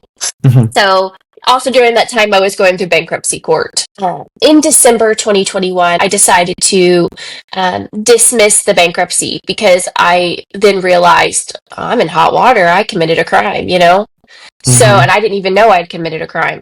So January 2022, I pled guilty in court. Okay. And then January 2020, I also moved to Texas because we had sold our house in January 2022, the one that we misspent the money on.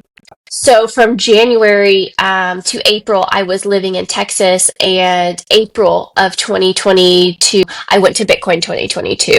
Yeah. And so then I started and then in the summertime, I lost my position, my current company. And by the end of 2022, I had started Not Your Basic ASIC.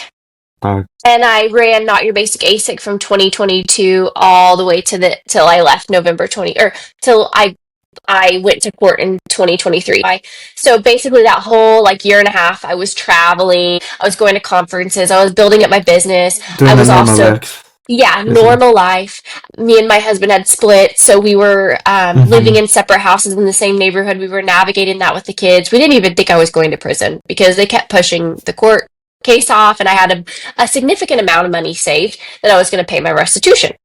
So by November, I went and got sentenced, and that's when they sentenced me to 20 months. The judge said, you know, 20 months. you're a really talented individual, and we know that you didn't do this on purpose, but we have to make an example out of you. So, Wow. and she then ordered me 20 months in prison and 100 hours of community service when I got out of any organization of my choice. Mm-hmm. And at that point, I was really mad at God. And she even, you know what she even told me? And you can go to church and do religious programs while you're in prison. And I was like, I just was shocked. I was shook. My best friend, I had 3 best friends. They all came, and my parents were there. Like, they were shook. Like, none of us believed that I was going to go to prison, because the whole time during sentencing, it really seemed like, you know, I was going to probably just get a slap on the wrist and get some community service and maybe an ankle monitor. And so, because she talked a lot about my son, and my son and I are like this, like, we are super close. So it was really hard on him. And that was my biggest thing. Like, why didn't I just felt like I was so naive and for taking out all the loans. And so anyways, I ended up surrendering to Bryan Federal Prison Camp. Oh, yeah. January 2nd, 2024. And my sentence was 20 months.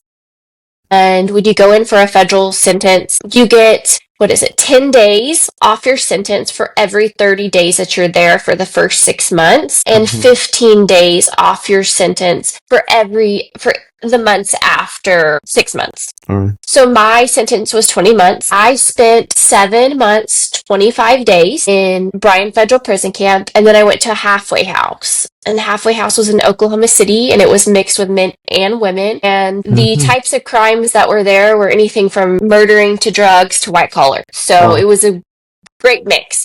But in prison camp, I was with only women, and they were all nonviolent crimes. So people were in there from, you know, trafficking illegals across the border to, you know, conspiracy. There was a lot of conspiracy, a lot of that, where they didn't actually commit the crime, but they might have, like, encouraged it, or, like, they had a text message that, you know, yeah, tons of conspiracy. And it's like, how can you, like, how is it okay to put someone in prison for conspiracy? I don't know. Yeah. Each case is different, but and I mean, there was even a woman in there that was in there for printing money. For printing money. For printing money. Now tell me, our government, our example, prints money all the time.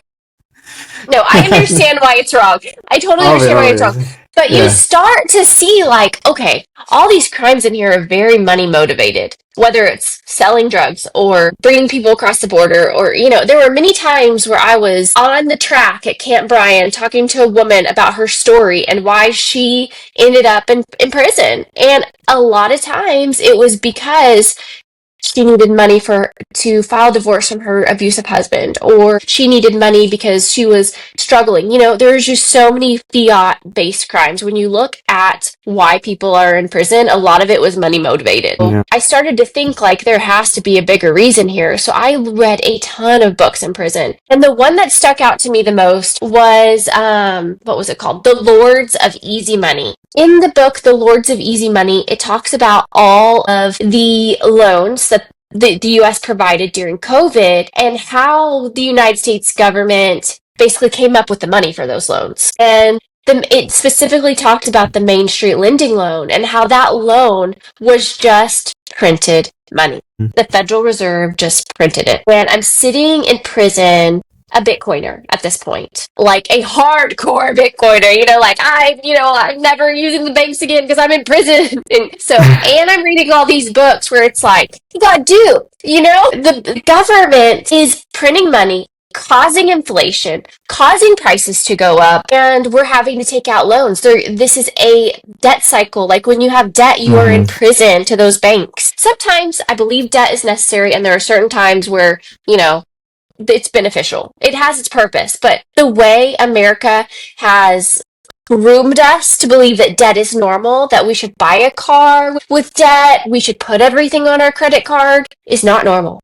And I learned that by reading, you know, the Bitcoin Standard. There was a book mailed to me called Thank God for Bitcoin. That one really hit Jimmy close Son, to home. I think, right?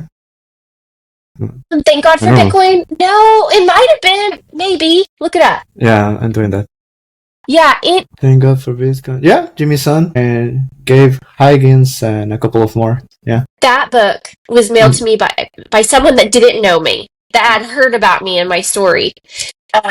And at that point, I was really ashamed. So no one in the Bitcoin community knew that I was going to prison. They just knew that I was taking a little break, but they didn't know why. But it quickly got out that I was in prison. So, which is fine. Everybody embraced me when I came back. Everything was good. But I got mailed that book and I read that and I highlighted it and I got 6 more copies sent into prison and handed it out. Because in that book, it really talks about money in a different way than people even think about it. It brings the Bible and it takes money and it goes all the way back to the Bible times of money and the tax collector and debt and also the purpose of money.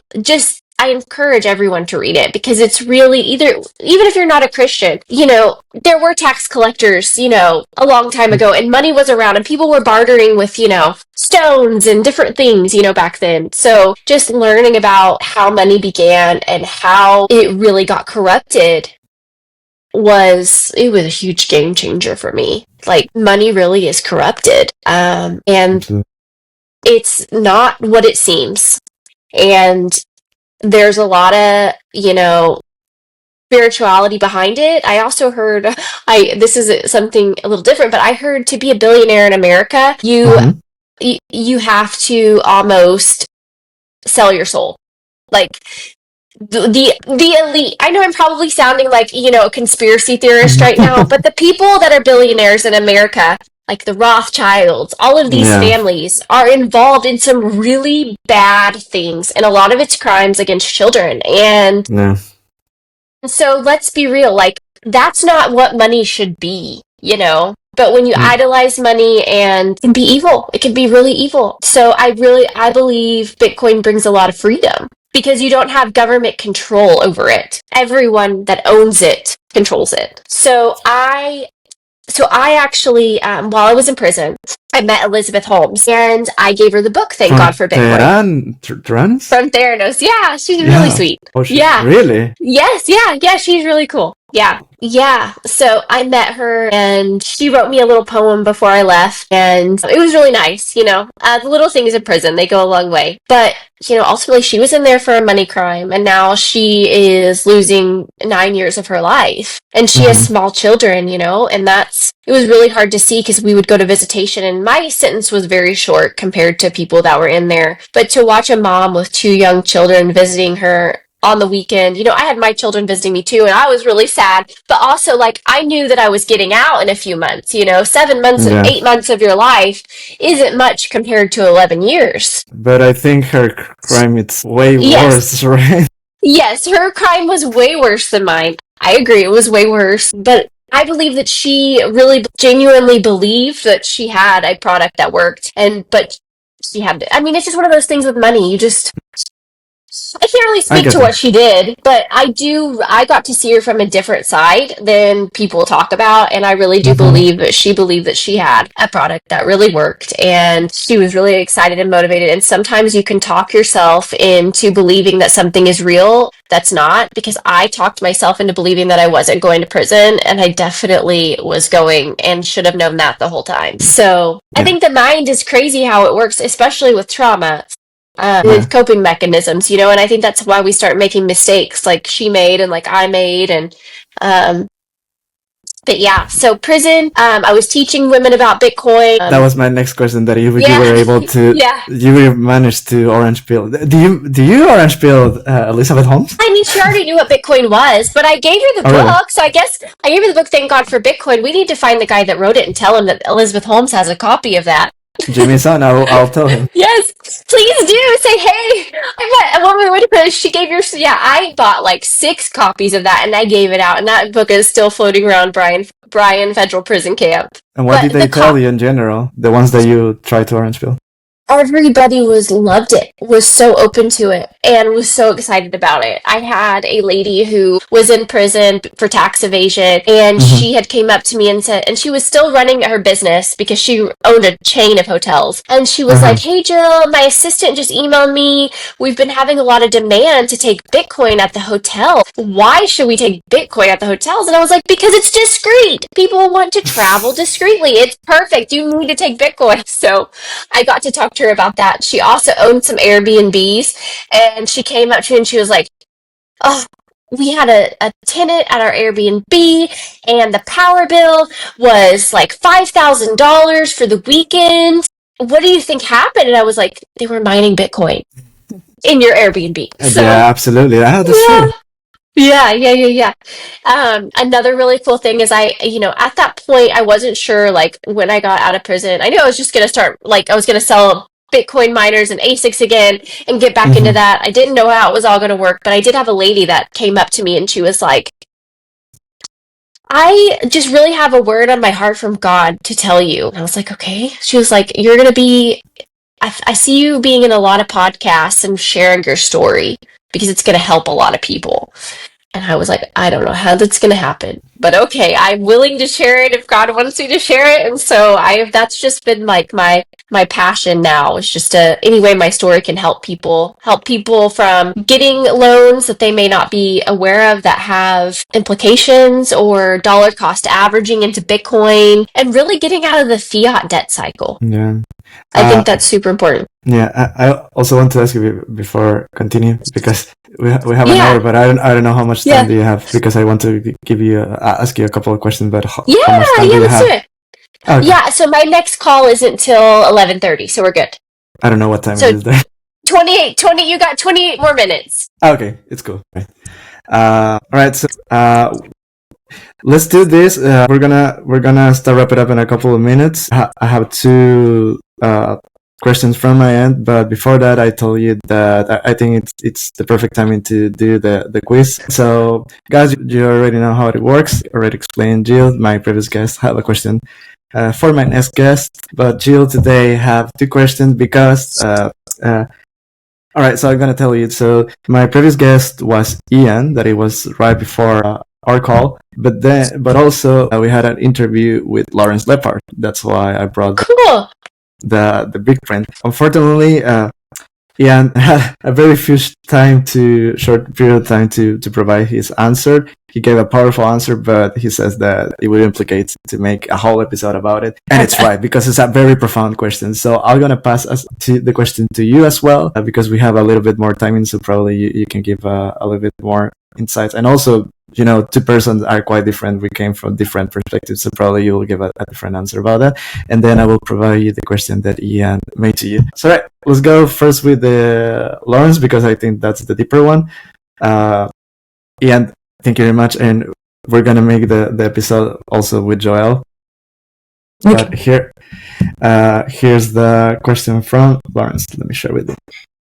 I think the most interesting question that you can ask Bitcoiners is, how do they see it unfolding in the next 5 or 10 years? I think we all have different views. I mean, I think Samson thinks we're going to $1 million tomorrow, and I think it's probably going to take 5 to 7 years. And I think everybody has a different perspective on the timeline, and I think all Bitcoiners understand that what we're talking about is happening, and it's kind of inevitable. It's kind of baked in the cake. I mean, in the same way that the internet spread, Bitcoin's going to spread. Everybody's going to, in some time frame, we're all going to be Bitcoiners. So I don't think there's much debate about that amongst the hardcore Bitcoiners, but I think there's a lot of debate, and it's healthy debate, and it's interesting to hear people's perspectives on what's the timeline, what are the key events, how does it unfold, and will we ever get to a whole Bitcoin standard? I mean, I strongly believe that my kids, or certainly my grandkids, they'll kind of look at the dollar. It'll be like this antique thing that everybody used to use.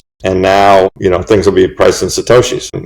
In dollar terms, I'm not sure what a Satoshi will be worth, but, a car will have a Satoshi price, and a hamburger will have a Satoshi price, and everything will be priced in Satoshis. And so I think that's inevitable. But in my lifetime, I don't know. I mean, it could be 40 years from now. I'm not sure, but I think that's where we're going. And I'm always interested when almost everyone I speak to in Bitcoin land, I kind of say, hey, give me your perspective. What do you think the timeline is on this? So I would ask your next guest, I would say, hey, what's your timeline for, full Bitcoin adoption, for all priced in Satoshis and fiat has failed?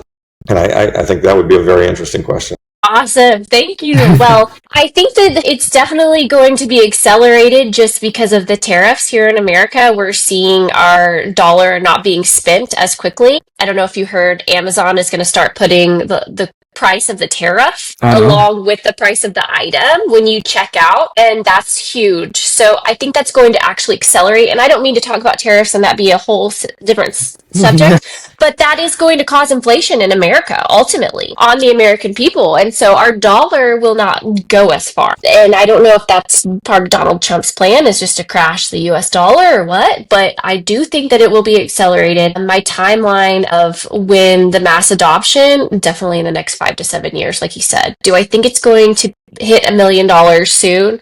I don't actually, because I mean, I really see us in the bull market maybe getting to 250, but it's going to take a little bit of time for more countries to get involved and more money to flow into it. I do believe that we will develop a full strategic reserve because Senator Cynthia Lummis is all about buying 1 million Bitcoin, and I think Donald Trump is for it, and I hope she does it before his term is over.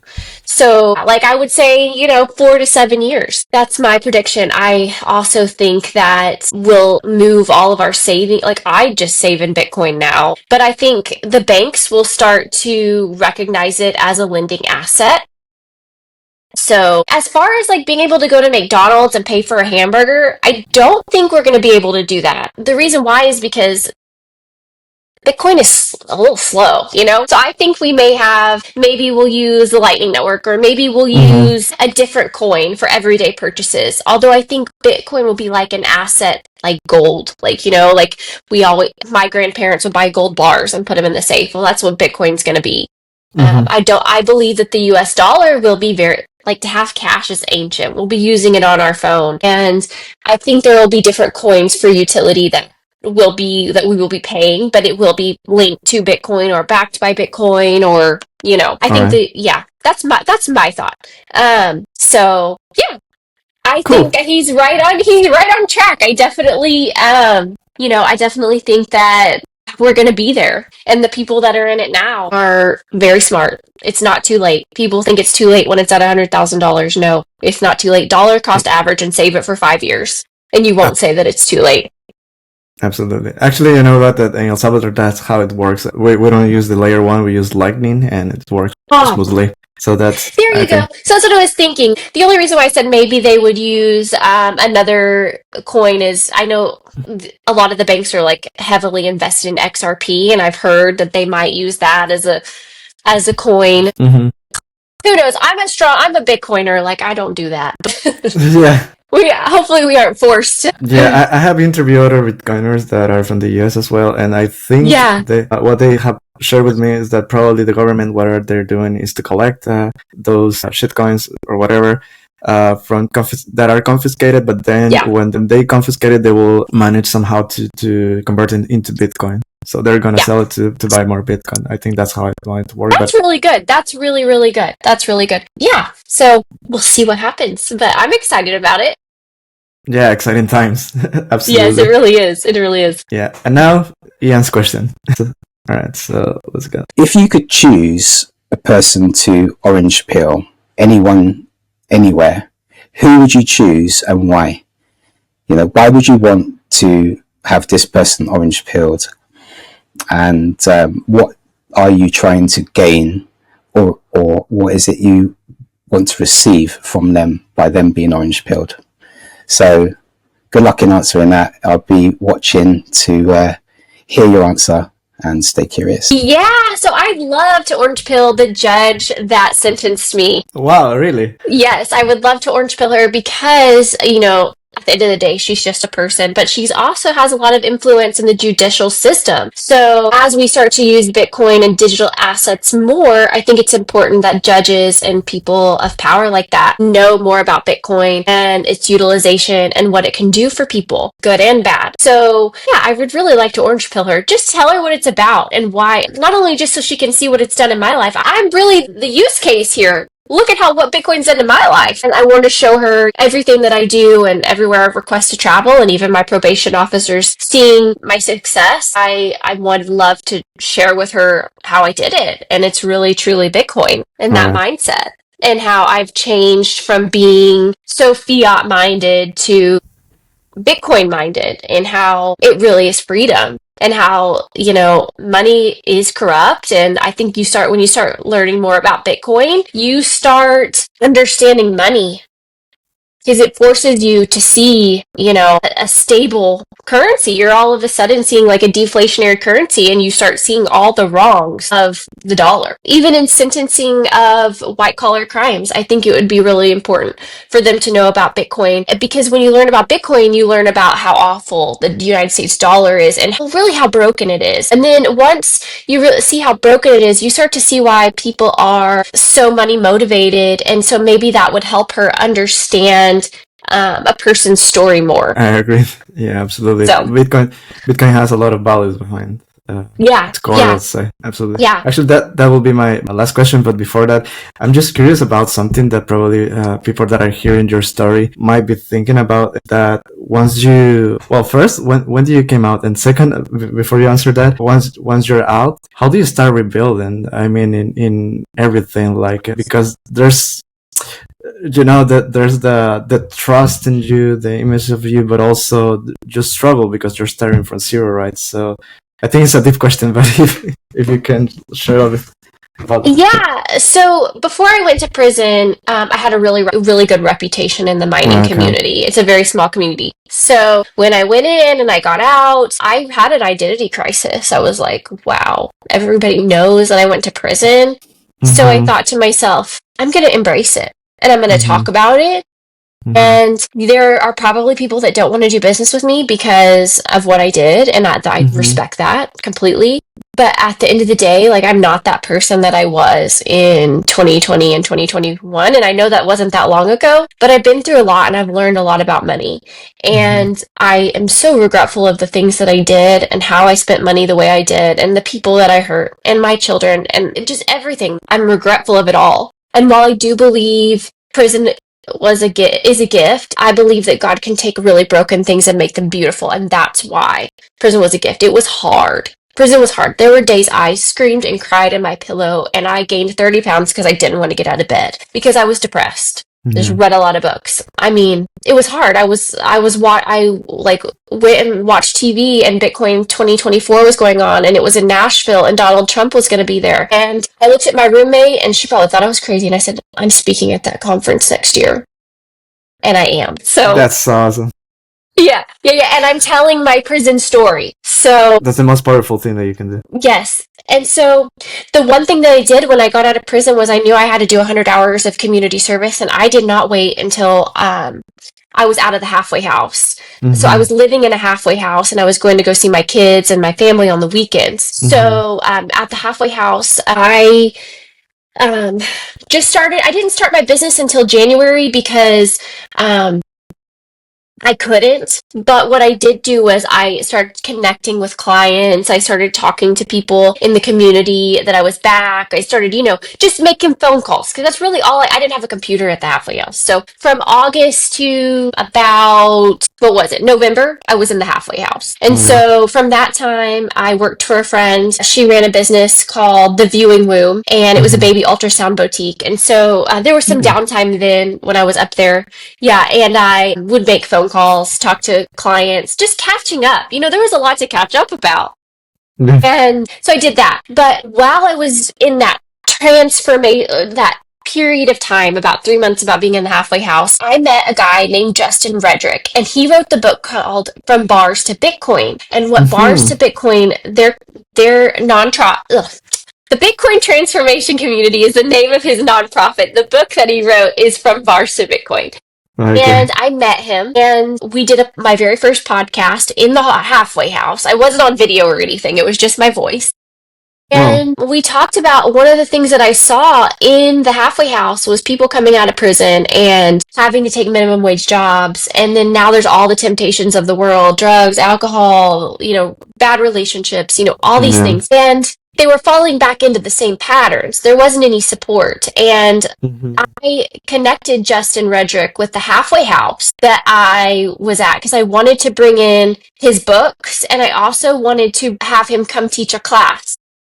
And the employment specialist was very rude and ignored his emails and denied the request. And what Justin Redrick does is he goes into halfway houses, he goes into prisons, he teaches ASIC repair classes. So when these people get out of prison or they're transitional houses, they can get a job doing ASIC repair and make $20, $25, $30 an hour as a technician versus going to OnQ and getting a job and getting paid $15 an hour and staying in that fiat cycle, you know? So it's a beautiful thing that they're doing. And I wanted to partner with it because he mainly does like men prisons and men halfway houses, and I really wanted to bring him in and help women too, because women can repair as well. My halfway house shut it down. They completely shut it down, and it just made it very clear to me that the government does not want to rehabilitate felons. They don't. They want them back in prison. So yes, that is why I want the judge that sentenced me to learn about Bitcoin. That makes sense a lot.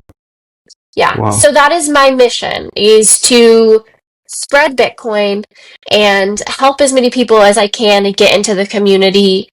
I mean, it provides amazing jobs. It provides a lot of things. It provides a lot of solutions to a lot of things that are going on in our country. And I'm a walking example of it. And for me, getting back into it was basically like doing my volunteer work and getting back into the community. I was blessed in that aspect. But while I was in there, introduced women to Bitcoin, and I also, a few of the women, I connected with other people that I knew were hiring because my halfway house was not open to just incoming. Damn it. It's incredible. In fact, I got in trouble for introducing Justin to my employment specialist. I got in trouble because she said that her email is private and that I should not be sharing her contact information. Damn it. Yeah. That's tough. So I tried. I tried. To the Oklahoma City halfway house, I tried, and I got shot down. Yeah. Well, let's keep pushing. Yeah, just keep it. Honestly, during that transitional time, my best advice is when getting out of prison and starting over, I just prayed a lot that God would put people in my path, and He does. I just had faith. And every situation, every person that I met during that journey, I just knew God had put them in my life for a reason, and I took it either as a learning opportunity or, it was really frustrating because I just felt like I couldn't get back to work. I had to wait another few months. I thought when I got out and I got to the halfway house, I would be on home confinement and life would be dandy and I could work and start my business again from home, but that is just not what happened. I was delayed. Yeah. But delay doesn't mean denial. Absolutely. Jill, I have a lot of questions, but we need to start wrap it up. Yes, definitely. Yeah, but first of all, before I make my last question, thank you for sharing your powerful story. There's a lot, and I hope that the people that listen to your story, not just in the podcast but also in the Bitcoin conference, that probably they will see the value of it because it's a lot. And so thank you. Thank you for coming to the podcast. But my last question is that what is the most beautiful or powerful lesson that you have learned in the Bitcoin space and everything that you have been facing in your life? That I think the most powerful lesson that I've learned in my Bitcoin journey, like I said, or I've repeated, is that God gives and He takes away. And when He gives, He can give you some really powerful tools. And Bitcoin is one that was given to me.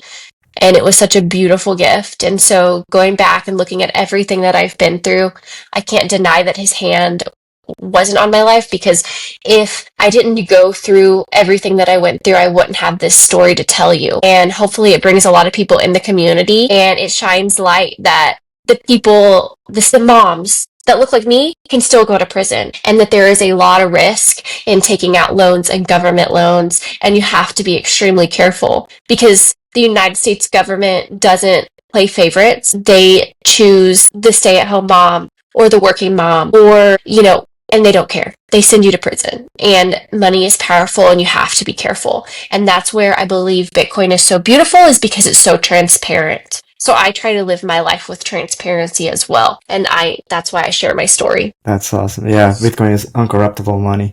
Right. Jill, thank you very much for stopping by the podcast, especially in the middle of the Bitcoin conference in Barcelona, guys. Yes. don't leave because we'll continue with more interviews and you will see more. Probably right now we will jump right into the conference again. But yeah, Jill, thank you very much. And the guys, stay tuned. Don't go. Or if you're listening or watching this later, see you next week. We're back to Barcelona Cypher Conference. So Silali, it's around the stage, but now my co-host is Kiki. She's the one organizer of Adopting Bitcoin El Salvador. You're here in Europe. You made it.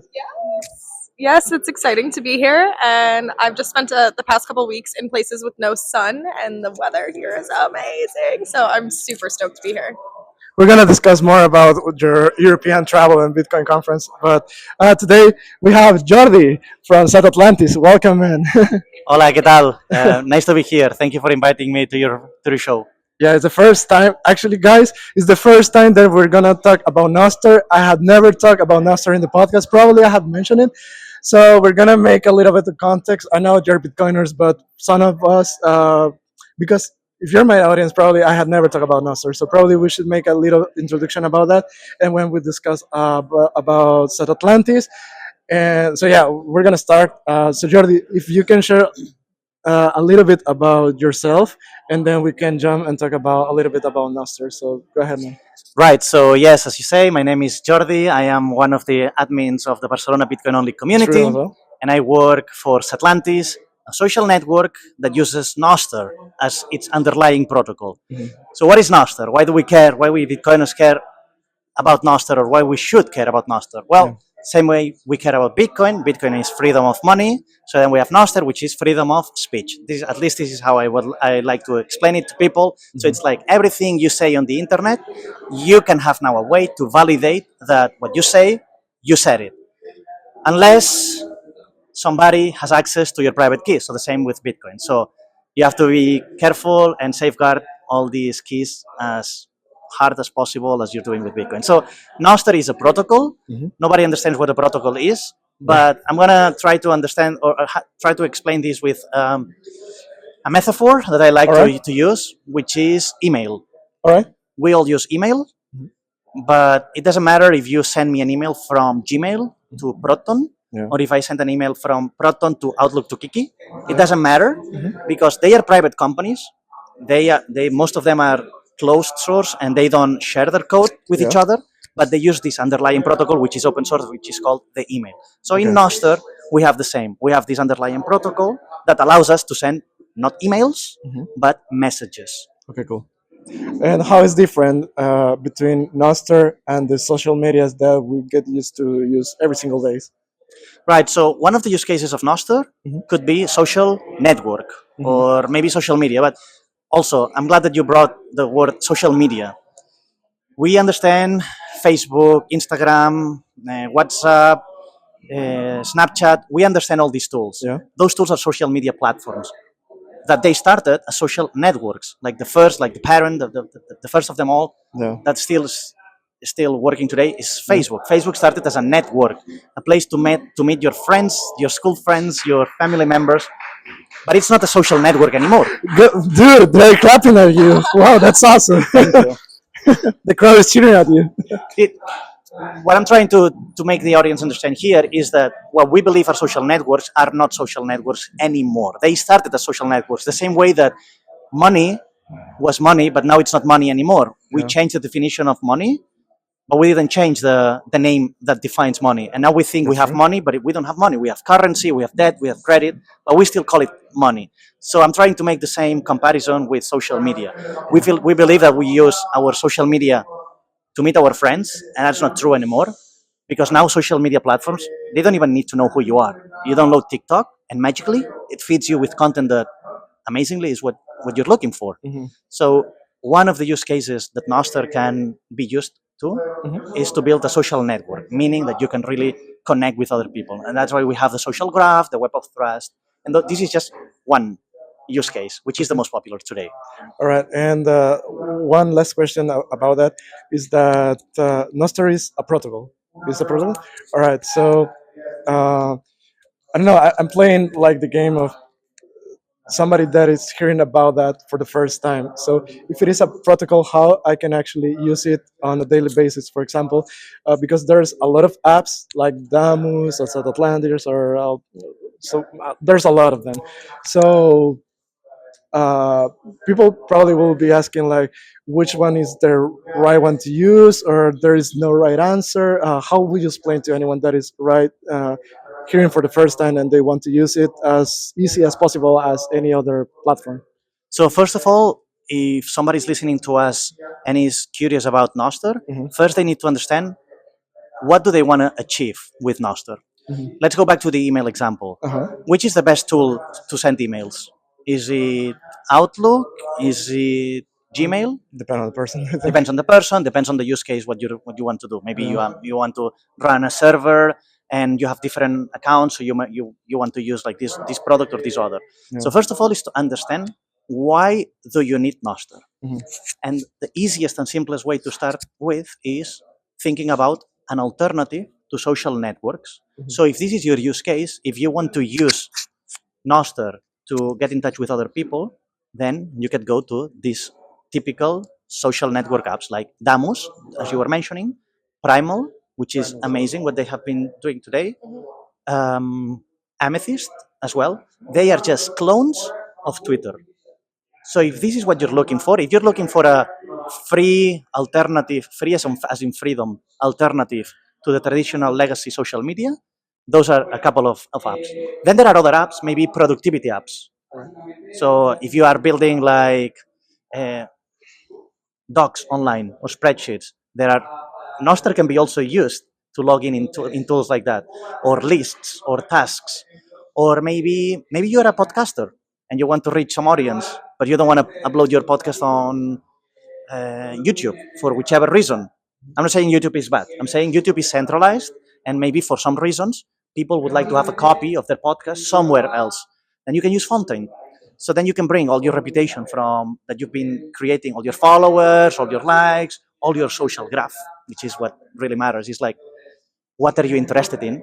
And you can bring it to Fountain, and then maybe Fountain will suggest you podcasts like this one because they are aligned with your interests. So depending on what every person that is listening to us is interested in doing, they should use one tool or the other. And maybe Nostr is not for them. Although I think it's such a big protocol that there are many apps that can be aligned with the interest of the person that is curious about Nostr. So to sum it up, Nostr is a protocol like the email, and then on top of it there are apps.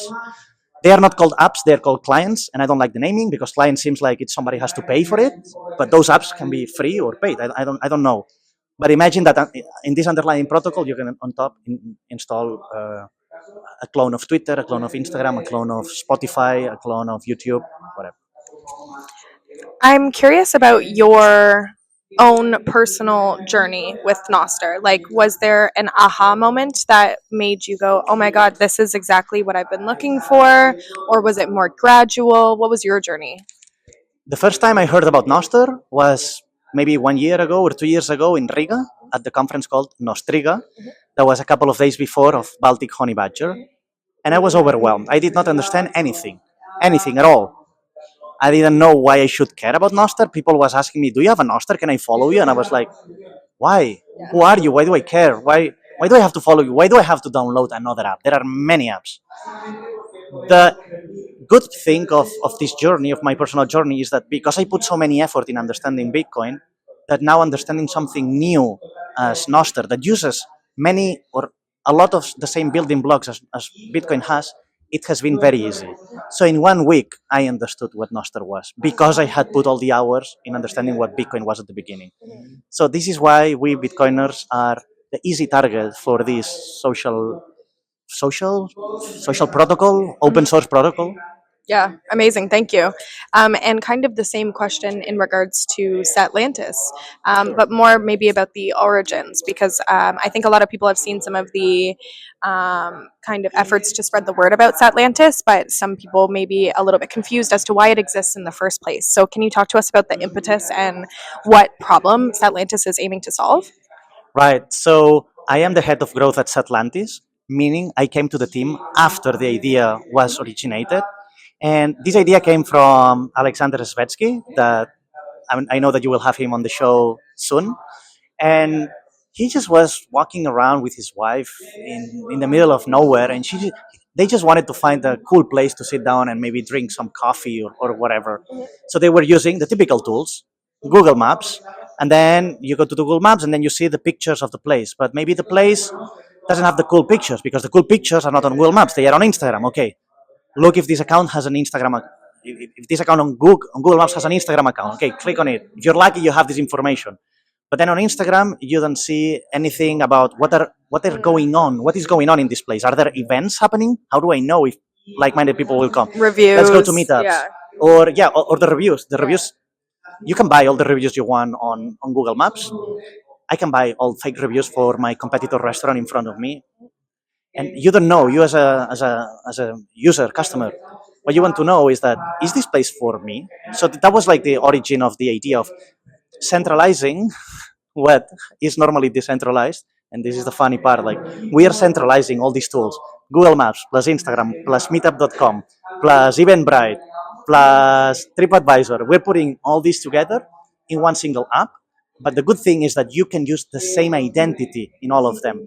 So you can decide where to go based on, because we learn from you, because in Nostr you can say what are your interests. It's like a normal social media platform. And based on that, we can recommend you the restaurants that you like the most. So if you're carnivore and I'm vegan, you don't care about my reviews in Google Maps, because I can give you a 5-star review, but for you it's 0. But if both of us, if I'm the vegan and you're the carnivore, and you go to the same restaurant, you will not see my reviews, because we don't share the same interest. And this happens. And the idea was the original idea on how or why he envisioned that. And I'm sure that he can expand more on the reasons why he decided to build the tool. And then in terms of the growth and how you've seen this kind of take hold, whether it's in individual communities or worldwide, can you talk to us about that? What the onboarding process is like and how you see this going maybe in the next 3 years, let's say? Yes. Nostr, we are around, depending who you ask and depending how you read these statistics, we are between 2 to 500,000 people. Let's take the smaller number, 200,000. And I think that there are 20 to 50,000 active users daily. This is nothing, okay? Instagram has billions of people. So the growth is very, very slow. That's because we are Bitcoiners and we normally don't want to be in social media. We have like this low profile. And the most popular use case of Nostr is social networks. So this is the thing that it doesn't match.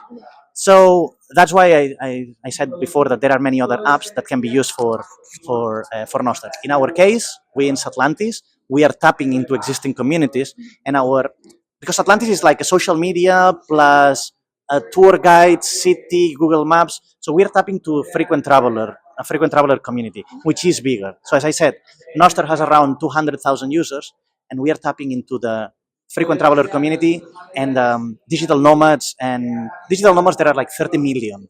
So our idea is to go to these big communities that already need this, and don't even talk about Nostr. They don't need to know. Nobody knows. Nobody needs to know how an email works. It's just, what's your email, Kike? And then you tell me, and I send you an email. Doesn't matter the underlying protocol that it uses. Yeah. Also, what I want to ask you is that what is the direct relationship between Bitcoin and Nostr, and how start that connection? I mean, I'm thinking you to the beginning where Bitcoiners start to learn about Nostr and says like, all right, there's something here that connect with Bitcoin that has probably the same values or the same way to approach the things, like as money approach money, how Nostr approach to the protocols, right? So how started the relationship between Bitcoiners and Nostr in general? Nostr uses a couple of technologies that are similar to the ones that Bitcoin uses. For example, the most popular is the private and public keys. Everybody needs to have a pair of private and public keys in Bitcoin, and the same in Nostr. So first of all, when you understand that your property can be portable and you can finally be owner of your property with Bitcoin. This is money. Then you think, what are the other things that I'm doing in my life that I would like to also own? So now what we can own our speech. Everything we say, we can sign. We said it before. If any of us post something on Twitter, even if I have the blue check mark, who cares? Anybody, any employee on Twitter can access your account and change what you say and say, oh, I hate freedom of speech. And then your reputation is gone. So with Nostr, the thing that resonates with Bitcoiners is that they can own something. And I think it's just a rabbit hole of ownership. You start with owning money, owning speech. What will be next? Who knows? But it's ownership. We'll start wrap it up. Anything that you want to add? No, I feel like that was like pretty in depth and also introductory. I feel like I learned a little bit there as well as someone who's been using Nostr for over a year. I think what Satlantis is aiming to solve is really interesting and helpful because, you know, even coming here, this is my first time in Barcelona. I have my Google Maps list of all the places that I've been recommended. I'm double checking them on Instagram to see how the photos are. I'm going to message my friends and say, hey, do you want to go here? But this person doesn't use Google Maps and this person's on Telegram and this person's on Signal. So the idea of having this centralized database on a decentralized protocol is, kind of exciting in my opinion. So I can't wait to see how things go, and hopefully this helps kind of spread the word and maybe even get people interested in building on top of on Nostr and building on Satlantis and continuing to iterate and make better platforms that are more usable, more privacy focused, and help everyone around the world and bring together the community of Bitcoiners and freedom-minded people. Yeah, that's what I have to say. All right, Jordi, thank you very much for stepping by. Guys, don't move. We're gonna jump right now to the stage. We're continuing. This is day one of Barcelona Cypher Conference. Thank you very much. Let's go. Thank you, Juan.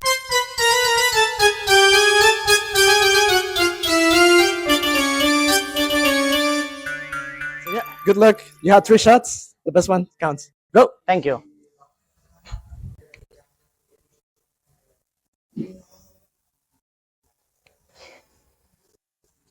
How was it?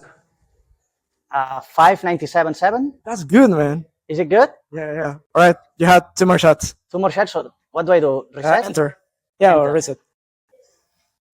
Go.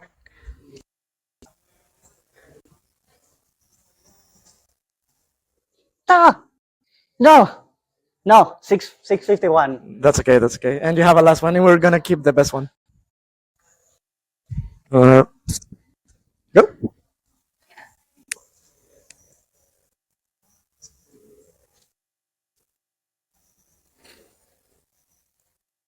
No. So the first one was your The first one. During the full afternoon here, we'll have mining presentations. First one round table, which will talk about the decentralization in block mining template creation, with these guys here talking about Stratum V2 and Datum, which are the main options that we've got right now. And then we'll go to more practical presentations about BTEX, about home mining setups. So hope you enjoy it. Please, if you have any questions, mining is a topic that usually people do not talk about, and they kind of hesitate to get inside until they see like an easy option. And now the options are democratizing thanks to what we'll be talking now. So yeah, just giving a huge applause for these guys, and let's start with mining afternoon. I guess we're going to talk in English, but before we start, I read roundtable. You can speak Spanish? No. Okay. I think we're going to do something. We're going to actually turn it into a roundtable. It's a table, it's round, and you're going to sit there now, okay? Okay, please move to the side. There we go. Round table. This is a bar. Yeah, we just need drinks. So I think it's a bit unfair for Datum in this case, because there's 2 Stratum V2 people here and one, let's say, Ocean supporter or Datum supporter. work at Ocean. Exactly. Whatever. But I think we're going to start with a quick round of introductions, real quick, what we do, what brings us into this table, why are we worth putting on the stage and with a mic. Gabriel, would you like to start? Yeah, sure. Hey everyone, I'm Gabriele, GitGab, on Twitter, GitHub, and socials. And I've been interested in mining like since years now. It's like when I discovered Bitcoin, I found Bitcoin mining, which is like the rabbit hole in a way. And it's so interesting. So I started to dive into the projects about mining, built some stuff here and there in Italy, and then I came to discover Stratum V2 as a project. So I joined the project a couple of years ago, and now I'm one of the maintainers of Stratum V2. The SRI, so SRI stands for Stratum V2 Reference Implementation. So we build the so-called reference implementation of the protocol, and happy to chat about mining here. Okay, well, my name is Marcel. I'm one of the organizers of the monthly Barcelona Bitcoin meetup. And well, as I said, I don't work at Ocean, but I'm a huge fan of what they do. And I'm a home miner for maybe more like a year now and been using their product. I think that what they are doing is super important. I didn't realize until recently how centralized mining is and how important it is to increase the number of mining nodes, that it's in the end what Datum allows, and also Stratum V2. So since we couldn't get a mechanic or Luke to come speak here, someone had to represent them. Un aplauso, por favor. Un aplauso. Un aplauso.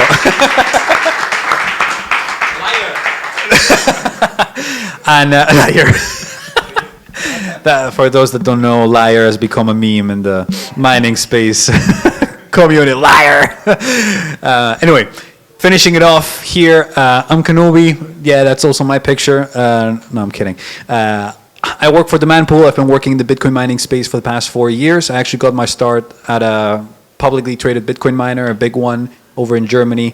And the way I became a Bitcoin maxi, because before Bitcoiner or doing what I do now, I was kind of like a shitcoiner, like most people, was when I understood proof of work. When a proof of work clicked for me, that's when Bitcoin also clicked for me. And that was quite an intense experience for me.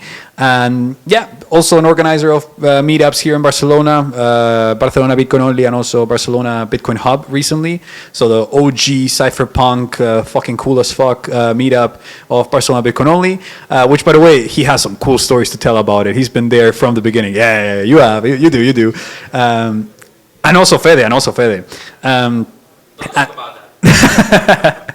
And for the past 5-6 months, I've been working for the Manpool, which is the first pool implementing Stratum V2. So what this good man has been working on in a pool. And I think now we can talk about... Okay, let's start with the spicy one. Does anybody know the spicy one that I'm thinking about? Well, not exactly. That's a topic, but like... That's a spicy. Liar! But like, does anybody know which spicy question I'm thinking about right now? Dispara. What's better?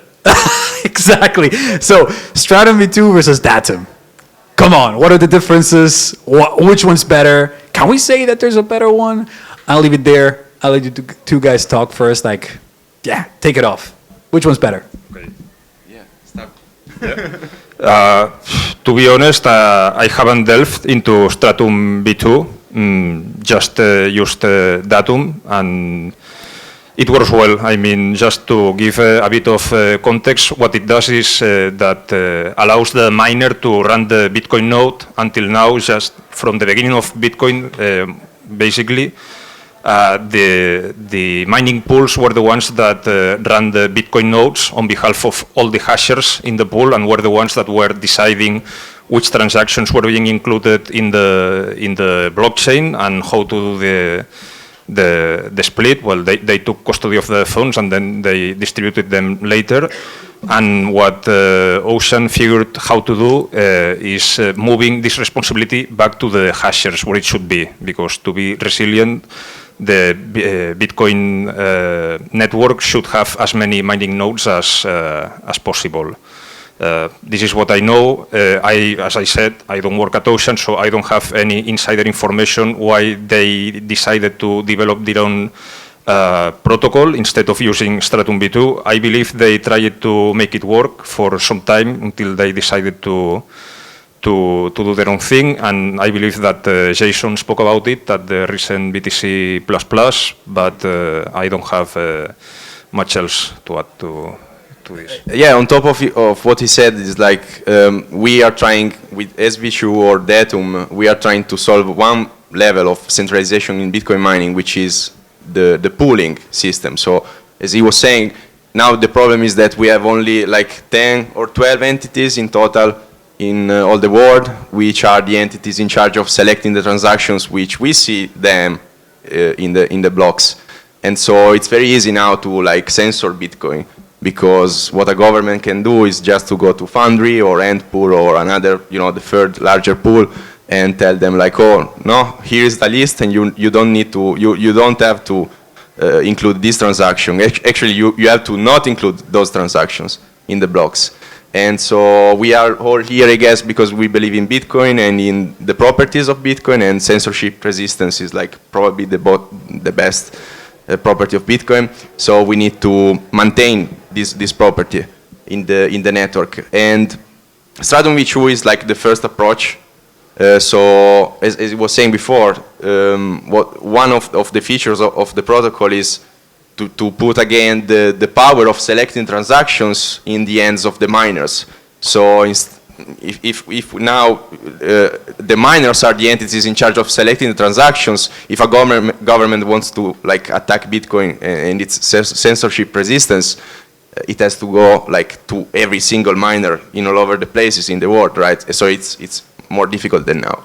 So here is like just sort of too long don't read about the reasons behind these projects, but you wanted like something more spicy, and I can add something. I mean, attack. No, the Ocean guys, we talked with them actually, and I am working at SRI, as I was saying before, which is the reference implementation. We are just an open source project. We are not a company or anyone. Like, there's nothing behind us. We are just an open source project. We contribute to it, and that's it. That said, they approached us, and we talked about how they could use our project, basically. But they wanted like something faster to ship. As a company, I can get it, totally. And they wanted like to go straight there. So to allow miners to build their own block templates and run their own nodes. We at SRI, we are not a company. We don't need to like sell any service in a way, and so our project is like more complex in a way, but more modular in another. So probably they want like something faster to ship, and they looked at our project, and we have so many pieces which can be hard like to to read and to reason about how to deliver a service like there. So yeah, they just shipped what they wanted. Differences are like very little actually. I think the best way to describe it is like, if anyone has ever been in Thailand or Indonesia or like the Southeast Asia, they have this saying of like same but different, but still same, in the sense that they are different implementations of more or less the same idea of how do we get the miners to do the block template generation again, while still enjoying the benefits of frequent payments through a pooled system. So going back to the beginnings of mining, right? And honestly, some people may be like, oh, fuck Stratum v2, Datum forever. And other people may be like, oh, why didn't you use Stratum v2? You're dividing the thing by using, like the consensus by using Datum. But in my opinion, it's like, the more options there are in the market, the more the market will help us. First of all, it puts pressure on Stratum v2, like it or not, and also in us, in demand pool, to like do a better job and like get there.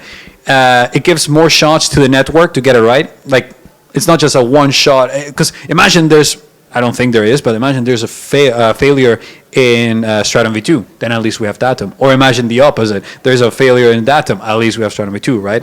And at the end of the day, what matters is not how you do it in this case, but where you go and what you're doing, right? What you're trying to achieve. And that's basically have miners build their own blocks, because what you were saying before, right? There's like, I think it's 6 entities control 95% of all the blocks created. 6 entities. And if you're being honest with yourself, being a miner means choosing the transactions and putting them in a block and then hashing it, and then once you find the correct one, you emit it into the network, you distribute it. So in the world, there's actually only 6 miners. It's just that they don't have the infrastructure.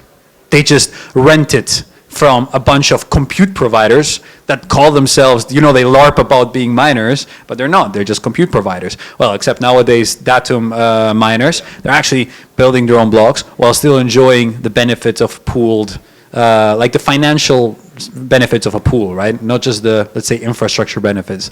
And I think that's what matters at the end of the day. The fact that regardless of how you're getting there and you're going in the right direction, and that's it. That's from my perspective it. But I know there's also like we can become toxic. We can be toxic, but that's not the point, right? That's not the point. Yeah, I mean, a part of the drama on Twitter, of course, we do have dramas in general for everything, right? So internally, I can say that we don't see like Datum or Ocean like competitors. As I said before, like we are just an open source project.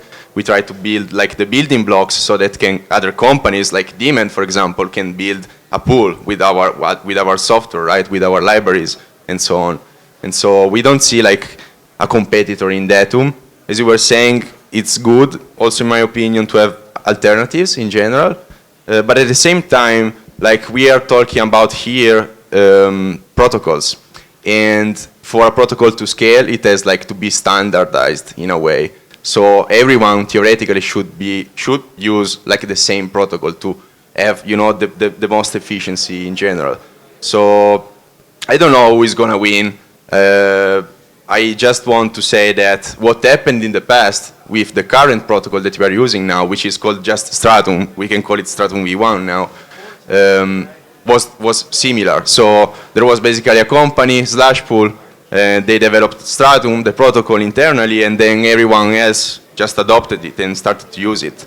And I don't want to repeat the story. That's my hot take here of like having a company developing a protocol like Datum, where like nobody else can really understand how it's working internally because there's no documentation, there's no specification. Like when you create a protocol, you need, what's a protocol? Like it's a set of messages, like for example HTTP, and it has like to have rules, standardized. Yeah, it's that. It's a set of rules that everyone uses in the same way. So that everyone else can use that protocol like in a standard way, right? Because otherwise you can go in a situation in which you are like using a protocol, but you are locked in to use the protocol only with a company, with a specific company. And we don't want this on Bitcoin. Like we want like interoperability.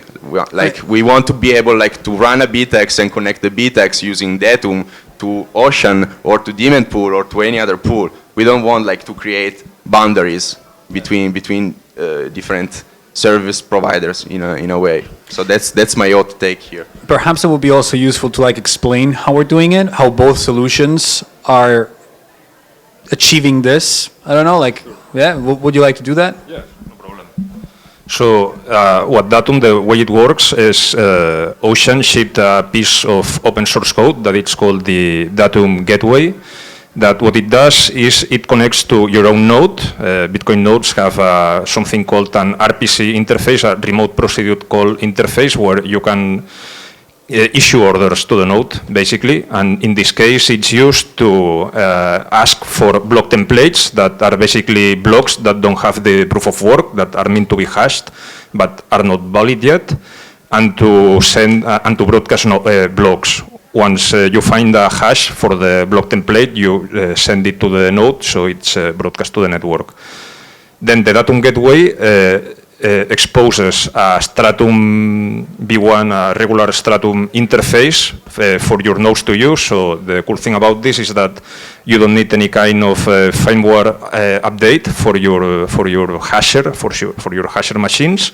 They can connect directly to the Datum Gateway.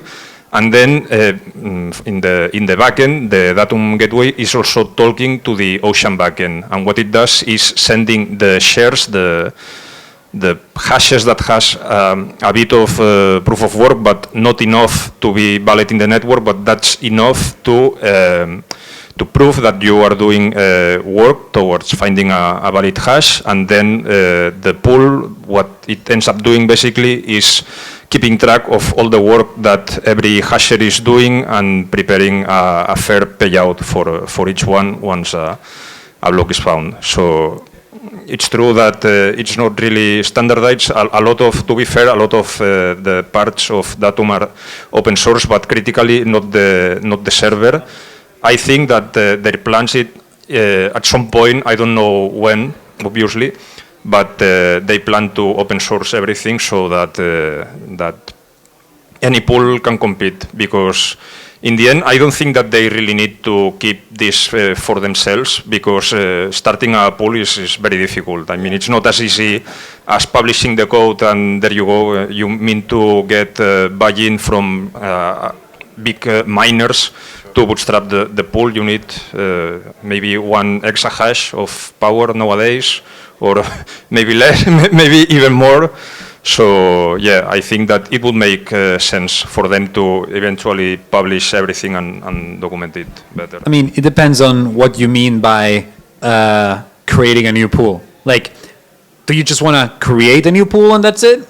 Then it's very easy. You can do it now with download Umbrel, download Start9, download public pool, and open it up. Specifically finding blocks. But making a financially successful and financially viable and also like useful pool for miners, that's much harder. That's, I think, and we actually spoke about this with my boss, Alejandro La Torre.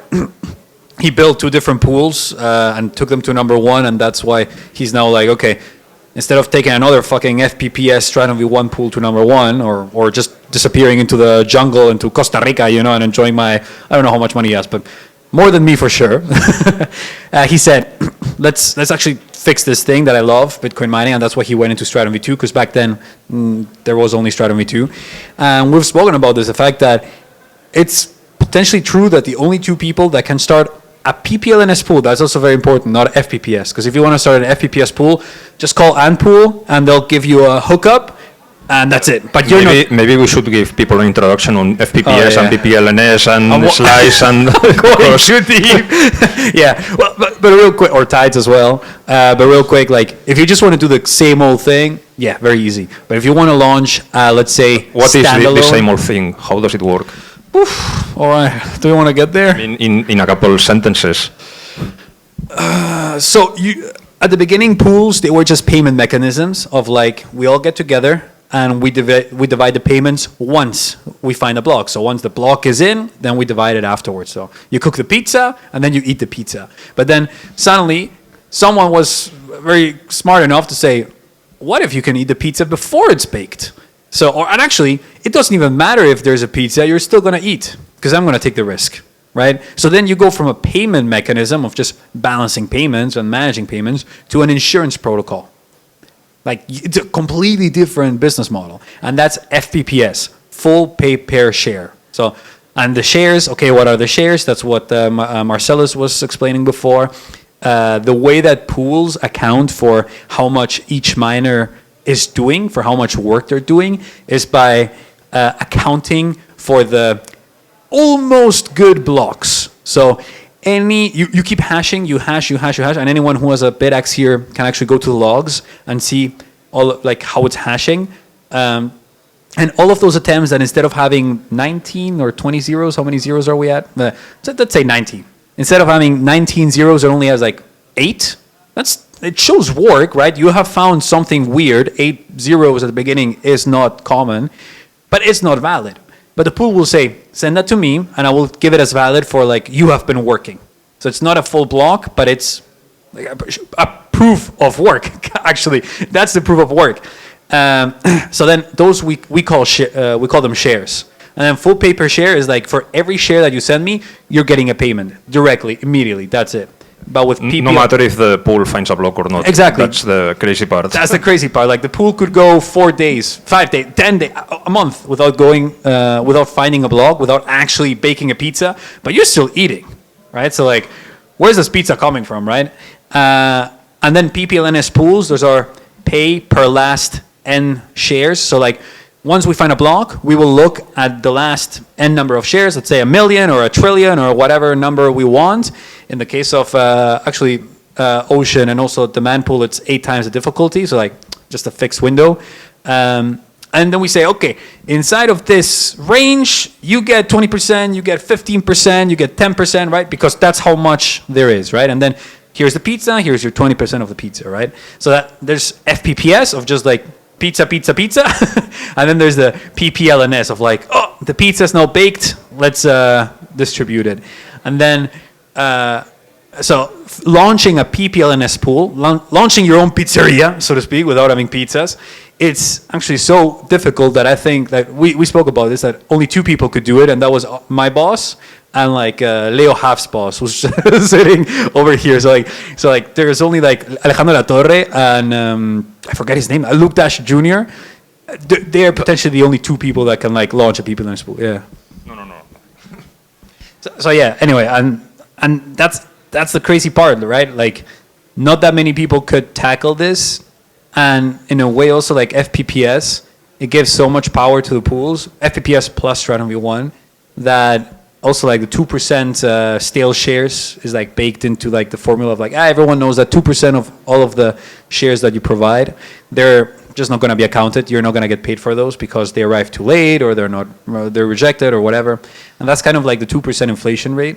And like, it's a way of like, it's so baked into the system that we need to come in with something new and break it from zero and be like, hey, no, like start anew. We cannot go to the central bank of Europe and be like, can you guys please stop printing money and put Bitcoin on your balance sheet? No, we have to like bomb them. Sorry, are the cameras? I don't want to say weird. We have to bomb them, burn them to the ground, and then we can build our new thing with Bitcoin. And the same here. We need to get rid of Antpool. We need to get rid of Foundry. We need to get rid of F2 Pool via BTC and start with like Datum, Ocean, Demand, Stratum V2, and hopefully new ones that build on Datum and Stratum V2. But anyway, I spoke for a long time, so I don't know. ¿Qué queréis comentar?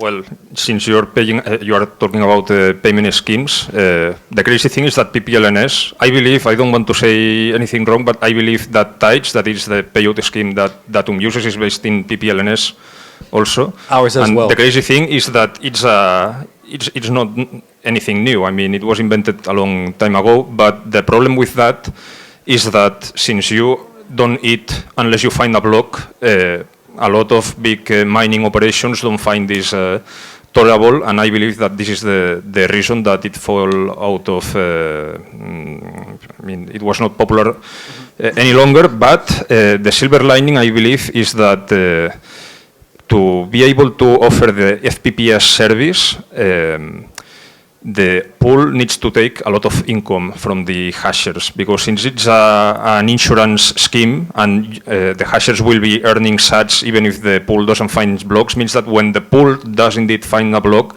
need to keep a lot of income as buffer to be able to pay. So if new pools find a way to make PPLNS work again and maybe smooth out a bit of these variance, they have a real chance at making FPPS obsolete. That I think would be very good. Yeah, I think and that's what we were talking about before, right? Launching a successful pool, given that nowadays all of the miners, all of the big miners, are so accustomed, right? Everyone's just so used to the 2% inflation rate, so to speak. Everyone's so used to the government will fix everything. And the same way, all of the miners are, oh yeah, no, constant payments, 2% rejected shares, and yeah, payments all the time. And don't worry, don't think about it, right? They're so used to it that you need to mimic the same way that we're trying with Bitcoin to make a UX UI that looks and feels like Bithum or like Cash App and or like banking transactions and like, oh, you can tap to pay and shit like that, right? We're trying to make it similar so that the public can easily take it in. We as miners, as we have learned, we have been watching Ocean, right? And it was tough to see you guys start with like 2 exahashes, only find a block every 4 days, 5 days, and people would throw shit at you for even trying. And it's like, dude, like, come on. The expected value of your hash rate is the same. And as long as you're getting paid more than once per week, by the end of the month, you will have enough money to pay your energy bills. So why are you being so picky? right? So why are you being such an asshole to like these guys are just trying something new, right? And the thing is, you need to launch or like you need to make the experience feel or less. And what does that mean? It means that you need to get 1 out of 144 blocks per day on average, which means you need to have, as said before, more than 1 exahash, right? It's like go up, because it's like 7, 8 exahashes at this point, 9 potentially even. Yeah, now we have 900 exahashes. So 1%, more or less. 1% is like... With 1%, you're getting 1.5 blocks a day. So, and taking into account variance and volatility, you would want to have that to get started and provide the same like feeling and experience to the miners. And that's why it's so hard to like fight against these guys, because they have basically the market cornered and the drivers are asleep at the wheel, so to speak. But yeah, let's talk a bit about mining with Stratum V2 or Datum. At this point, well, we know how it is with Stratum V2 because we've been testing with a few private entities, so to speak. So cannot really share much there because also I have not been mining, they have been. But you have been mining with Datum. How was that?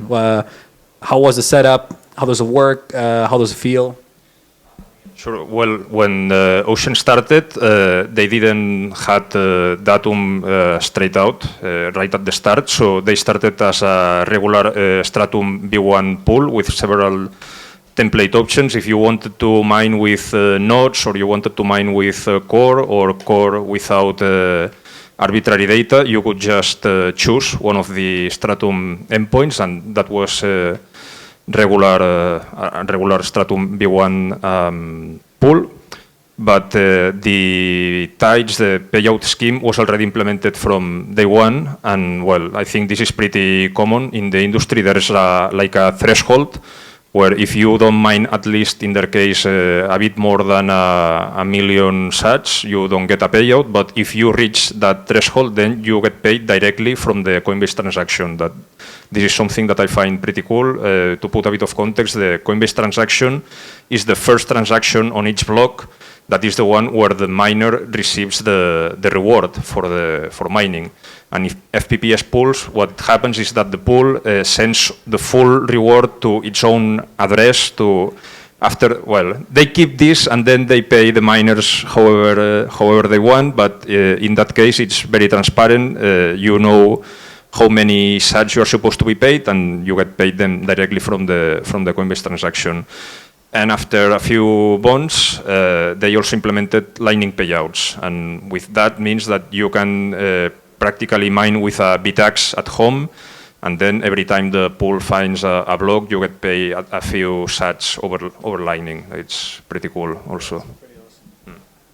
Is there any miner here in the room? Sure. Everything is a real miner. Too. If you mine with your hand, that's also mining. You know, like doing SHA-256 by hand. If you run your own node and you mine by hand. Has anyone tried Datum already? Datum? How many Datum miners? Hands up. 1, 2, 3. And what do all the others do? Like you are solo mining or doing pooled mining? Solo, lottery. Thank you.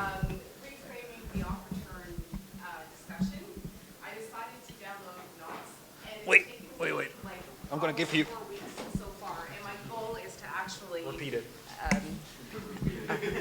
So after reading Unhosted Marcellus's article that reframes the op return discussion and points out that the problem is actually mining centralization and the fact that most hashers don't actually make their own block templates, I decided to revamp an old laptop. I got an external hard drive and I'm downloading Knots, but it's taken like a month so far. It's so slow. Nothing pruned, like I'm downloading everything. So my goal is to actually try Datum, but I'm not there yet. Pretty cool. Just to give you a bit of advice, the disk that you use in the computer is the most important one. You want to use an SSD, maybe it's an old mechanical disk. Yeah.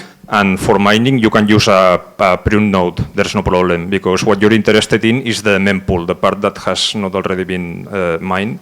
So should be, maybe if you take these couple things into account, you could be able to run a node. But I don't think it's a matter of nodes or core.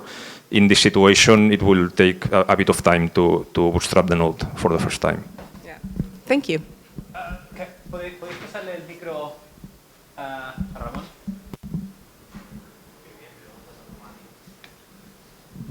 Well, thank you guys. It's an honor to be here. So I have a quick question. I'm solo mining in my node, and I recently got asked about between like public pool or the datum, any differences or whatever. And it was like, well, I don't. If you're solo mining, that's it. Whatever, you can choose. Does it have any difference? Should I choose one or the other? Don't really. Jason would argue that that Datum Gateway is more performance because it's written in C and blah blah blah. But I think that to solo mine yourself, anything that you pick that can build templates will work. Datum Gateway can be configured so it doesn't talk to Ocean at all. And in this case, you are solo mining yourself. Yeah. You are getting all the full reward, but of course, you need a lot of hash rate to be able to find blocks, or you are just lottery mining. Or faith. Yeah, exactly. That's it. Thank you very much, guys. ¿Una pregunta más?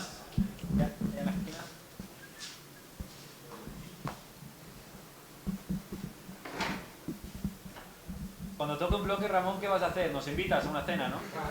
Vale, vale, vale.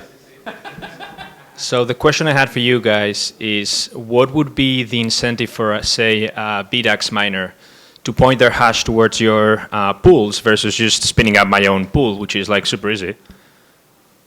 If I'm doing solo mining, of course. I guess that, like, when you say spinning up your own pool, in reality, what you're saying is getting my node to build my own block template so I can solo mine. Correct. So in reality, it's like, what's the difference between solo mining and pooled mining? Well, no, that's what I'm saying. Why would I solo mine with your pool? Oh, you don't do that. Yeah, like, I mean, like, you don't, like, because if you're in a pool, especially in our case, like with demand and, well, once we're live and, you know, like producing blocks and all of that, and Ocean, you're actually using a pool only for the financial services, not for the infrastructure services of, hey, send me the block templates because I don't want to run a node because I'm lazy or I don't care about decentralization, right? Like, you're actually, like, this time only getting the financial benefit of getting the right, like, your share of the profits, or not the profits, the revenues once a block is found. So the question is really like, do I want a lottery mine or do I want to like mine with a pool? Then there's an extra bit there, which I know that the Ocean guys, what I think they allow you to do that, but I'm not sure. I think they said it. You can set your own target difficulty. What this basically means, so, well, we're getting into deep territory there in the technical side, but yeah, this is a deep on conference. Okay, so remember the shares that I was talking about? Remember the zeros that it has at the beginning? What matters is not how many zeros that one has, but how many zeros you have set yourself to have. What does that mean? You can set it so that given your hash rate, let's say you have a BitX or you have 100 machines giving you 1 petahash, you want to find 1 share per 30 seconds. If you have a BitX, then you're going to put like 2 zeros, or no, well, not 2, but like 4 zeros. But if you have 1 petahash, which is like 1,000,000 times more, then you're going to, or 1,000, yeah, it's 1,000, from 1 terahash to 1 petahash. Then you're going to put most likely something like 10 zeros or 9 zeros. I'm just making these numbers up, right? But then once the pool receives those shares, you are sending 1 share every 30 seconds, so 2 per minute. I'm also sending 2 per minute. The difference is that your shares, they have a much lower difficulty, or they're like set at a much lower difficulty, but my shares are set at a much higher difficulty. So then once we find a block and we look backwards, we don't just look at the shares, but we also look at the weighted average. Not a weighted sum would be the right way to put it. So your shares, you will have 10 and I will have 10, but my shares are 10 times 9 zeros and yours are 10 times 4. Therefore, I will get 99.5% of the reward because I have 1,000 terahash, and you will get 1% or 0.1% of the reward because you have 1 terahash, right?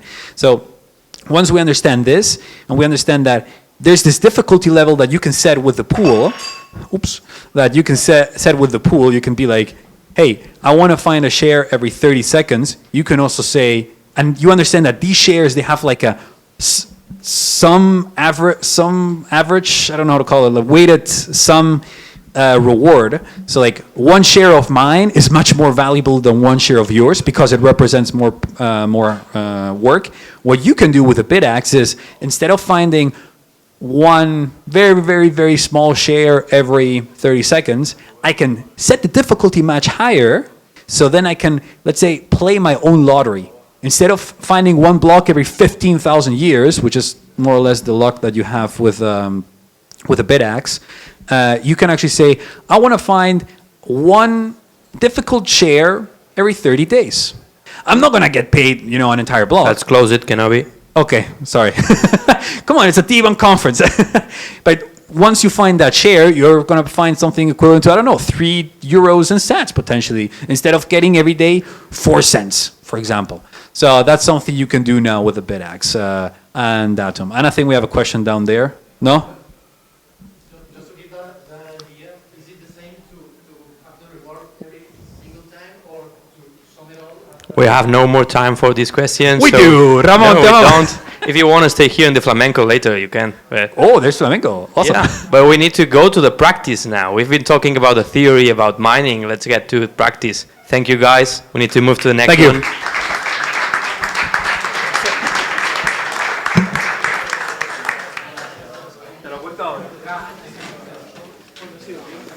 Kiki, you're here. Welcome to Barcelona. Thank you. I am here. It's your first time here, right? And it's our first time meeting. That's true. We've been chatting, and I've been on your podcast. And when did we first get introduced? Like a year, 2 years ago, maybe? Yeah, you have been in the podcast, and I have helped you with adopting Bitcoin. Yeah. The first time. Also, you guys, so Lally, the first time. Yeah, exactly. It's the first time we've met in person, and I'm actually super happy that I met Kiki once again now in the European land, because before I was, I can say, in your area, right? And in your homeland. So yeah, it's a cool big meeting. Absolutely. I feel like we are the representation. You know the image for recycling, the triangle that has the arrows that's kind of circular? I feel like that's us right now. That's true, because it's super funny, because Barcelona is my second home, and El Salvador is your second home. So we can talk about that a bit. But first of all, welcome, all of you. It's really good to see you all in person. Yeah. Super awesome. Yeah. We're so lucky, guys. Yeah, I mean, the vibes could not be better over here Absolutely. on this side of the Atlantic. The vibes are pretty good on the other side, too, but the vibes are great here. It's early summer, Absolutely. Bitcoin is popping. Yeah, absolutely. So I want to ask you, you're one of the organizers of Adopting Bitcoin. So you know a lot of this. You have been in Europe traveling recently. You have been in Bitcoin conferences. We are now in a Cypher conference. So what is your take, your opinion of what you have seen so far here?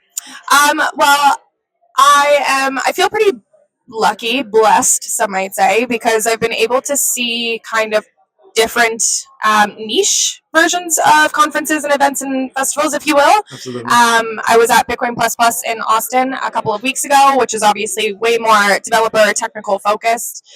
That's probably the most technical event that I've been to, and it was absolutely incredible, the amount of knowledge transfer and learning that I was able to do there, and extending my own knowledge and continuing down the rabbit hole of Bitcoin was completely unprecedented. I always try and be maybe not the dumbest person in the room, but I think it is valuable to be surrounded by people who you admire for their intellectual capacity, and I definitely got a lot out of that. And then after that, I went to Warsaw to the Bitcoin Film Fest, and that's kind of, I don't want to say the opposite side of the spectrum, but maybe the opposite side of the niche spectrums, if you will. Art, culture, environment, and that was just as rewarding, but in a very different way.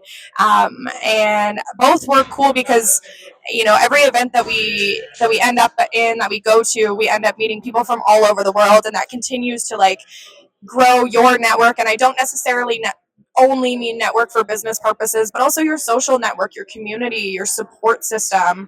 And this is a perfect example. Like, this is like the living manifestation of that, really. So yeah, now it's cyberpunk, so it's something like that. It's more technical, but not probably as technical as Austin. I know you were mentioning in our private conversations you are still trying to have this European kind of like event tour.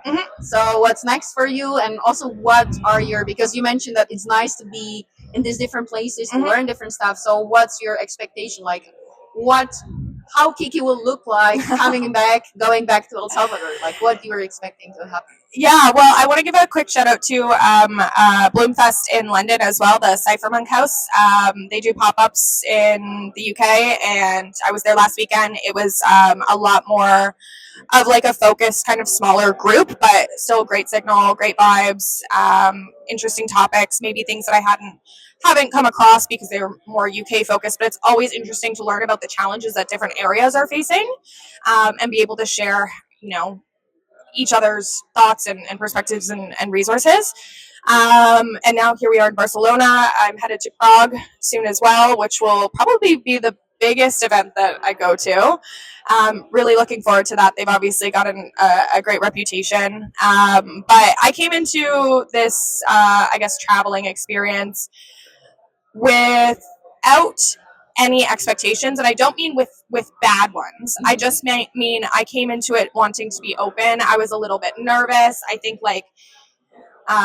especially as like a woman, perhaps like a younger woman traveling by yourself, it can be a little bit intimidating to come into these spaces sometimes, and that's not even necessarily reflective of what's actually going on. It's just the stories you tell yourself in your head, and maybe what they say on Bitcoin Twitter or whatever.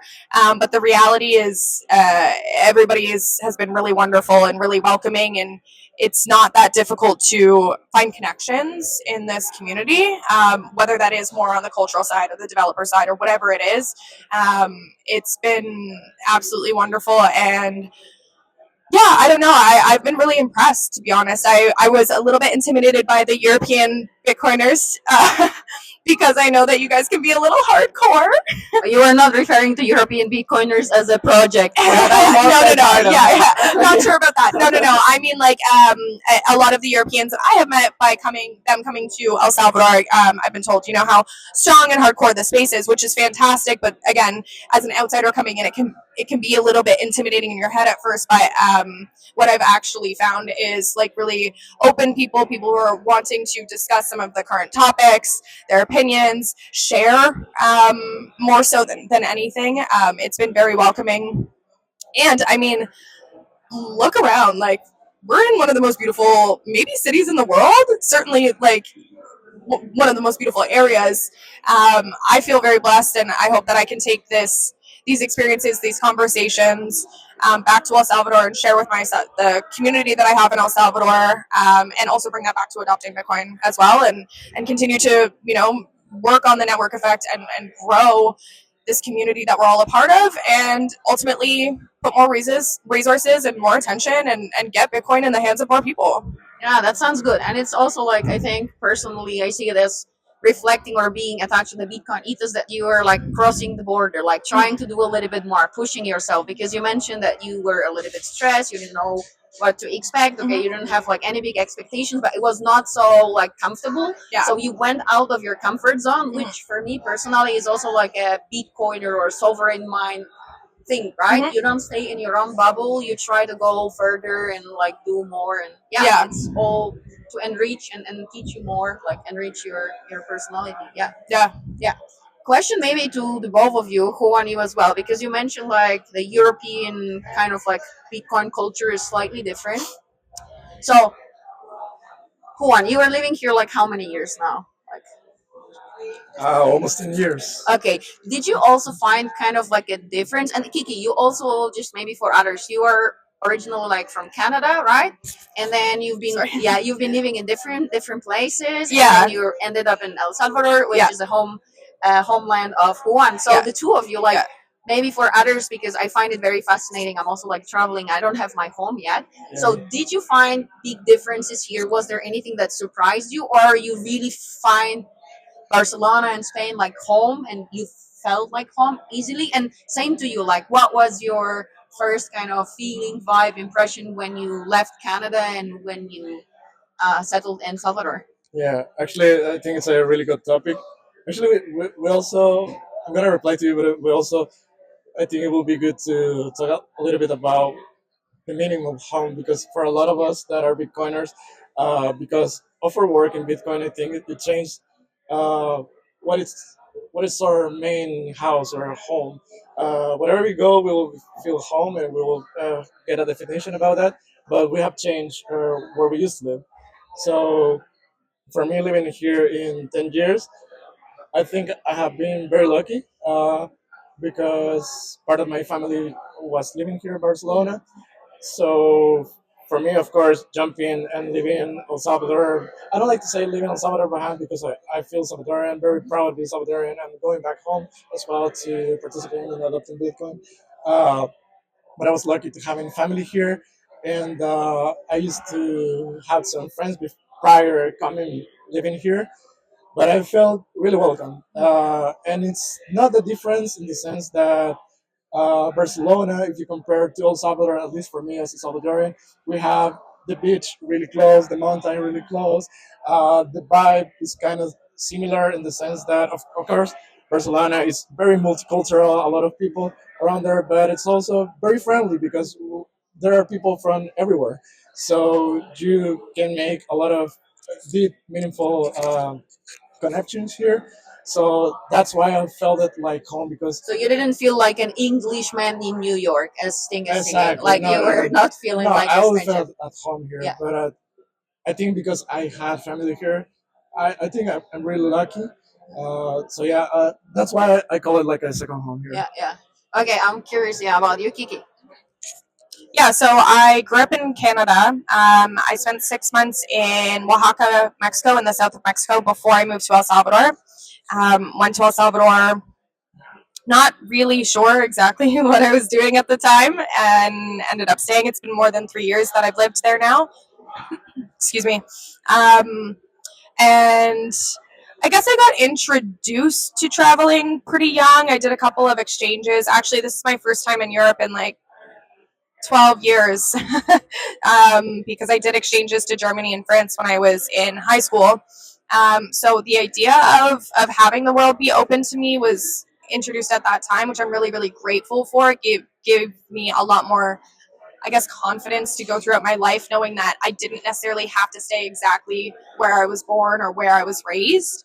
But then the idea that like having that first principle base of Bitcoin and then being sovereign and like truly embodying that and owning it, and in spite of all of the challenges that we faced in terms of restrictions of movement in the past couple of years, at least for me, I took that as an opportunity to really understand what that meant and to go in search of what it was that I was looking for. And I have found that in El Salvador for the last 3 years. I think a lot of people ask me this all the time, like, "Are you going to stay there forever?" And the honest answer is no, probably not. I don't know that I'm going to stay there, or I'm going to be there in 5 years or 10 years, and that's okay. It's But it's again like going with the flow. You cannot also, you don't want to give empty promises. Right? Exactly. Like, it will be kind of like silly to say yeah, Exactly. for sure, but you don't even know yourself in the next 5, 10, 20 years. And you right? don't know where like the opportunities are going to take you as well. Like that's the one of the amazing things about working in the Bitcoin space. And even not, you don't even have to put pressure on yourself to work, but volunteering or whatever it is, there's really no barrier to doing it at all. You yourself are the only barrier, and perhaps your time. But it's kind of like when you first get into Bitcoin and you start stacking sats and saving them and hodling them before you get to a point where you're ready to spend them. It's the same thing with your time when you're trying to get into, I guess, working in the community or volunteering or whatever it is. You might have to put a little bit of time into it in the beginning, but the way that opportunities start to flow to you, and I'm serious, opportunities around the world, like it's unprecedented. I really don't think any other industry experiences it the way that ours does, and I'm really grateful for that.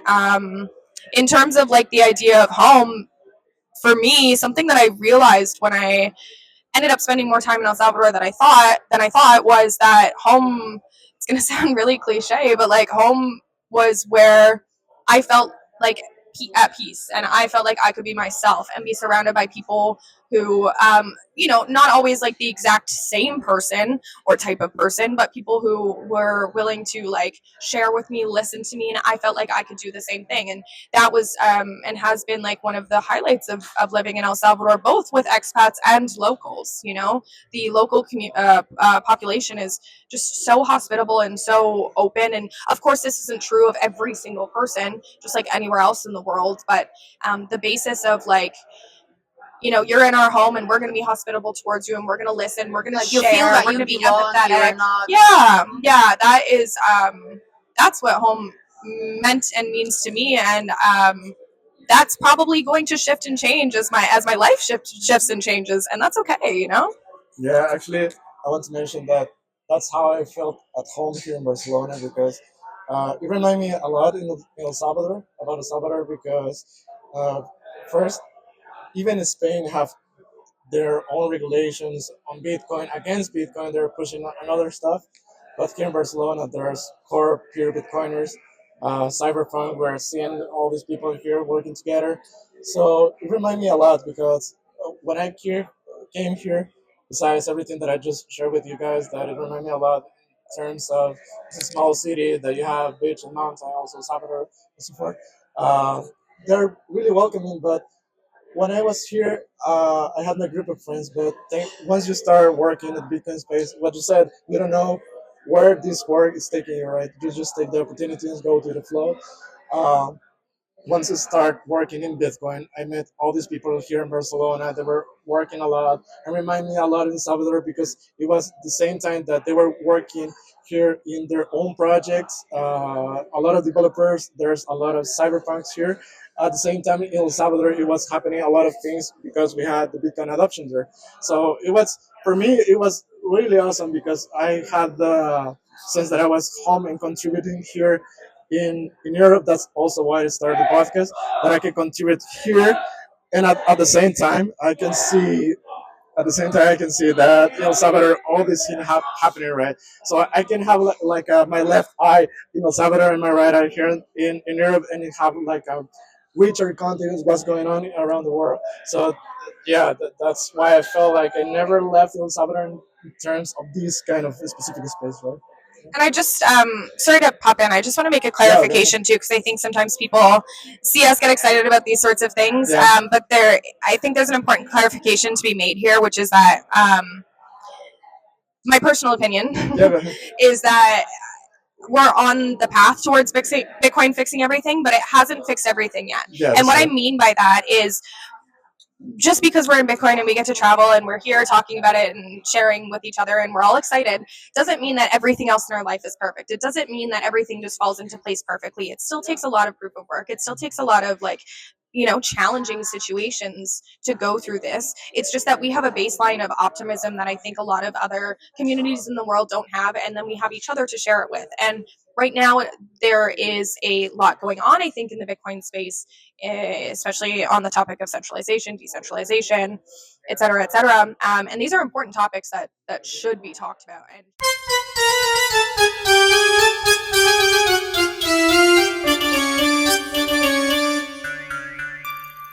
Jordi just played the game and he beat all of them at once. So no pressure on you, but good luck. Go. Whenever you want.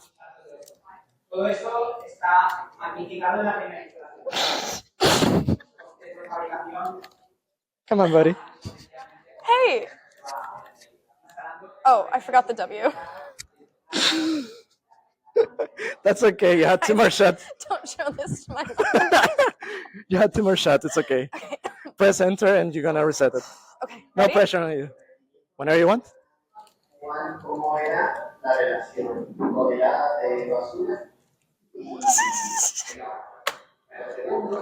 Man, how was I'm it? on E. What happened to you, Gigi? Reset it. Okay, to be fair, I gave Kenobi 4 shots, so you're gonna have four. okay. You have two more shots. Okay. Whenever you want. You know what it is? I'm making this so long. I never type on a keyboard. Like I never type on a computer keyboard. Where do you keep? I have a External one. external keyboard like a normal human being. Sorry. Yeah. I bet you I could say it quicker than anyone. All right. Whatever you want. Okay, I'm ready. Go. Yeah. Go.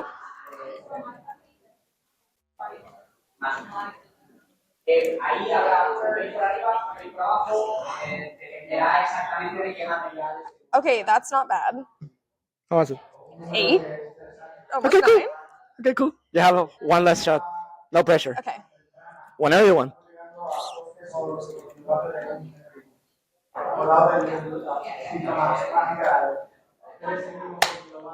Really? 6.3. That's good. That's not good. bad. No, that's good. That's That's good. not bad. Probably you're in the second place. So Do you know what I made the mistake of? Yeah. You can't look at the keyboard. You have to look at the screen. Yeah.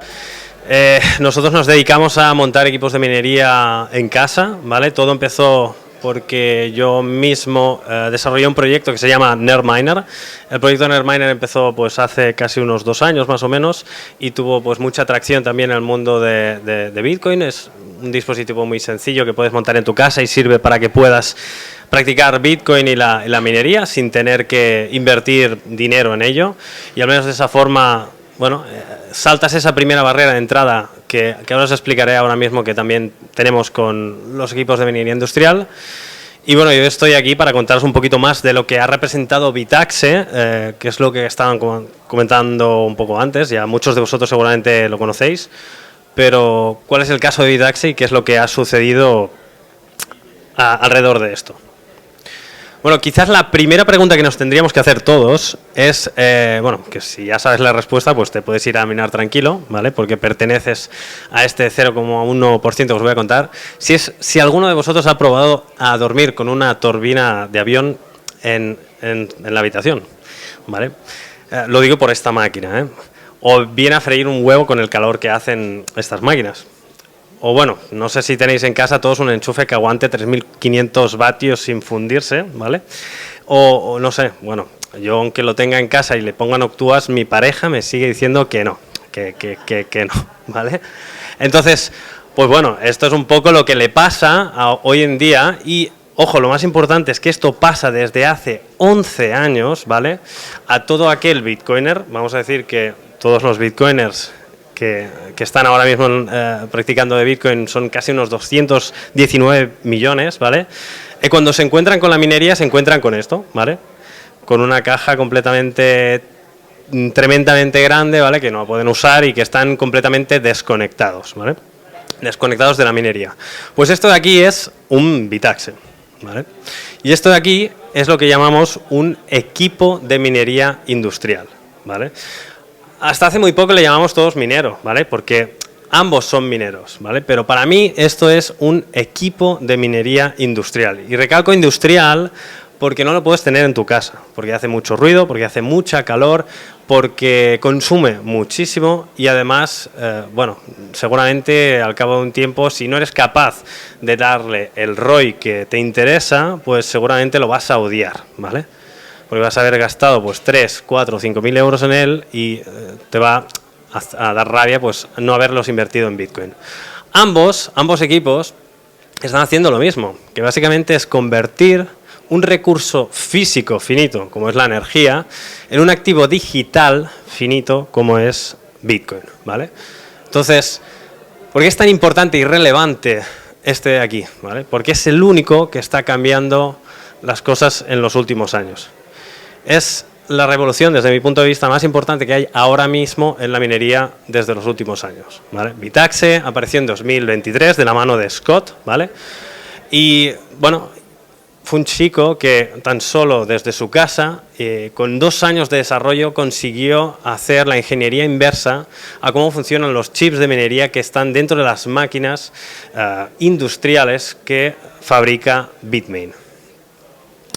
Scott estuvo durante 2 años trabajando casi en la oscuridad. Empezó a hablar de ello cuando ya eran más o menos 2022. A mí me escribió porque había visto todo el recorrido de lo que estaba pasando con el NerdMiner y de alguna forma pues para colaborar e impulsar y ver si podíamos encontrar más desarrolladores que pudieran ayudar a hacer este desarrollo, y él en enero de 2023 consiguió la primera placa funcional con un chip del S17, ¿vale?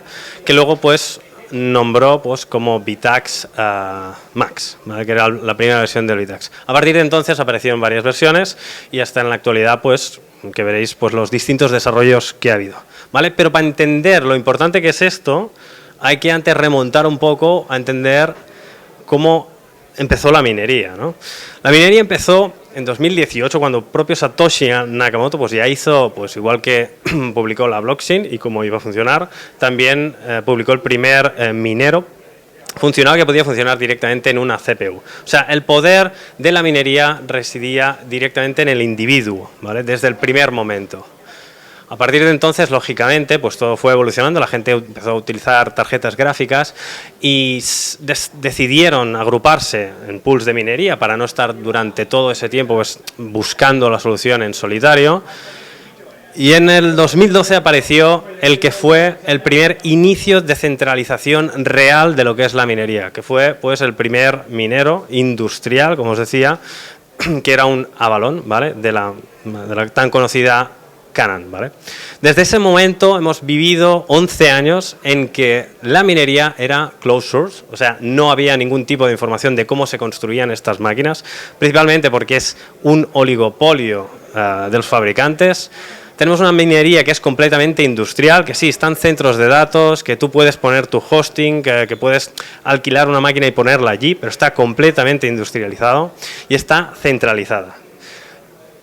La charla de anterior ya han estado explicando cuáles eran los problemas que estaban un poco, bueno, que provocaba el hecho de que estuvieran centralizadas, y básicamente pues es que puede venir cualquiera y decir qué transacciones o no pues pueden ellos tienen que minar.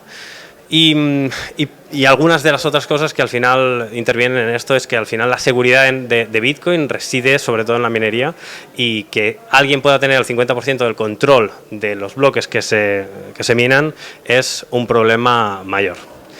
Por suerte, en 2023 Scott publicó este desarrollo y empezamos a ver un auge de la evolución en la minería pues en casa, y además pues un movimiento hacia el open source. Lógicamente, nosotros nos encontramos en un momento en que el hash rate no para de crecer. La minería está muy concentrada, tenemos grandes fabricantes que controlan la escasez de las máquinas, el precio de las máquinas, el precio de los chips, lo vinculan a Bitcoin y al ROI que tienen estas máquinas, y para nada es y era el objetivo de Satoshi en ese momento. O sea, quería que la minería estuviera igualmente abierta como él la propuso desde el principio. Lo que ha pasado es que las grandes empresas se han quedado todo este conocimiento y nunca han querido compartirlas para tener su propio negocio y mantenerlo. Por suerte, pues bueno, todo esto ha cambiado y ahora estamos viviendo una fase de recuperación, ¿vale? Estamos buscando que el poder de la minería vuelva al individuo, y este poder lo podemos conseguir recuperar gracias a proyectos como es Vitax, que te permite tener pues una placa de minería en tu propia casa con el mismo consumo que va a tener pues una luz que vas a tener tú pues haciendo bonito. Y esa es un poco la filosofía. La filosofía es buscar el no tener que preocuparte de buscar un ROI en una máquina que tienes conectada en tu casa porque has invertido un dinero y esperas que haya una rentabilidad al respecto, sino igual que tú estás teniendo un nodo porque te interesa mantener la red, igual que tú tienes una hardware wallet porque te interesa proteger tus ahorros, pues necesitamos tener mineros en casa que nos den soporte a la minería, para que así sea más descentralizada y no haya problemas. La tesis de Vitaxe, ¿cuál es? Ahora mismo, 150 Vitaxes, más o menos, ¿vale?, de un Vitax Gamma, equivalen a un equipo de minería industrial, ¿vale?, un S21 Plus. Dentro de estas máquinas, ¿vale?, se componen por 3 hashboards y luego hay una control board y luego hay, lógicamente, una fuente de alimentación. Y dentro de estas hashboards hay lo que denominamos ASICs, que son el chip en sí de minería, ¿vale? Cada uno de esos chips puede ser extraído y convertido en una de estas pequeñas máquinas, que es algo que nos dedicamos ahora mismo nosotros en Bitronics. Cogemos, extraemos los chips que hay dentro de estas máquinas y los ponemos en placas electrónicas para luego distribuirlas para los distintos bitcoiners en las casas en distintos formatos para que sea más cómodo tenerlo que de la forma que no era antes. La tesis de Scott es, vamos a poner un minero de este tipo en cada casa de los bitcoiners, ¿no? ¿Para qué? Pues para que tú almacenas la red en tu nodo, también custodias tu Bitcoin en una hardware wallet, seas capaz de también protegerla mediante tu propio minero. Y cuando digo tu propio minero, también puede ser tu propio pool, ¿vale? Si ahora mismo tenemos pues 200 millones de usuarios o Bitcoin owners que hay en la red, esto es un dato que he cogido de crypto.com, ¿vale? De 2023, y un total de 800 exahashes ahora mismo en la red, que serían como 800 millones de terahashes. Si tan solo el 0,1% de los usuarios que hay activos en la red de Bitcoin pues tuvieran un Bitax gamma, ¿vale? Esto representaría un total de, lógicamente, una burrada de equipos, 3 millones, ¿de acuerdo?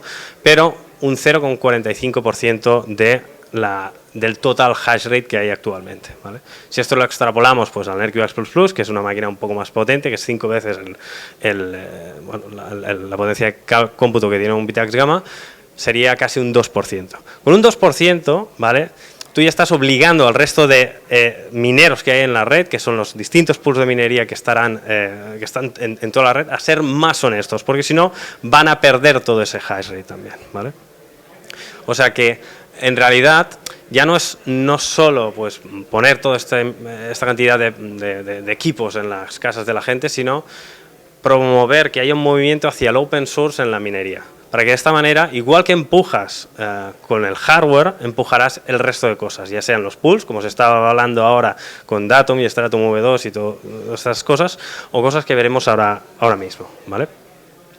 El efecto que ha producido todo esto, porque estamos hablando de que ya han pasado 2 años, pero en realidad desde que Bitax entró, vamos a decir, en mercado, es decir, que la gente lo empezaba a fabricar y lo podías comprar, ha pasado tan solo 1 año, ¿vale? Ya hemos visto cosas como, bueno, efectos como este. Por ejemplo, se ha creado un pool de minería que es Public Pool, al que muchísima gente se ha conectado y seguramente vosotros conoceréis, ¿vale? Pero lo mejor de todo esto es que tú puedes correr tu propio pool.